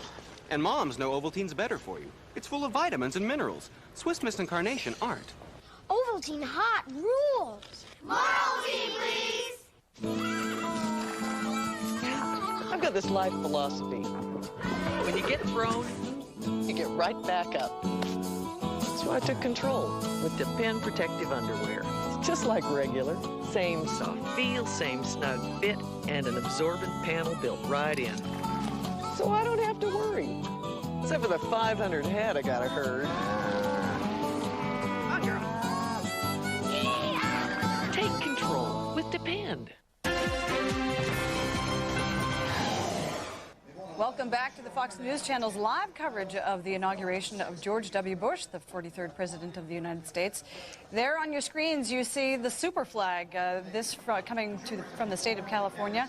It's part of the first division of the whole inaugural parade, which goes for a long time, needless to say. It's about, the route is under 2 miles, but this will go on till about 5:30 Eastern time.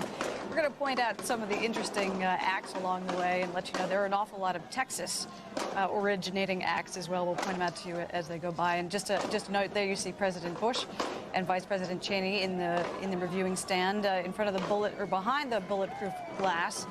That is Rain Street. It's not great weather, but everybody seems to be carrying on regardless. We want to reintroduce Cece Connolly of the Washington Post. Also with us, another guest, Mike Deaver, who has been through this before and helped to choreograph it as well. Right. Not the rain, though. No, well, not the rain part, but you've had to deal with weather. That's right. The second one was the coldest inaugural ever. Exactly. And how they had to move the parade all the way out of Washington and indoors in this sort of ad hoc kind of thing. Right. What was that like? Well, let me just tell you, before you go too far with that, I ended up in Georgetown Hospital by that time. Okay, let me break in. We're explaining, for those who don't know, Mike Deaver worked in the White House of Ronald Reagan and came here with President Reagan. And in 1985, for the second inaugural, it was freezing, it was icy, it was nasty.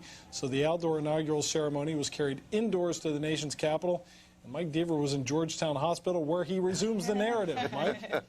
Well, remember, the first inaugural we had in 1980 was the warmest inaugural in history. So we had both the warmest and the coldest. I tried to still supervise the inaugural with my telephone and television, but it went on without me after I ended up in the hospital. Right, but that must have been a logistical nightmare. I mean, you do the best you can when you Well, plan for all I don't think sure, there were problems and difficulties. The real problem was the disappointment for all the people who come to town and wanted to see the parade. But the trumpet mouthpieces were freezing on the kids' lips, so it was impossible to go on. Well, now, today, they're all wearing plastic ponchos, if you noticed it. Even very soggy out there today, unfortunately. But you know, I think where the president and the first lady are is not covered at the top. everybody behind them is covered, but they're sticking out there a little ways. I saw some nervous-looking aides trying to pop up umbrellas behind them, thinking, what do I do? Well, do I give them an umbrella or not? As Mike has pointed out, look where the stand juts out. You're absolutely right. And some planner is now saying ruh-roh. Right. Exactly. We also need to amend something we said earlier. We opined that former President Bush and former First Lady Barbara Bush both had returned to the White House. Mrs. Bush returned alone, and we will speculate no further about the causes of that. Right. Perhaps it's because she had a fight, apparently, with one of the plastic ponchos earlier today. Apparently, in the early part of the day, she had one of those things on, just like most of the people in the reviewing stands. And when she was trying to get it off, she ended up in such a fight with it that she had to rip it off. So, you know, it's a... Well, I certainly can't say for sure sitting here in the studio, but I wouldn't be surprised if she's just wet and cold, and it's already been a heck of a long day for her. They were, of course, out at the Capitol this morning, and probably a big night tonight. So maybe she's just gone in to put her feet up for a few minutes. Let's go back and talk a little bit about the organizing of these parades. Mike Deaver, these things are endless. I mean, they are endless, and nevertheless, you have to do it. How does one go about choosing which acts go in and which don't? We know that the military bands and the marching units go in, but what after that? And here are the Kilgore Rangerettes, who have been mentioned earlier.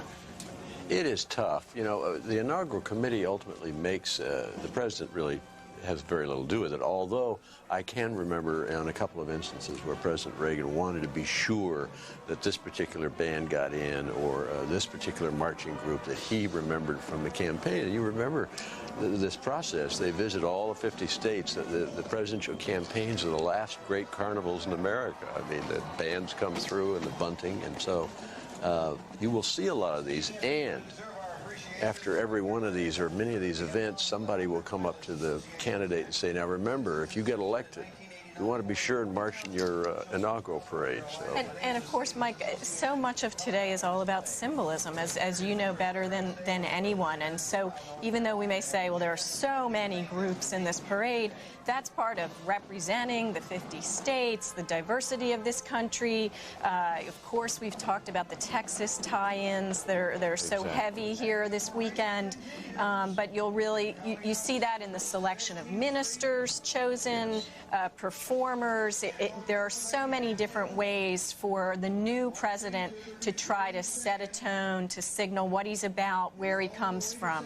Now, one of the things George Bush Sr., I'm still struggling with how to do these labels, did in his first inaugural is the evening after the inaugural balls, he held a separate one. It was called A Concert for Young Americans. B.B. King played.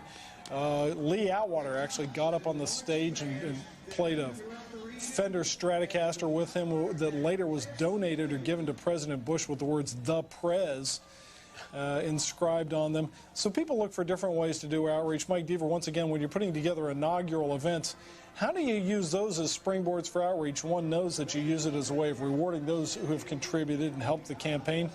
But what about people that you want to butter up for the future?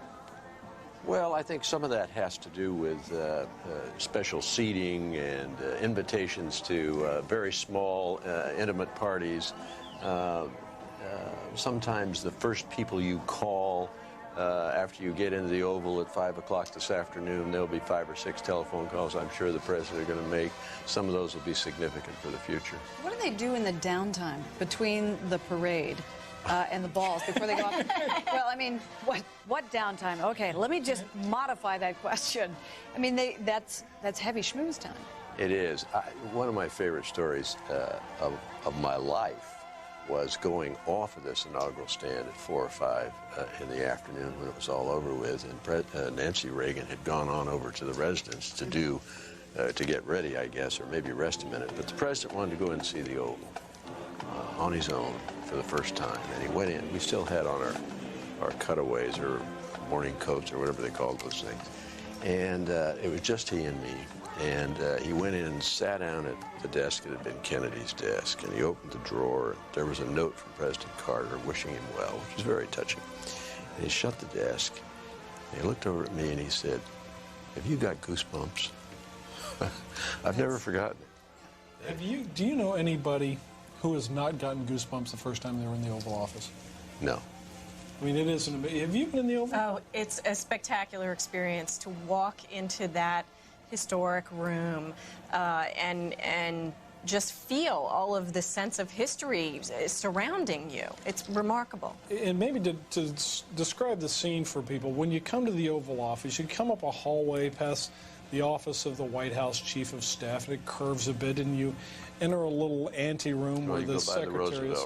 You go by the Roosevelt room, that would be on your left. Normally there's a bust of Lincoln right there, right next to the door to the antechamber to the Oval Office, and then you walk in, and it's not a big room, but it is an extraordinary thing. I know the first time I went in was to accept a job offer from a president, and well, now that's special. Well, it is, but nothing prepares you for it. And I'll tell you what, on an inauguration day, it's a wonderful thing for Americans to be able to sort of feel it, and you do wish that they would have the experience of being able once to walk in, because once you get into that sanctum sanctorum, it takes on a whole new character for you. It's also interesting to imagine what has happened in the time that the Clintons left and the time that President Bush will walk in there. They will have probably changed the carpet. They will have moved furniture in. You know, there is a building someplace here that holds all of this furniture and holds 8 or 10 presidential Oval Office carpets. Well, I had heard that there was actually a story about Nancy Reagan, that when they were moving out, you know, because it's the move out, move in process, that it's such a frantic thing that she was sort of going through all the drawers and thinking, ugh, have I left anything? Finally, a secretary had to say to her, Mrs. Reagan, if you left something, we know where to find it. It's okay. Well, and there was a marvelous photo that ran in our paper, the Washington Post, earlier this week, the snapshot of the Oval Office the day that Clinton was to come in.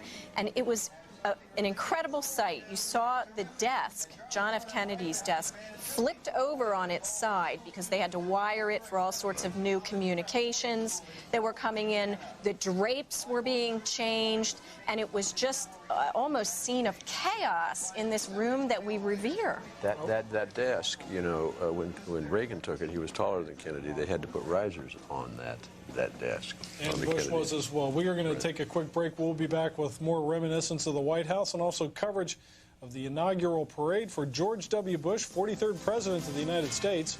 Stay with us.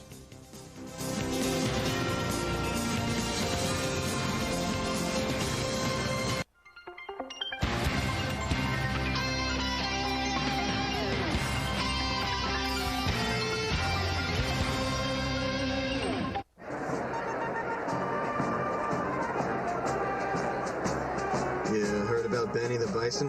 No, what? He never checked out the risk and overall performance of those mutual funds he bought. Well, Benny's no brain surgeon, right? When we created a smarter kind of investment firm, we created a smarter kind of investor with tools like the Schwab Select List, which highlights historically high-performing mutual funds. Visit schwabwelcome.com to order a free copy of the Select List. You don't do your homework, you end up looking ridiculous. Chris was like my shadow. She was always there. For 3 years, she'd drive down from her job at Kraft to tutor me.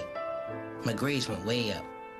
For 40 years, the Philip Morris companies, including Kraft, have given to programs like Chicago's Off the Street Club, and our employees have volunteered their time to help make a difference in people's lives. When she left to have a baby, I told her I hoped she'd have a daughter. She already did a great job helping to raise a son. Working to make a difference, the people of Philip Morris. The job market is like a maze. With opportunities everywhere, it's hard to know where to turn. Take it easy. Go to Randstad. We get to know you and what makes you, you. Then Randstad represents and markets you to find the job that's best for you at no cost. Full-time, part-time, anytime. Could finding a great job get any easier? Randstad. A brighter way to a better job. When we asked some denture wearers why they don't use an adhesive, they didn't have a whole lot to say. I don't need it. My dentures fit fine, thanks. I've not had a problem in 15 years. But then they tried Fixodent, and they couldn't say enough. Makes them feel a lot more natural. I just plain forget I have them. They actually fit better. That's because Fixodent gives even the best fitting dentures a better fit. It just proves you never know until you try. Fixodent, and forget it.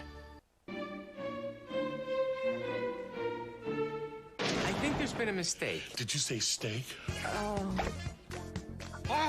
I have narcolepsy. It's a sleeping disorder. From executive producer Adam Sandler. I have Tourette's syndrome. Shove it up your...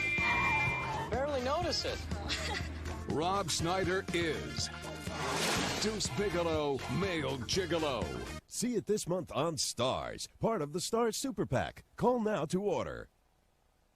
This month, Eddie Murphy's bringing his whole Eddie family to Dish on Demand. Get your butt out of my chair. And they're coming with 2 big fat surprises. Order Nutty Professor to the clubs on Dish on Demand and get a free CD soundtrack with songs by these artists. After the movie, watch for details on this exclusive offer and a video featuring deaf soul artist Music Soul Child. A music video and a free CD just for ordering Nutty Professor to the clubs on Dish on Demand.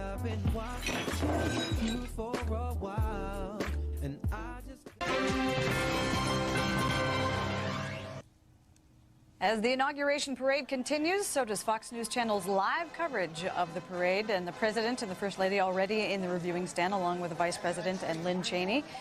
We are continuing with sort of looking at the perspective of what it's like to move out of the White House and quickly move in and get it ready for the new occupants. Correspondent Wendell Goller is in the reviewing stands, or he's nearby, and he's been working on that story throughout the week. Wendell? Linda, quickly, I guess, is the key. There's quite a frantic effort going on right now in the roughly 3 hours or so between the actual inauguration and the time the new first family actually goes into the White House. 2 groups of movers, one taking former President Clinton's family's goods out of the White House, the second taking the new president, George W. Bush's family's things in the White House. Everything inventoried, everything coming out, everything going in is inventoried so that there's no need to worry about counting the spoons, as you will, once the ownership or occupancy of the White House changes. Also, a lot of work going on now in the West Wing, where the president's aides and the press corps operate, where the press operation operates. Obviously, the Oval Office as well there, but less need to repair the Oval Office than there is to repair the areas that get a lot of traffic. Carpets have been pulled up. There is painting going on now, plastering and patching. You can see pictures we took a bit earlier of workers kind of putting things together for the new staff of the new president, which will be moving in over this weekend. Linda, Tony? Wendell, that looked like the White House press secretary's office that they were doing the patching on, and the television, I couldn't help but notice, was... That is I think what we saw is Ari Fleischer's new office, Jake Seward's old office. That office was filled in Joe Lockhart's times with pictures that his kids had done. They were all taped, masking tape to the wall. Mike McCurry before that had also filled the office walls with pictures from his kids, pictures that had been given to him were nailed to the walls. All those, of course, had to be taken down. The holes and plaster repaired, repainted. Also, the West Wing in general is filled usually with pictures of the president, President Clinton in this case, pictures taken on his many trips. And these pictures are rotated as the president takes new trips. Now, over the past week or so, all of those pictures have been removed. They've been put in storage. Presumably, most of them will go to the president's library in Little Rock, and they've been replaced with historical pictures of old presidents. President Bush, of course, and his new team will replace them with pictures of their own. Okay, Wendell, now, I just want to roll that picture of the office one more time if we can. We're told that it's not Ari Fleischer's office, but if we can get our folks to roll it. And I'll vamp here for a second. You see George W. Bush and Dick Cheney enjoying the festivities and looking directly at the camera. The reason I ask is I just want to make sure that I got it right. I want to make sure that they're watching the right kind of television. It's an important thing to do. Let's just see. Wendell, did you have any control over what channel was selected there inside the press secretary's office? Yeah, but that is in fact not Ari Fleischer's office. That is one of the offices that's of the deputy press secretary. right next to Ari Fleischer's office, but they've sure got it on a great television channel, don't they? So much the better. You want to make sure that from top to bottom they have good viewing habits. So, Wendell? Tony, where the press secretary and the deputy press secretary and then the press corps itself works right adjacent to that briefing room that we've seen on television. One of the things that I think is surprising when you go into the White House is how small and cramped it really has become in terms of workspace, office space, technology. I remember when the Clinton team came in '93, they were surprised that it was not quite as technologically advanced as, for instance, their campaign with computers and internet. And the other thing for our viewers around the country to keep in mind is that to a lesser extent, this is happening in buildings all over Washington today.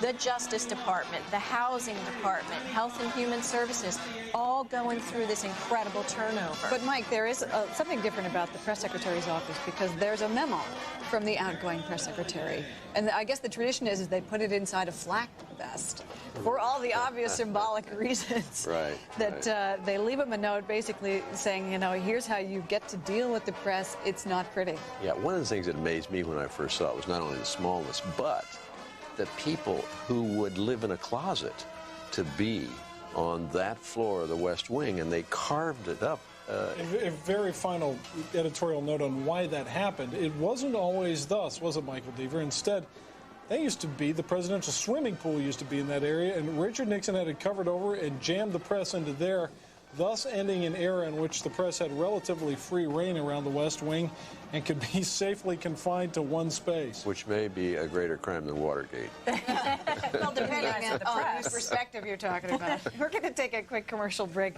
as we continue watching the parade of the inauguration of George W. Bush. Back in just a moment. Stay with us.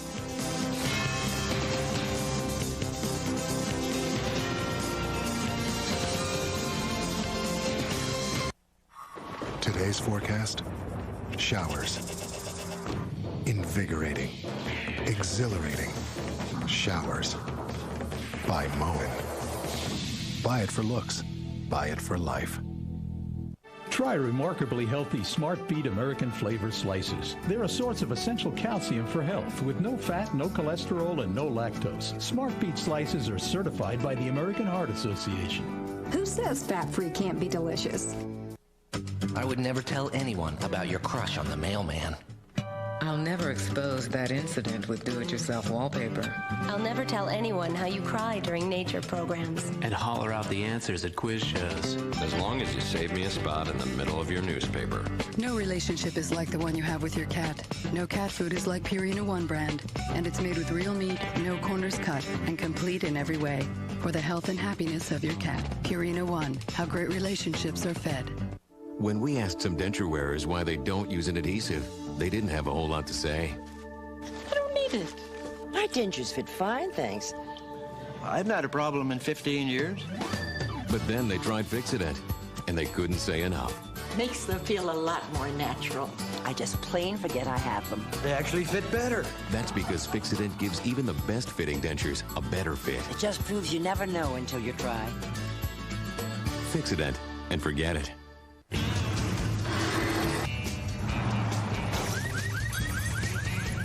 don't have to go to excess to get size and power. Introducing the new Suzuki XL7.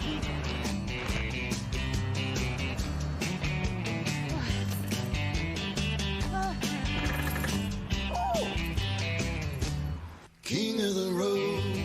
Suzuki. It fits.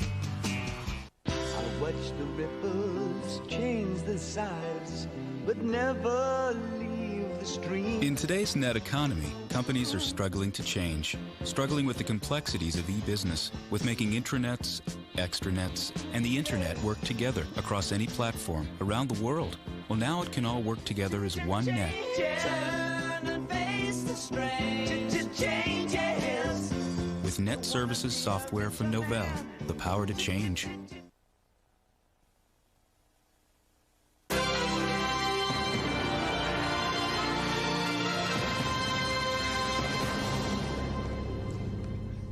Welcome back. We are covering the inaugural parade for George W. Bush, the 43rd President of the United States.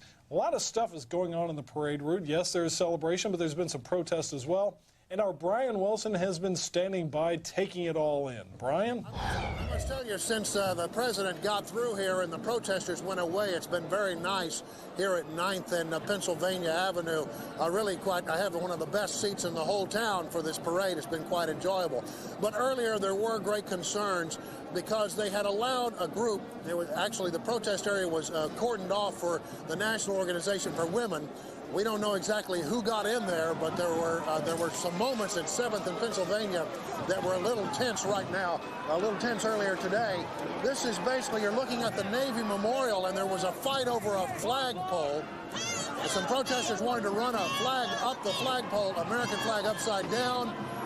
The Capitol Park Police came in and got into a bit of a conflict with those protesters, and several were arrested.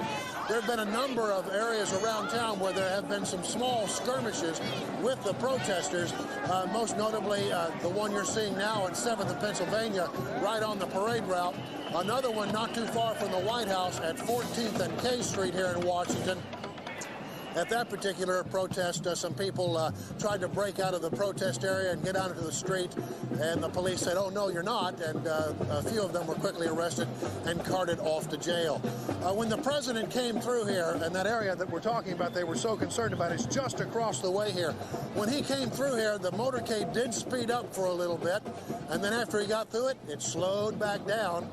The bad thing about that was, for Vice President Dick Cheney, is that he kind of got stuck in that area as the motorcade slowed down. But really, it went pretty well. There was a lot of yelling. There were some people holding up signs, but other than that, it went pretty peacefully. Back to you. We've got to add, Brian, that a lot of times celebration is a form of festivity as well. We saw a sign there that said, "We don't care who's in charge, we are ungovernable." I happened to encounter a group of high school students who were chanting labor slogans, and of course anybody who knows much about child labor laws knows that most of the people making the chants weren't even eligible to be joining unions, but nor do they pay taxes. It's Inauguration Day. Right, exactly. There were pretty nice festivities here. The protesters were in a good mood, and as our Jim Engel noted earlier, some of them even decided to shed their clothing as the president passed by. No harm, no foul, nobody hurt, just a few people arrested. Well, nobody hurt except perhaps those shedding their clothes, and, well, what the heck. Right. Let's welcome two more of our guests, Mara Liasson of NPR and Jeff Birnbaum of Fortune Magazine. Good to see you, as always. Yes, fully clothed. Fully clothed. I mean, we've all covered these parades, and I suppose that there are always the people. Jim Engel was reporting that there was some guy without a shirt on and had some interesting pattern on his shorts, and we won't go any further than that, trying to climb over the barricades. You got to wonder, in the middle of this pomp and circumstance, what comes over somebody who wants to, and says, "All right, I want to go without my shirt." I actually heard that person was a freshman member of the House. It often happens. Right, has not been given direction about protocol. They need some orientation. They've heard the television cameras are in the proximity, therefore they want to show off. Yeah. Right. Well, look, this is exactly the point. Television cameras are in the proximity, and I wouldn't be surprised if some of the people you saw today were the same people who protested the WTO meeting here, the finance ministers, or maybe their friends, or maybe they themselves were in Seattle. And it's for the fun of it. Some people like to do this. Yeah, I think we run the risk sometimes of taking this thing too seriously because there's this, the protesters and democracy's in shambles. And it's not that. I mean, whenever you get a big event, you get some people who are going to hot dog for cameras. We saw one broken window. Maybe there are a few more, but this certainly isn't like the panic that paralyzed Seattle a couple of years ago. It's an inaugural. Right, and we did also get reports that there were some tires slashed. Some of the demonstrators were slashing tires and were arrested. But police were saying this is going to be the biggest turnout of demonstrators since 1973 and Richard Nixon. Well, I guess the weather probably... Which it was not. I think if I were the headline writer for the Washington Post tomorrow, I would probably class this as minor incidents. Yeah. Right. Minor incidents. And otherwise, the bigger story, to the extent there was some obstacle in the way of this inauguration, was the cold and the damp. Which seems to follow a lot of the events of this election cycle. So right, and which cut down on the people who came to the Ricky Martin concert and probably cut down on the number of people who were protesting today. Likely it will not cut down on the people attending inaugural balls because they've spent a whole lot of money on their clothes. Earlier today, there were warnings that we'd get 2 to 4 inches of snow. That has not transpired. And here we see some people engaged in the time-honored prank of trying to climb a flagpole. Well, right. And meanwhile, the nice legitimate people who are in the parade, it's into the second division. Just to give you a sense of where we are, sort of in the parade, it's been divided up into sections. We're now in the second division. Leading off the second division have been members representing Dick Cheney's home state of Wyoming. There are more members from Texas, to be sure, which you're going to see. But it's sort of symbolic that in the second division was led off by those representing the state of Wyoming. Let's add also that there are 5 divisions, each of approximately equal length. So, again, it's one of these things where the president and vice president, having secured victory, now have to wave at each and every act, and then, I know that sounds terrible, but it's true, and then later on they head over to the White House and try to get squared away just a little bit before the inaugural balls. Now, there are 9 of them, I believe, this year. 8 of them. Right. And for those who have not been, and I hate to break the news to you, it is almost like showing up at somebody else's high school prom. It's true. There are thousands of people there, almost 2 of whom know each other. And they mill around and they wait for the president, and first the vice president and his wife to come, and they wave and they give a speech and they dance. And then the president and his wife come and they give a speech and wave and dance and leave. And then everybody looks at all the other strangers in the room and poses for a few pictures and they leave. This will go on until about 2 a.m. Tomorrow morning. And then the president and vice president and their spouses and families have to get up bright and early for yet another church service. True. And then they welcome people to the White House. They do some of the tours. From what we understand, President Bush has decided to bring in 13 families that he met along the way on the campaign trail, the quote-unquote tax families. Right. If you would, just fill us back in on the history for those who may have forgotten what that was all about. Well, the tax families were an idea that the Bush campaign came up with when they were really on the defensive about his tax plan and how the Democrats were charging, Al Gore's campaign was charging that it wouldn't do enough for average income Americans. So he came up with these tax families that in every single detail of their income and expenses on college or health care benefited from his tax plan, but not Al Gore's tax plan, and he would bring them onto the stage with him at every event and put the tax families forward. It was just one of the human props that candidates used during the campaign. Mara, let's do a compare and contrast as well. When Bill Clinton came to office in 1993, he too promised to open up the White House in the manner of Andrew Jackson. Now, of course, he almost did, and yeah. Well, the famous quote from Hillary, which was caught, I think, either on camera or by a print reporter, was she said, all of a sudden realized how many people were waiting outside and weren't going to get in. She said, those people outside are getting, I don't know if I can use this on television, screwed. Yeah, right, exactly. Begins with S. But in any event, and then they shook hands for hours longer. Hours, why? But the Clintons were people who didn't want to turn anyone away disappointed. If you came to see the president and first lady, you got a handshake. All right, so here we are. We're in the band section. It looks like a good time to take a break, so we're going to do that. Stay with us, though. I'll be rejoined by Linda Vester, Jeff Birnbaum, and Mara Eliason as we watch the inaugural parade for our 43rd president, George Walker Bush.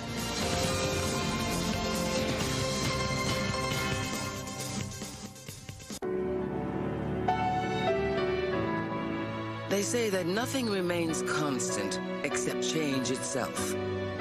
At New York Life, we see the world a little differently.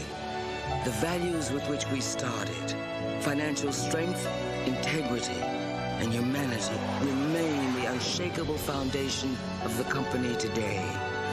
That we don't see them changing, ever, is why New York Life is the company you keep.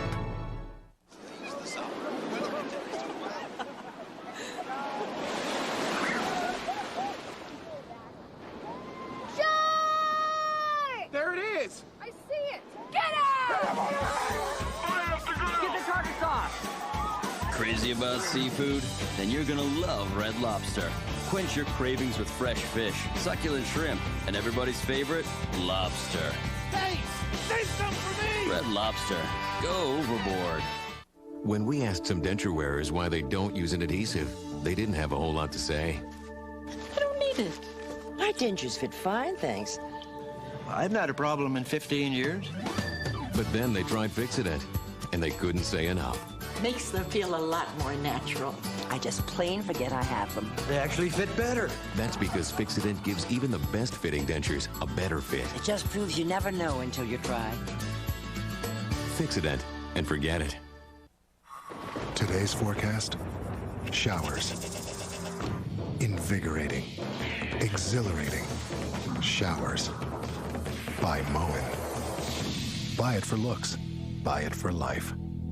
That's my final offer. That's my final offer. That's my final offer. Mr. Tyler, right here. Want banks to compete over you? At LendingTree, fill out one simple form and get up to 4 offers. Thank you, Mr. Taylor. Tyler. When banks compete, you win at LendingTree.com. Throw away the wrinkle cream. Leave the vitamins at home. Cast your cholesterol score to the wind. And if you see the Surgeon General, buy him a shot. Mandalay Bay, Las Vegas. Call now for special room rates.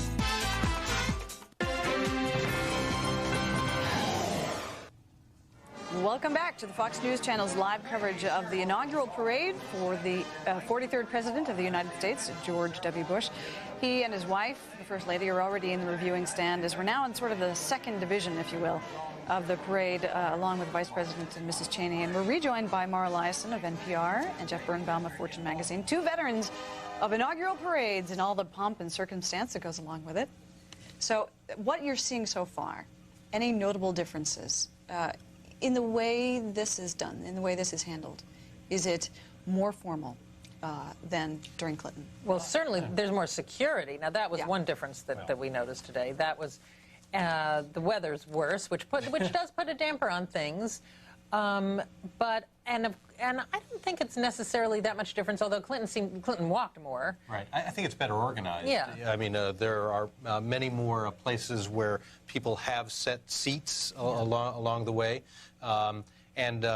I guess there's less self-aggrandizement. If you remember, the parade chairman back in 1993 actually had his own car with his name on the front. That isn't happening this time. Right. So this is much more George W. Bush's event and not anybody else's. And here we have Southern Methodist University, which, among other things, is the alma mater of Laura Bush, the First Lady.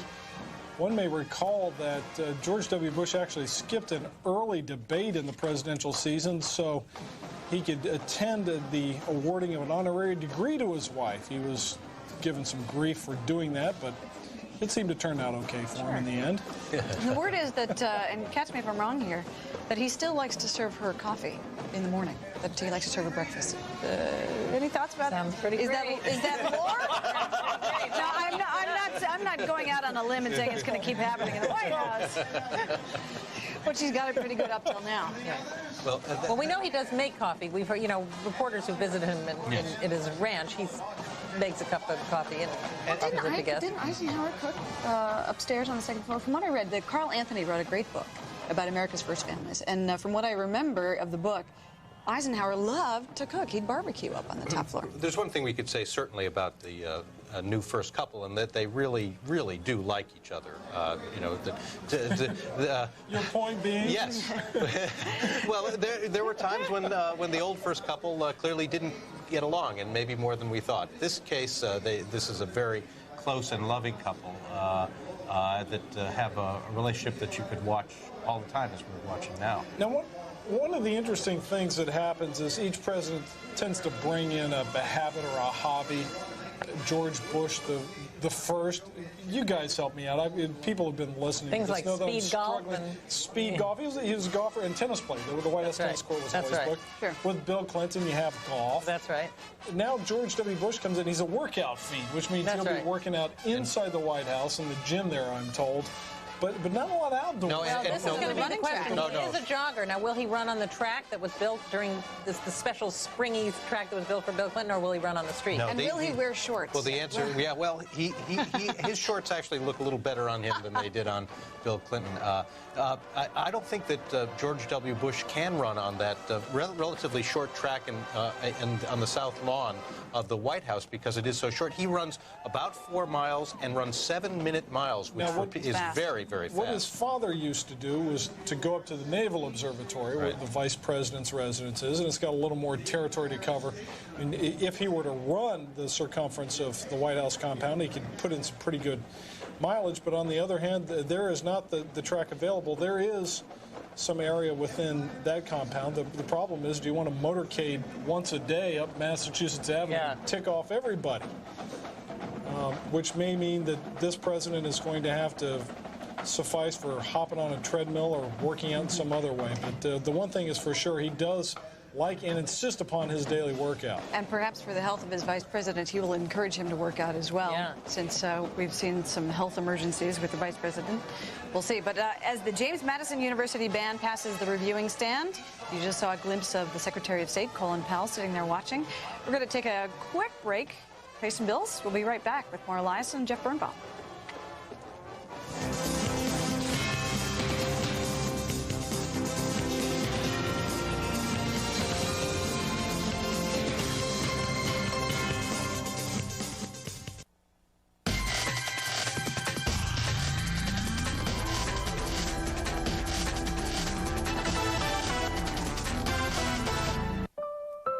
Could we cure diseases faster? Would we have even more beautiful art to look at? More inventions to make life easier? How many more great minds, great talents, and great achievements would there be if every person in this world were properly fed? At Cargill, we believe human progress isn't just made, it is nourished. I love strawberries. I love you.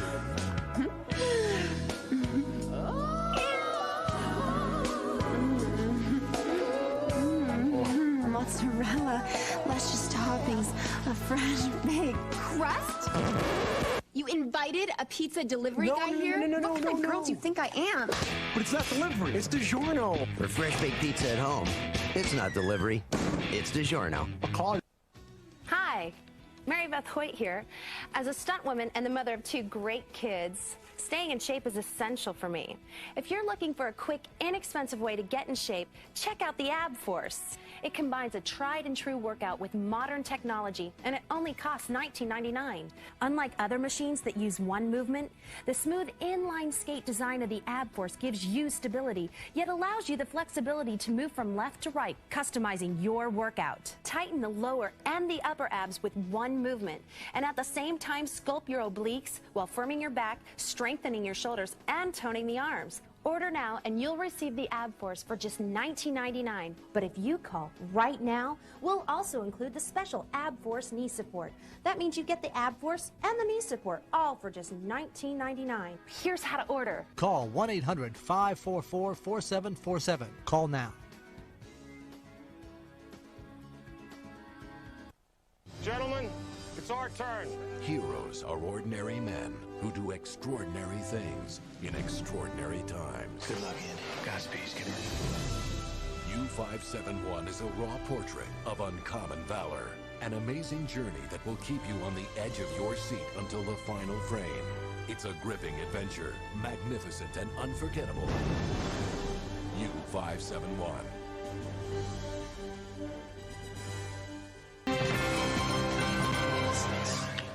Welcome back, everyone.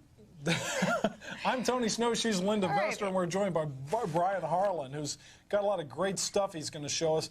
Look, one of the things that happens with inaugurations, yes, presidents walk up the street and sit and watch parades, but people want to take something home. They want to take home some memory, and guess what? We got the tchotchkes for you right here. We're loaded. That's what we've been doing for the past couple of minutes while you've been watching commercials. We've been enjoying some of this stuff. Brian, what have the sales been like On the website, on your website? On the website, we've done well over $1 million in sales on the website in the last 2 weeks. It's been incredible. You're kidding. What are the big sellers? Big sellers are the buttons, the medallions. We should show these. Let's do them one at a time. We got to do them justice. Buttons. There we go. Okay. Other there we button. go. Come on. There's come my back, third come hand. Back, come back, Thanks come to back. Tony. There we go. Other button. So those are big sellers. What else? Medallion is always a big hit. All right, this is the one that's sitting here on my notes. Yeah, we also have the medallion set, which is a gold, silver, and a bronze medallion, and that sells for $1,000. It's a limited quantity of 500. All right, can I just ask you what the markup on that is? Couldn't tell you. Okay. He takes the fifth, ladies and gentlemen. Okay, let's look at some more. I want to see that thing close up. Here we have a Dick Cheney teddy bear. Yeah, we have matching ones. We have matching ones. They say Cheney and Bush. Your vote counts on the back. That's cheeky. So these are popular items? Beanie Babies. Yeah, the Beanie Babies have been very, very popular on the website and in the stores. Really? Yeah. Now, other things. Let's see what else we have. Golf balls. What celebration would be complete without golf balls? Presidential golf ball. This one being the inaugural golf ball, ladies and gentlemen, featuring an inaugural commemorative seal.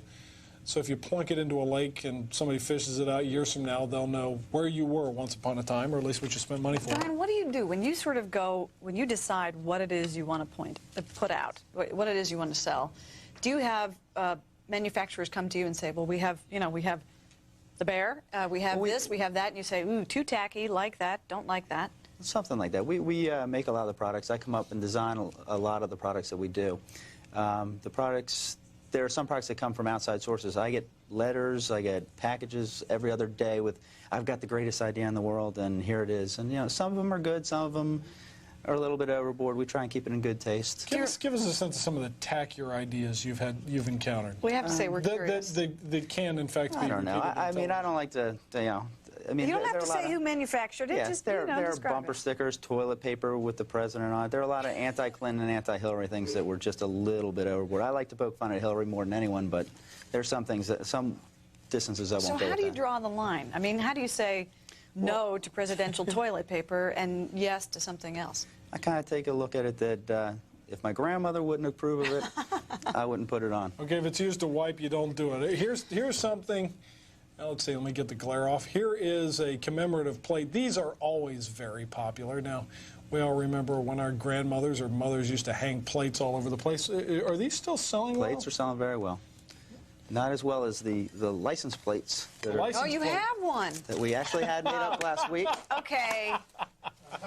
Can I just say, we did not plan this. Maybe you did, Brian. We didn't expect that. We had this made this last week. We had one made. It's real. Yeah. I thought it was fake. The license plates are used on the limos and for the... So this goes on Tony Snow's limo? On President Snow's limo, yeah. Yeah.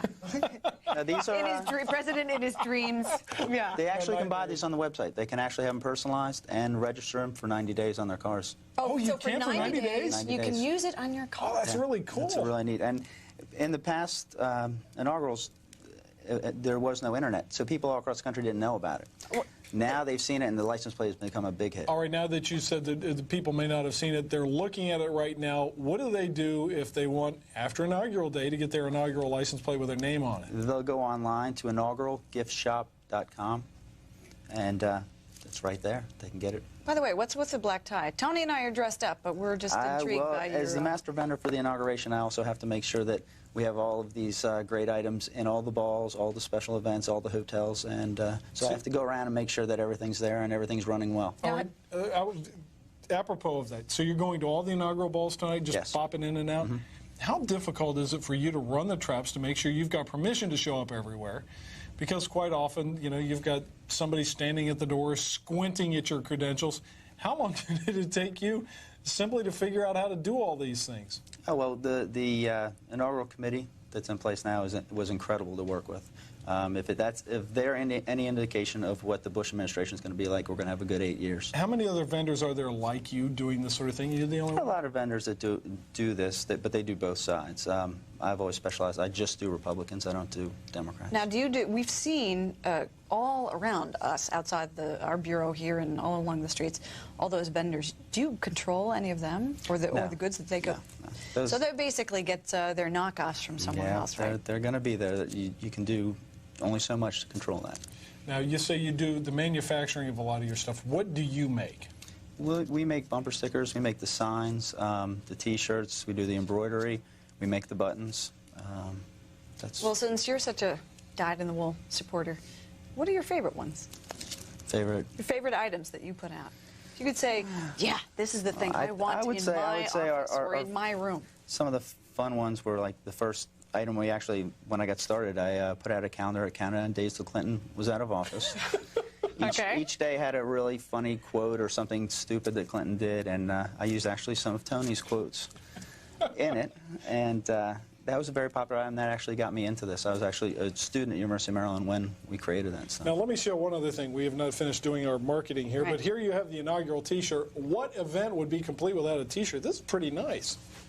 There you have your inaugural T-shirt as well. Those things generally run, what, $15? $15, yeah. Yeah. Everything's pretty reasonably priced. You can go anywhere from the $2 buttons to the medallion set, which is $995. Yeah, I'm still having sticker shock over the medallion set. These are selling well. Right, it's gone down $5, so give it a couple hours and, you know, get on the website. It'll be on eBay before you know it.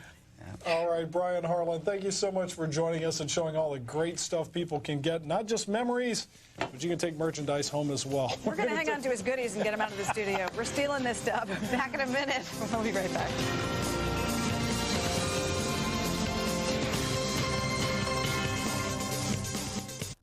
New from the makers of Imodium, a fast, effective way to relieve the discomfort of gas. Introducing Gas Aid, maximum strength. Restore yourself with new Gas Aid from the makers of Imodium. Now Daddy's home, y'all, with an appetite big and tall, so I'm baking big old biscuits. Grand's biscuits with a big homemade taste. Grand's makes them happy. My heart to yours.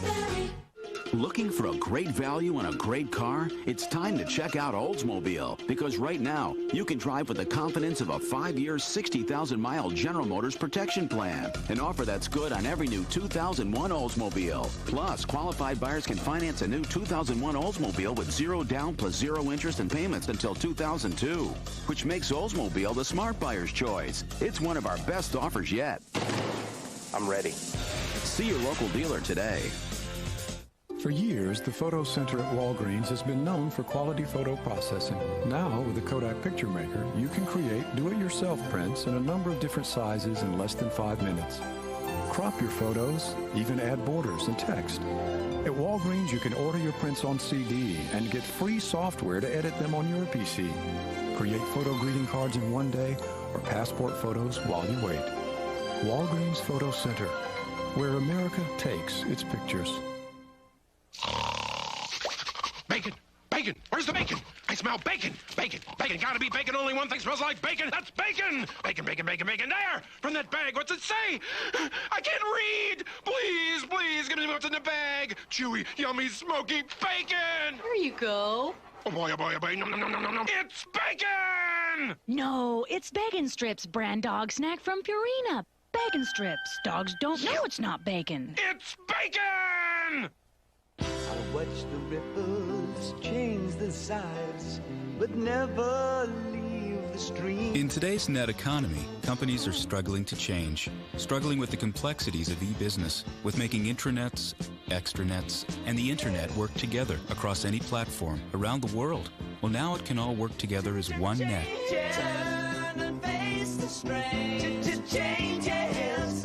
With Net Services software from Novell, the power to change.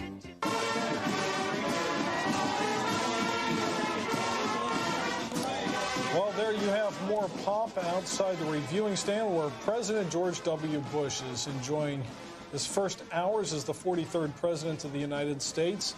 Now, a lot of people have come here to celebrate the event. Our Brian Wilson is standing by on the White House lawn with a couple, Dr. Richard and Mary Lynch of Palm Spring or Palm Desert, California. I've forgotten which one. Brian, why don't you fill us in? Yeah, we're at 9th in Pennsylvania, actually, Tony, where the parade still goes on in the background. Now, the weather has gotten kind of nasty, and a lot of people have decided to go home and call it a day, but not our guests here. I have Dr. Richard and Mary Lynch from California. Now, how long have you been here?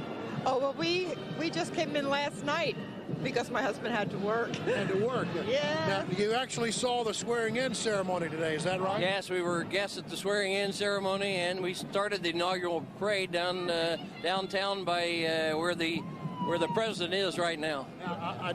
You are hearty supporters of the Bush administration, no doubt. Absolutely, his father and son alike. Yeah, I notice a lot of folks have started to wander off because the weather has turned so nasty here, but you guys are still here. How come? Oh, just gotta wear it out. Just stay right with it to the end. You gotta stay to the bitter end then, right? Oh yeah.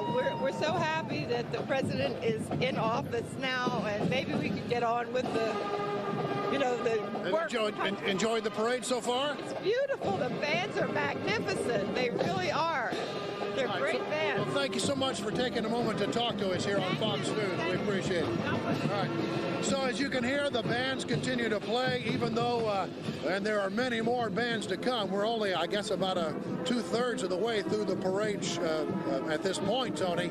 But a lot of people have decided basically they're going to call it quits and go in early. It's cold, it's rainy, and they've had enough. Okay, Brian, thanks so much. Now, as you were talking, the Texas A&M Marching Band came by the reviewing stand. That also happens to be the institution that houses the George Bush Presidential Library. So that one little note, and you saw the president talking to his father, the former president, something that's been possible only once before in our nation's history. Speaking of the incoming administration, we now have the chief political strategist of the Bush presidential campaign, now senior advisor to President Bush, Karl Rove, who joins us from the lawn of the White House. Mr. Rove, welcome. Hi, Tony. How are you? I'm doing fine. And by the way, for those of you who are keeping score, Karl will also be a guest tomorrow on Fox News Sunday, on Fox Broadcast Network in the morning, and Fox News Channel in the evening. Karl. Tony, they just told me what time I have to show up to do your program. May I wear my pajamas? Only if you put a suit on over them, Karl. Yes, sir. I will. Let's talk a little bit about what is to follow. You have 7 cabinet members now confirmed. You have a half a dozen waiting to be confirmed. Do you get any sense how long it's going to take to wrap up that process? Well, I think the Senate leadership, Democrat and Republican, has signaled us that it's going to be a matter of days, we've had good cooperation with the Senate on these issues, and we're looking forward to having the full cabinet here very shortly. The president did his customary outreach to Democrats today, and I've heard some Democrats talking about it in somewhat wary terms. How is it possible for George W. Bush to govern as a conservative and in this partisan and united town also to govern as a uniter? Well, there are things upon which moderates and conservatives and liberals can agree.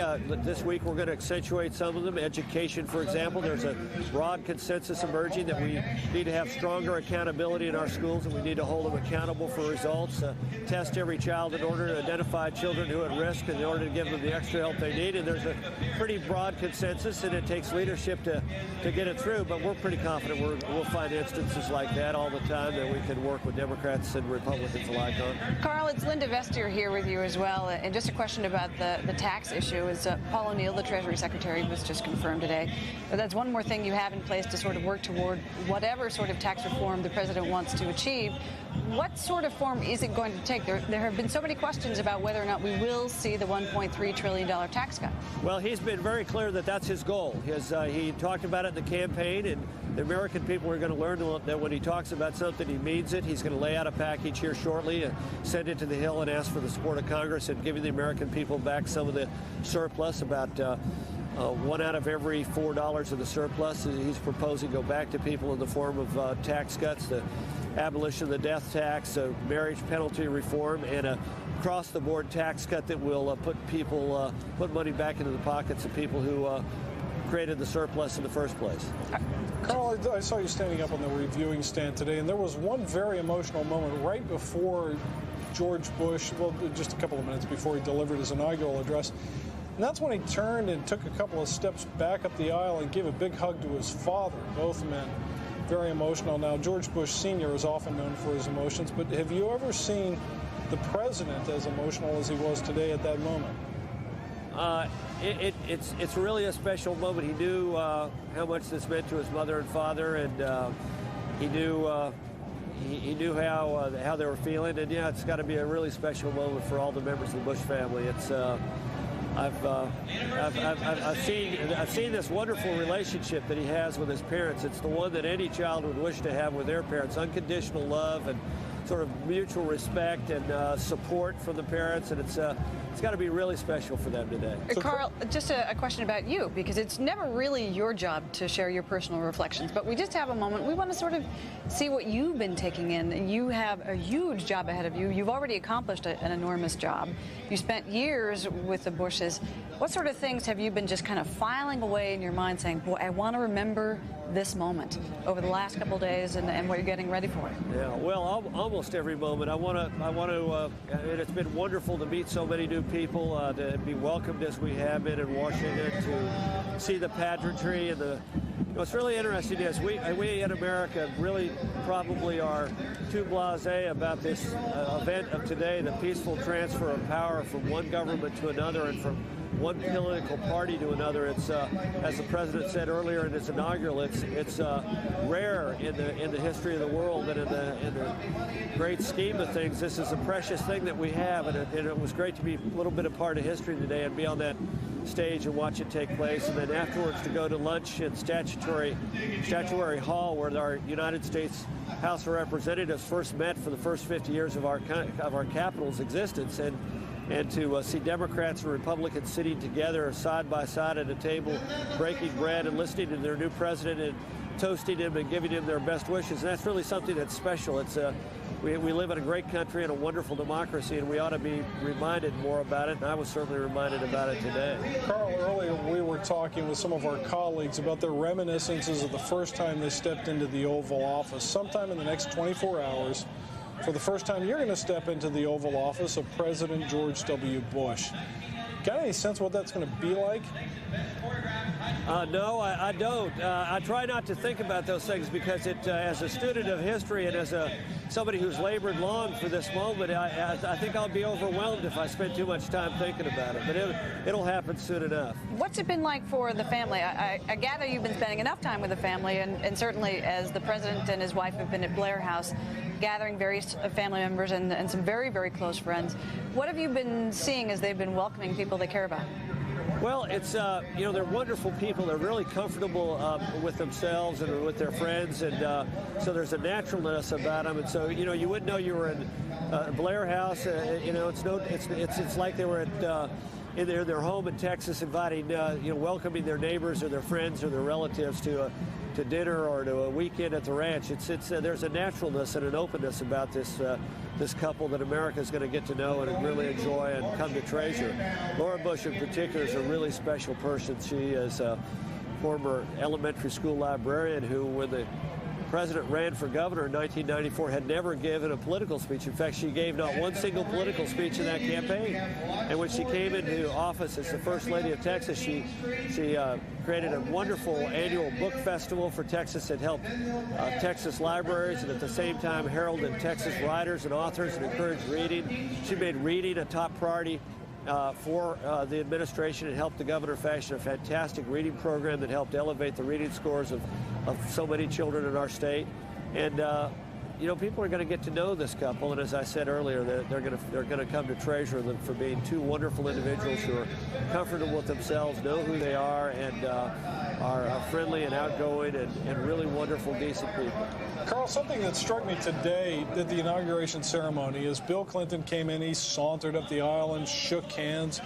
When President Bush came up, it was almost as if he couldn't wait to get to the front and get going. It was a couple of times it looked as if he was about to surge ahead of the people who were conveying him front and center.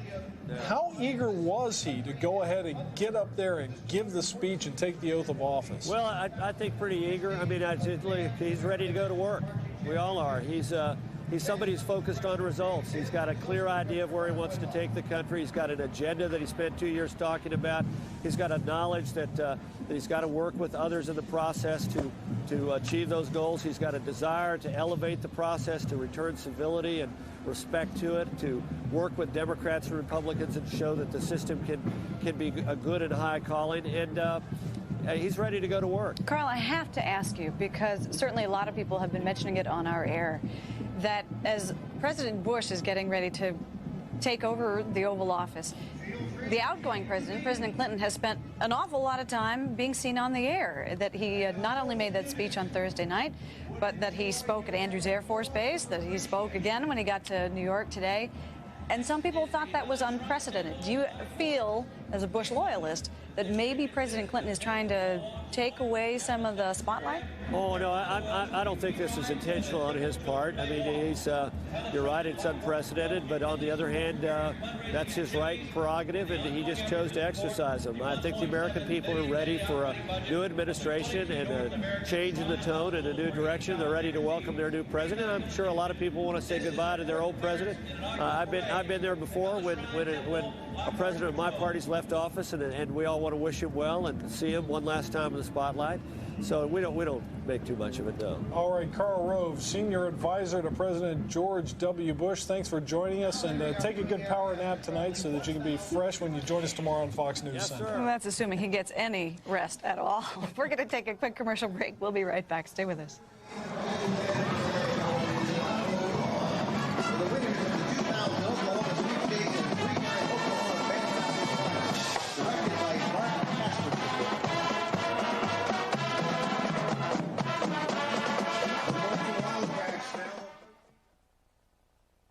As you can see, the terms are good, the rate is low, there are no points. Okay, then. Thanks anyway.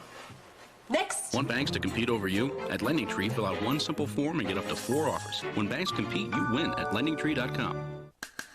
Presenting the unshakable confidence of C-Bond denture adhesive. C-Bond has 100% more holding power than before. C-Bond, more hold. You know, when you apply for a loan in today's economy, it's nice to have the confidence that your credit is good, especially when you need a new home, car, or other essential. But sometimes inaccuracies do appear in your credit report, and that's why it's so important to stay on top of your credit by checking your report from time to time. Now it's easy and it's free. To get a free copy of your credit report, simply log on to freecreditreport.com. Act now. Get your free credit report by logging on to freecreditreport.com today. Please direct your attention to the center of the field. Gentlemen, this is heads, this is tails. Captain, call it in the air. For this year's Super Bowl game, the NFL has licensed Balfour Sports to make the official flip coin for Super Bowl 35. And now you can reserve one of these flip coins for only $59.95. 135 million people in the U.S. alone are expected to watch Super Bowl 35, but only 10,000 coins will be minted before the mold is destroyed. Each is individually numbered with a signed certificate of authenticity. The coin features the New York Giants and the Baltimore Ravens and is minted with 1 troy ounce of pure silver, overlaid in 24-karat pure gold. And if you call right now, you'll receive this collector's display case absolutely free. There's only one Super Bowl 35, and this is the only coin flipped at the game. So have your credit card ready and reserve yours now. Sorry, only advance reservations can be made. Introducing the latest in all-weather gear from LL Bean. It's the new LL Bean Edition Outback from Subaru. With full-time all-wheel drive, classic LL Bean styling, and a new powerful 6-cylinder engine that makes the toughest drive a walk in the woods. The LL Bean Edition Outback. New from Subaru. Like a salt separate. Discover the power of the new 6-cylinder Outback today.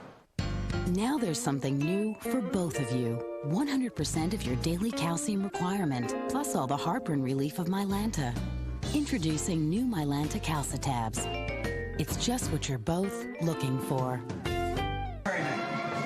United States Coast Guard Ceremonial Honor Guard from Alexandria, Virginia. Welcome back. We are covering the inaugural parade for President George W. Bush, 43rd President of the United States, only the second to succeed his father in the Oval Office, the other being John Quincy Adams. Back in 1825, as our own Michael Barone will tell us. Now, the highlight normally of any inauguration day is the inaugural address. And today, George W. Bush tried to stake his claim to history by talking about a series of topics. Yes, he was programmatic, but Mike Barone, one other thing he was overtly religious. invoking terms about the Almighty and about God that we haven't heard in quite some time. Let's talk a little bit about it. Well, Tony, this was many presidents in their inaugural addresses, starting with George Washington in 1789, have talked about God. And in the 20th century, we hear the phrase, Almighty God, Franklin Roosevelt's 1845 inauguration, for example. Abraham Lincoln, in his great second inaugural in 1865, talks about God and God's providence in that wonderful phrase. George W. Bush talked about religion, talked about the duty it imposes, talked about how God created everybody equally, but he only uses the word God when he's talking about, says, God bless you, and God bless our America at the end of the speech. Otherwise, he refers to, in a number of phrases, he talks about the author who fills time and eternity with his purpose. That's author with a capital A. That's directly out of George Washington. George Washington refers in his first inaugural, 212 years ago, as the great author of every public and private good. Let's break and we'll do a film clip to illustrate the point you're making, Michael. After the Declaration of Independence was signed, Virginia statesman John Page wrote to Thomas Jefferson, "We know the race is not to the swift, nor the battle to the strong. Do you not think an angel rides in the whirlwind and directs this storm?" Much time has passed since Jefferson arrived for his inauguration. The years and changes accumulate. But the themes of this day, he would know. Our nation's grand story of courage and its simple dream of dignity. We are not this story's author, who fills time and eternity with his purpose. Yet his purpose is achieved in our duty, and our duty is fulfilled in service to one another. Never tiring, never yielding, never finishing, we renew that purpose today to make our country more just and generous, to affirm the dignity of our lives and every life. This work continues. The story goes on, and an angel still rides in the whirlwind and directs this storm. A lot of references to history, but also, Michael, you noticed really references to citizens' obligations. Well, that's right. I mean, in a sense, this is suffused not only with religion and the equality that comes from being created equal, it also is suffused with the idea that every citizen has his obligation. It's the kind of Republican, small r, virtue that George Washington and others spoke about in the 18th century. Let me read you a line that struck me along those lines. And by the way, folks, we're going to replay President Bush's inaugural address in its entirety at 7 p.m. Eastern Time on Fox News Channel. But this is directly to your point, Michael. He says, "Where there is suffering, there is duty." And that's a double-edged sword there, because he's not only referring to religious obligation, but also our obligation as citizens toward one another. And when he talks of responsibility, here's a president saying, you know what, the first thing you need to do is to learn how to take care of your neighbors. Insisting that government really does not have the role to keep the peace and solve every problem, but that its role ought to be more modest than maybe it's been proclaimed at sometimes in recent years. Well, that's right. A lot of inaugurals of presidents of both parties have talked about government programs, what government's going to do, or in some cases we're going to do a little less with government. He's talking about the obligations that we all have as citizens, and in a capacity in which we are equal and in which includes everybody, whether you voted for George W. Bush or somebody else. And it really comports with the Founding Fathers' ideas. They really believed that a republic could only work if it had a virtuous citizenry, if people somehow were imbued with a Republican virtue and would fulfill their own obligations in their communities. They tried to construct a constitution that didn't require virtue all the time and in which one side could check the other. But they really believed that this Republican, small r, experiment would fail without a virtuous citizenry, and George W. Bush seems to feel the same. We're going to dissect more of the inaugural speech in just a moment, as we have yet another interesting precision team passing by the reviewing stand. Back in just a moment as we look into the final 10 minutes of the inaugural parade. Stay with us.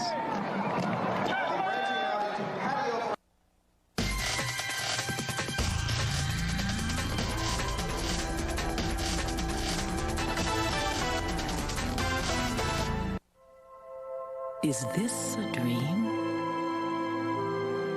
No. It just feels like one. Showering by Moen.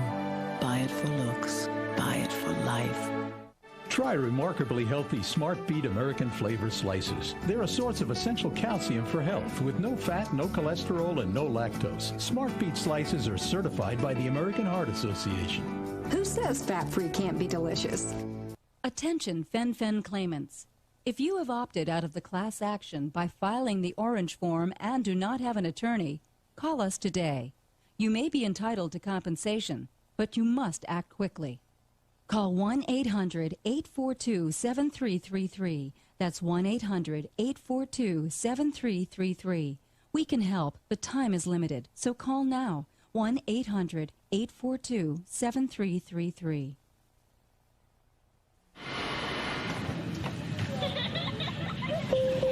Good afternoon, ladies and gentlemen. So what's that? Sure it's a Sony. I didn't know Sony made computers. Yeah, it's a Vio.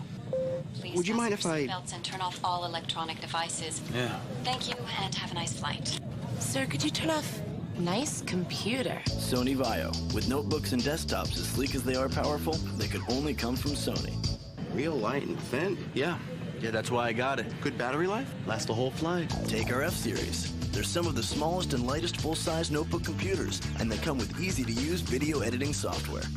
Sir? Yo, technology boy. Sir, will you please? It's a really nice computer. We will not be able to take off. What's going on here? Thanks. Sir, put the computer away. Sorry, Captain. Call now to get your own Sony Vio, and for a limited time, a free Go America wireless modem worth up to $480 with a minimum service commitment. Sony Vio. This is Control Tower. Looks like we've got another Sony Vio on board. Are you one of the millions of American males who would like increased sexual energy? If you've been considering Viagra as a solution, consider something different. All-natural Enerx. Clinical studies show various ingredients of Enerx enhance sexual energy, increasing desire, performance, and satisfaction. Enerx is all natural with no side effects. With Enerx, you'll feel the increased energy within minutes and with no chemicals. We're so sure you and your mate will be completely satisfied. We'll offer you a 30-day, no questions asked, full refund. Enerx stimulates sexual energy by expanding the blood vessels, causing increased blood flow to specific areas of the body. Unleash the power of Enerx now. Call the toll-free number you see on the screen, and it will be delivered discreetly to your home. Get results using the safe, all-natural alternative, Enerx.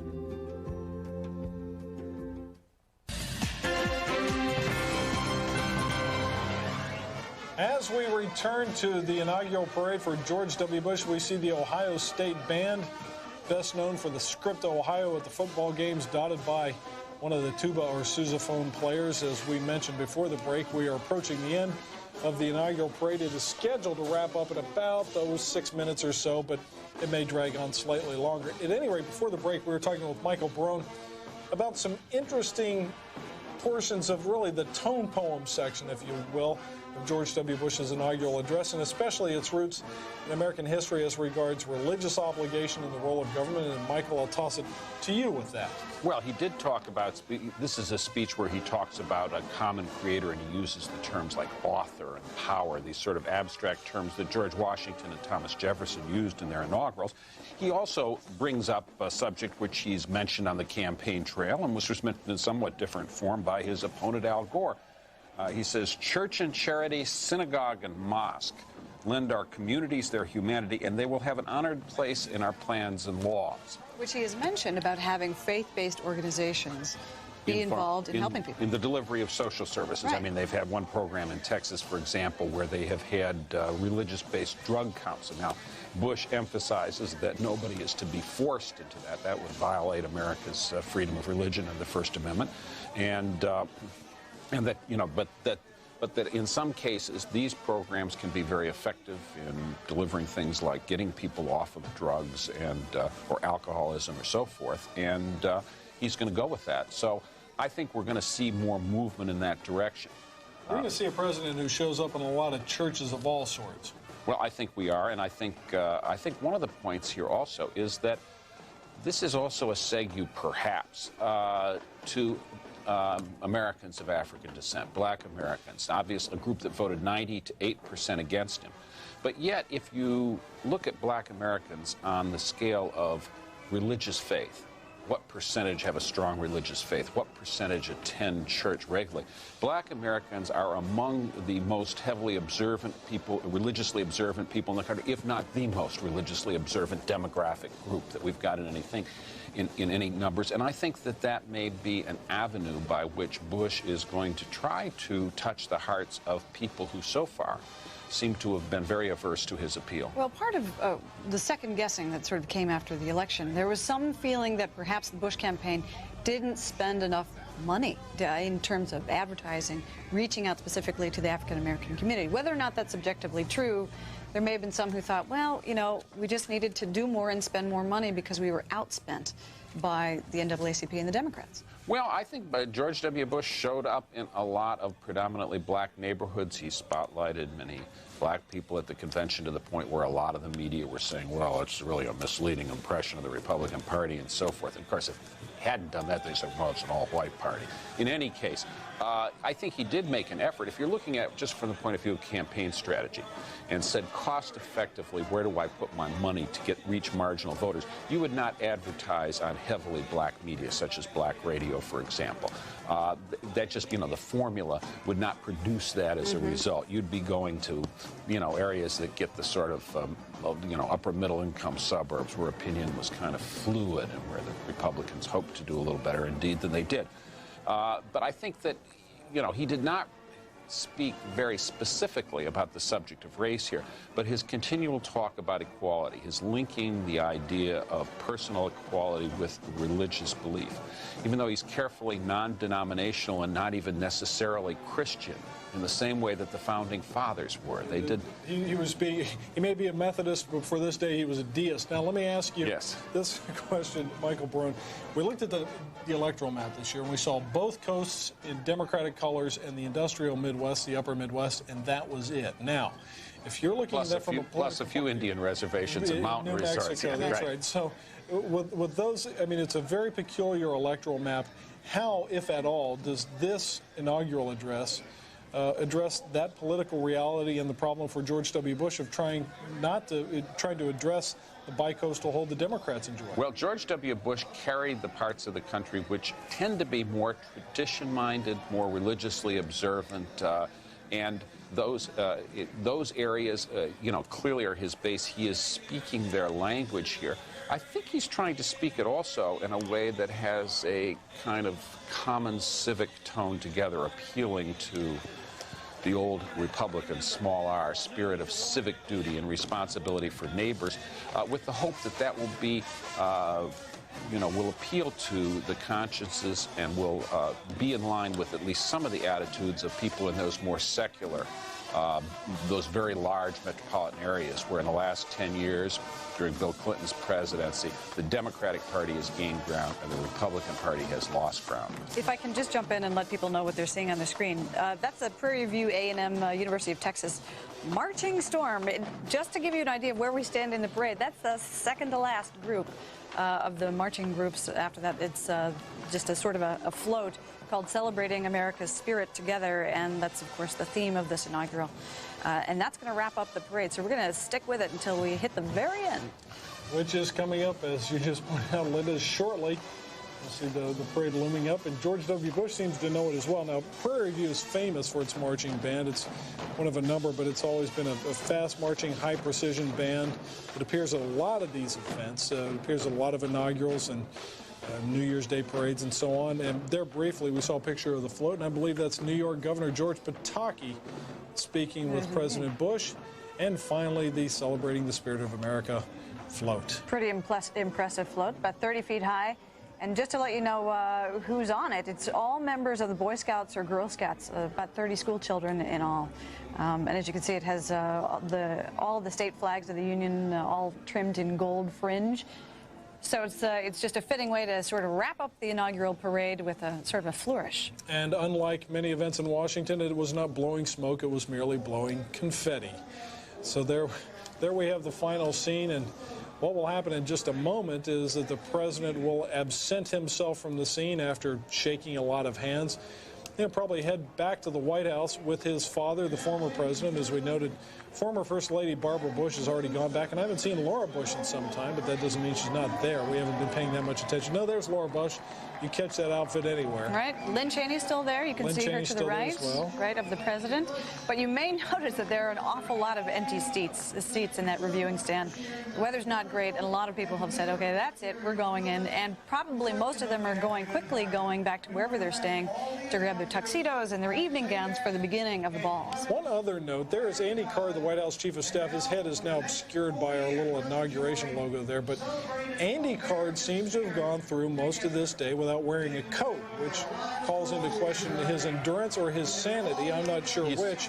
He's from Massachusetts. He's from Massachusetts. He's a Massachusetts guy. And he's looking at this as a beach weekend, but nevertheless, that's a pretty impressive show. The president certainly didn't decide to rough it in such a manner.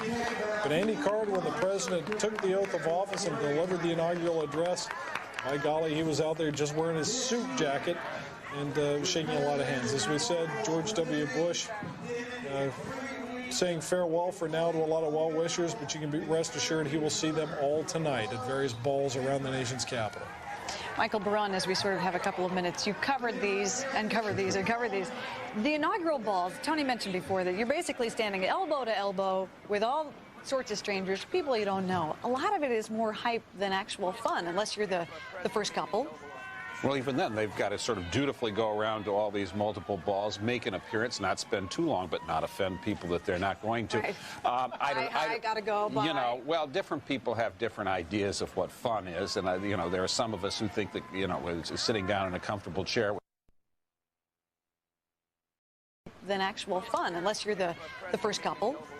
Well, even then, they've got to sort of dutifully go around to all these multiple balls, make an appearance, not spend too long, but not offend people that they're not going to. Right. I gotta go. Bye. You know, well, different people have different ideas of what fun is, and you know, there are some of us who think that, you know, sitting down in a comfortable chair with a good book is about the best way you can spend at least many an evening, but they're going to do these. They were started in 1809 by Dolly Madison, who was the wife of President James Madison. They hadn't had any before. Martha Washington used to just entertain people that wouldn't have done this. Abigail Adams, who was maybe our sort of first proto-feminist first lady, would not have done it. And Martha Jefferson's wife, had died long before he became president, so he was a widower. But Dolly Madison was quite a socialite, quite a charmer, and she decided that this would be a good idea, and that has gone off and on over the last 2 centuries. One thing of significance here, too, this will be the first time the Bushes actually walk into the White House as president and first lady. It's the first time they'll walk into the White House as their home. As you recall, President Bush headed to the Capitol earlier today to take the oath of office. He hasn't been back since, to the White House, that is. So this is kind of a special moment for them as well. It's one that really strikes home when he gets up to the residence on the 2nd and 3rd floors of that building. Suddenly he'll know he's president of the United States, and even though he has a lot of places to go in the next day or so, both the promise and the weight of the office soon will become readily apparent. Just in terms of logistics, they still have all their stuff back at Blair House in terms of if they're going to go to the balls and things like that. They have to troop back to Blair House to get dressed up. I suspect that this has all been moved over there. Really? So the gown, so the they Laura now Bush have gown is help. over. Yeah, they've got help. They've got several and help there that are prepared to do this. But I guess the idea is that you move, you know, that stuff is all moved in there, and you sort of walk in. And I wonder if Laura Bush, who is said to be the one in the family that does the furniture, is going to say, well, shouldn't that table be over here? Well, you know what? And if she says that, it will be there when they return after the evening's celebration. Some first ladies have even moved things themselves. Jackie Kennedy, at least according to history, when she wanted a piece of furniture gone, she'd, at least if it was small enough, she'd pick it up and move it herself in the White House. All right, so there we see again President Bush has entered the White House, and Dick Cheney, the vice president, is about to enter as well. They're all going to sit back and relax, not like Michael Barone reading a good book. They're probably just going to sit and blow off a little steam for an hour or two and then head out for the round of parties in Washington tonight. We're going to take a break, and when we come back, we're going to wrap up, at least for now, from here, a very busy day in the life of George W. Bush and a lot of other people here in the nation's capital.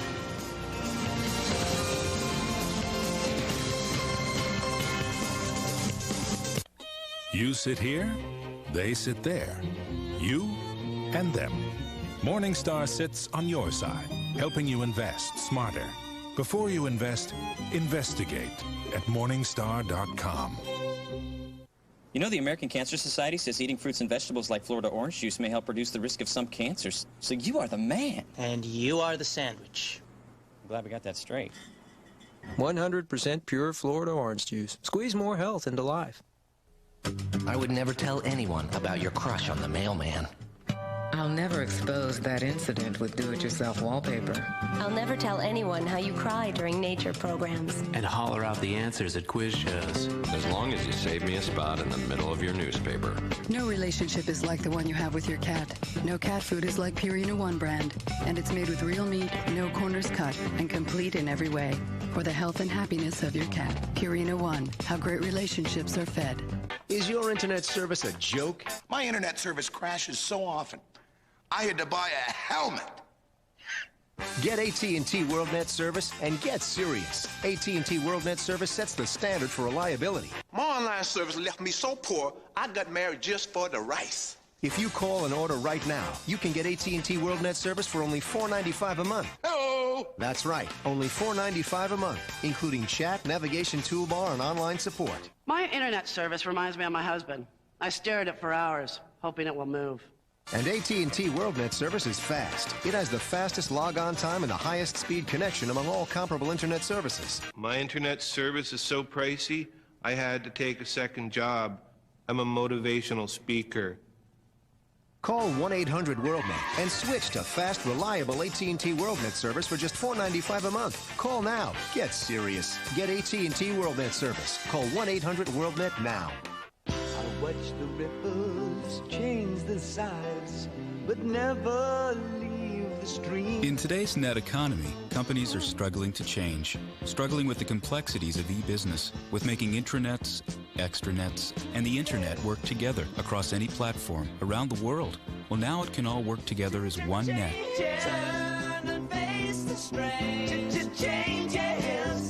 With Net Services software from Novell, the power to change. Welcome back to the Fox News Channel's coverage of the inauguration of the 43rd President of the United States, George Walker Bush. I'm Linda Vester, back with Tony Snow. Now that the parade has just wrapped up and the reviewing stand looks like a pretty lonely place, the President and his wife, the First Lady, have headed into the White House to do a little handshaking before they get ready for the inaugural balls. The doors, believe it or not, have already opened at the balls, even though they don't really start till a couple of hours from now. There may be a few people who are trying to work their way into the inaugural balls, figuring that that's the party to be at in this country. It is tonight, but tomorrow it will be just another memory, maybe a long headache. Mike? Well, yeah, the inaugural balls, these tend to get pretty packed up and they with an awful lot of people. But, you know, there are people who played a part in this campaign, who raised money, who love George W. Bush, who Republican poobahs, whatever it is. Sure. They want to go to this sort of thing and be part of a celebration. You know, I think in some ways this is less of a kind of rah-rah enthusiastic celebration than some inaugurations. I think that owes something to the Florida interlude. But there's an interesting thing about it, though. It's also old home week. For a lot of people who worked in the first Bush administration, many have roles in the second. Many also volunteered time and energy. I ran into a couple of people today who took their vacation time merely to do advance or to help out with this particular event. They're going to go back to work. They're not going to be in this administration. There's an interesting tone to it because a lot of people have a kind of happiness that you don't normally have. When you have a new administration, there's kind of a giddy idealism. A lot of these people have been through the battles. They know what to expect, but at the same time, they're feeling pretty good tonight. Yeah, I think they are. It's a feeling, if not of a restoration, a feeling that somebody they have a personal high regard for has won this election. And I think in the views of some of them, there is a certain amount of disdain for the, they might phrase it, the intervening the Clinton administration, which came in with more of a rah-rah spirit 8 years ago with their big festivities on the mall and lots of outdoor celebrations. But that's also and so forth. par for the course. There's almost always some sense of disdain among the winners for the outgoing gang. I mean, it is the way it is. Well, this is, in effect, as thinking back on the Clinton time, that was the first baby boom president. This is the second baby boom president. George W. Bush and Bill Clinton were born in the same year. Bush is actually slightly older by a month or two than Bill Clinton. But they're very different parts of the baby boom generation, aren't they? On the one hand, you had Bill Clinton, really the kind of, had made his way into the East Coast elite, even though he was from Arkansas, who bought on to the kind of liberation-minded values, and indeed more so than he would have had us believe in some respects in his personal behavior. George W. Bush is emphasizing quite a different thing. Obey the rules. You have a duty to help others, those to whom much is given, much is asked. But also, there's a certain amount of the old morality has it right. Tradition, in his inaugural speech that makes reference back to the 18th century and the Founding Fathers, tradition is important. So we are now seeing the flip side, if you will, the other side of the baby boom generation, and we shall see how it plays out here in Washington and across the country. All right, Michael Barone of U.S. News, thanks for joining us. We're going to take another break, but we'll have more coverage of the inauguration. President George W. Bush, stay right here.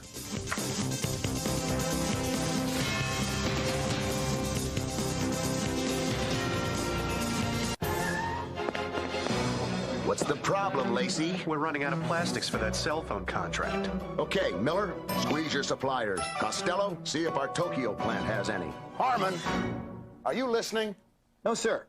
I'm getting 10 tons of plastic delivered tomorrow. GE Polymerland, the 24/7 global website that can solve plastic problems instantly. Order today, take delivery right away. Thank you, Lacey, for hiring Harmon. GE Polymerland. Presenting the unshakable confidence of C-Bond denture adhesive.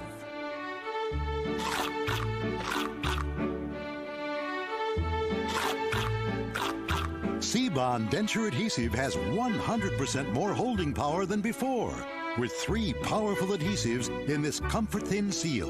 And cleanup's easy, so get unshakable confidence with C-Bond, with 100% more hold.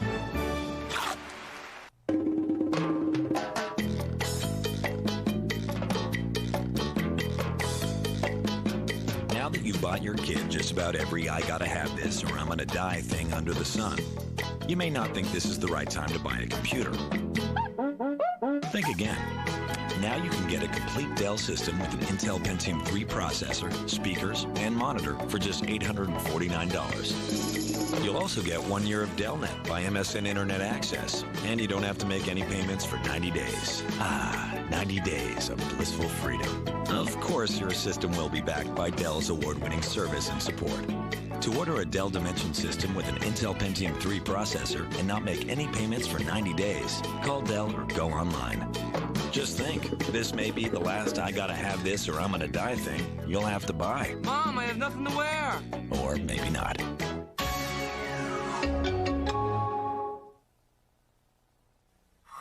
Today's forecast, showers. Invigorating, exhilarating showers. By Moen. Buy it for looks.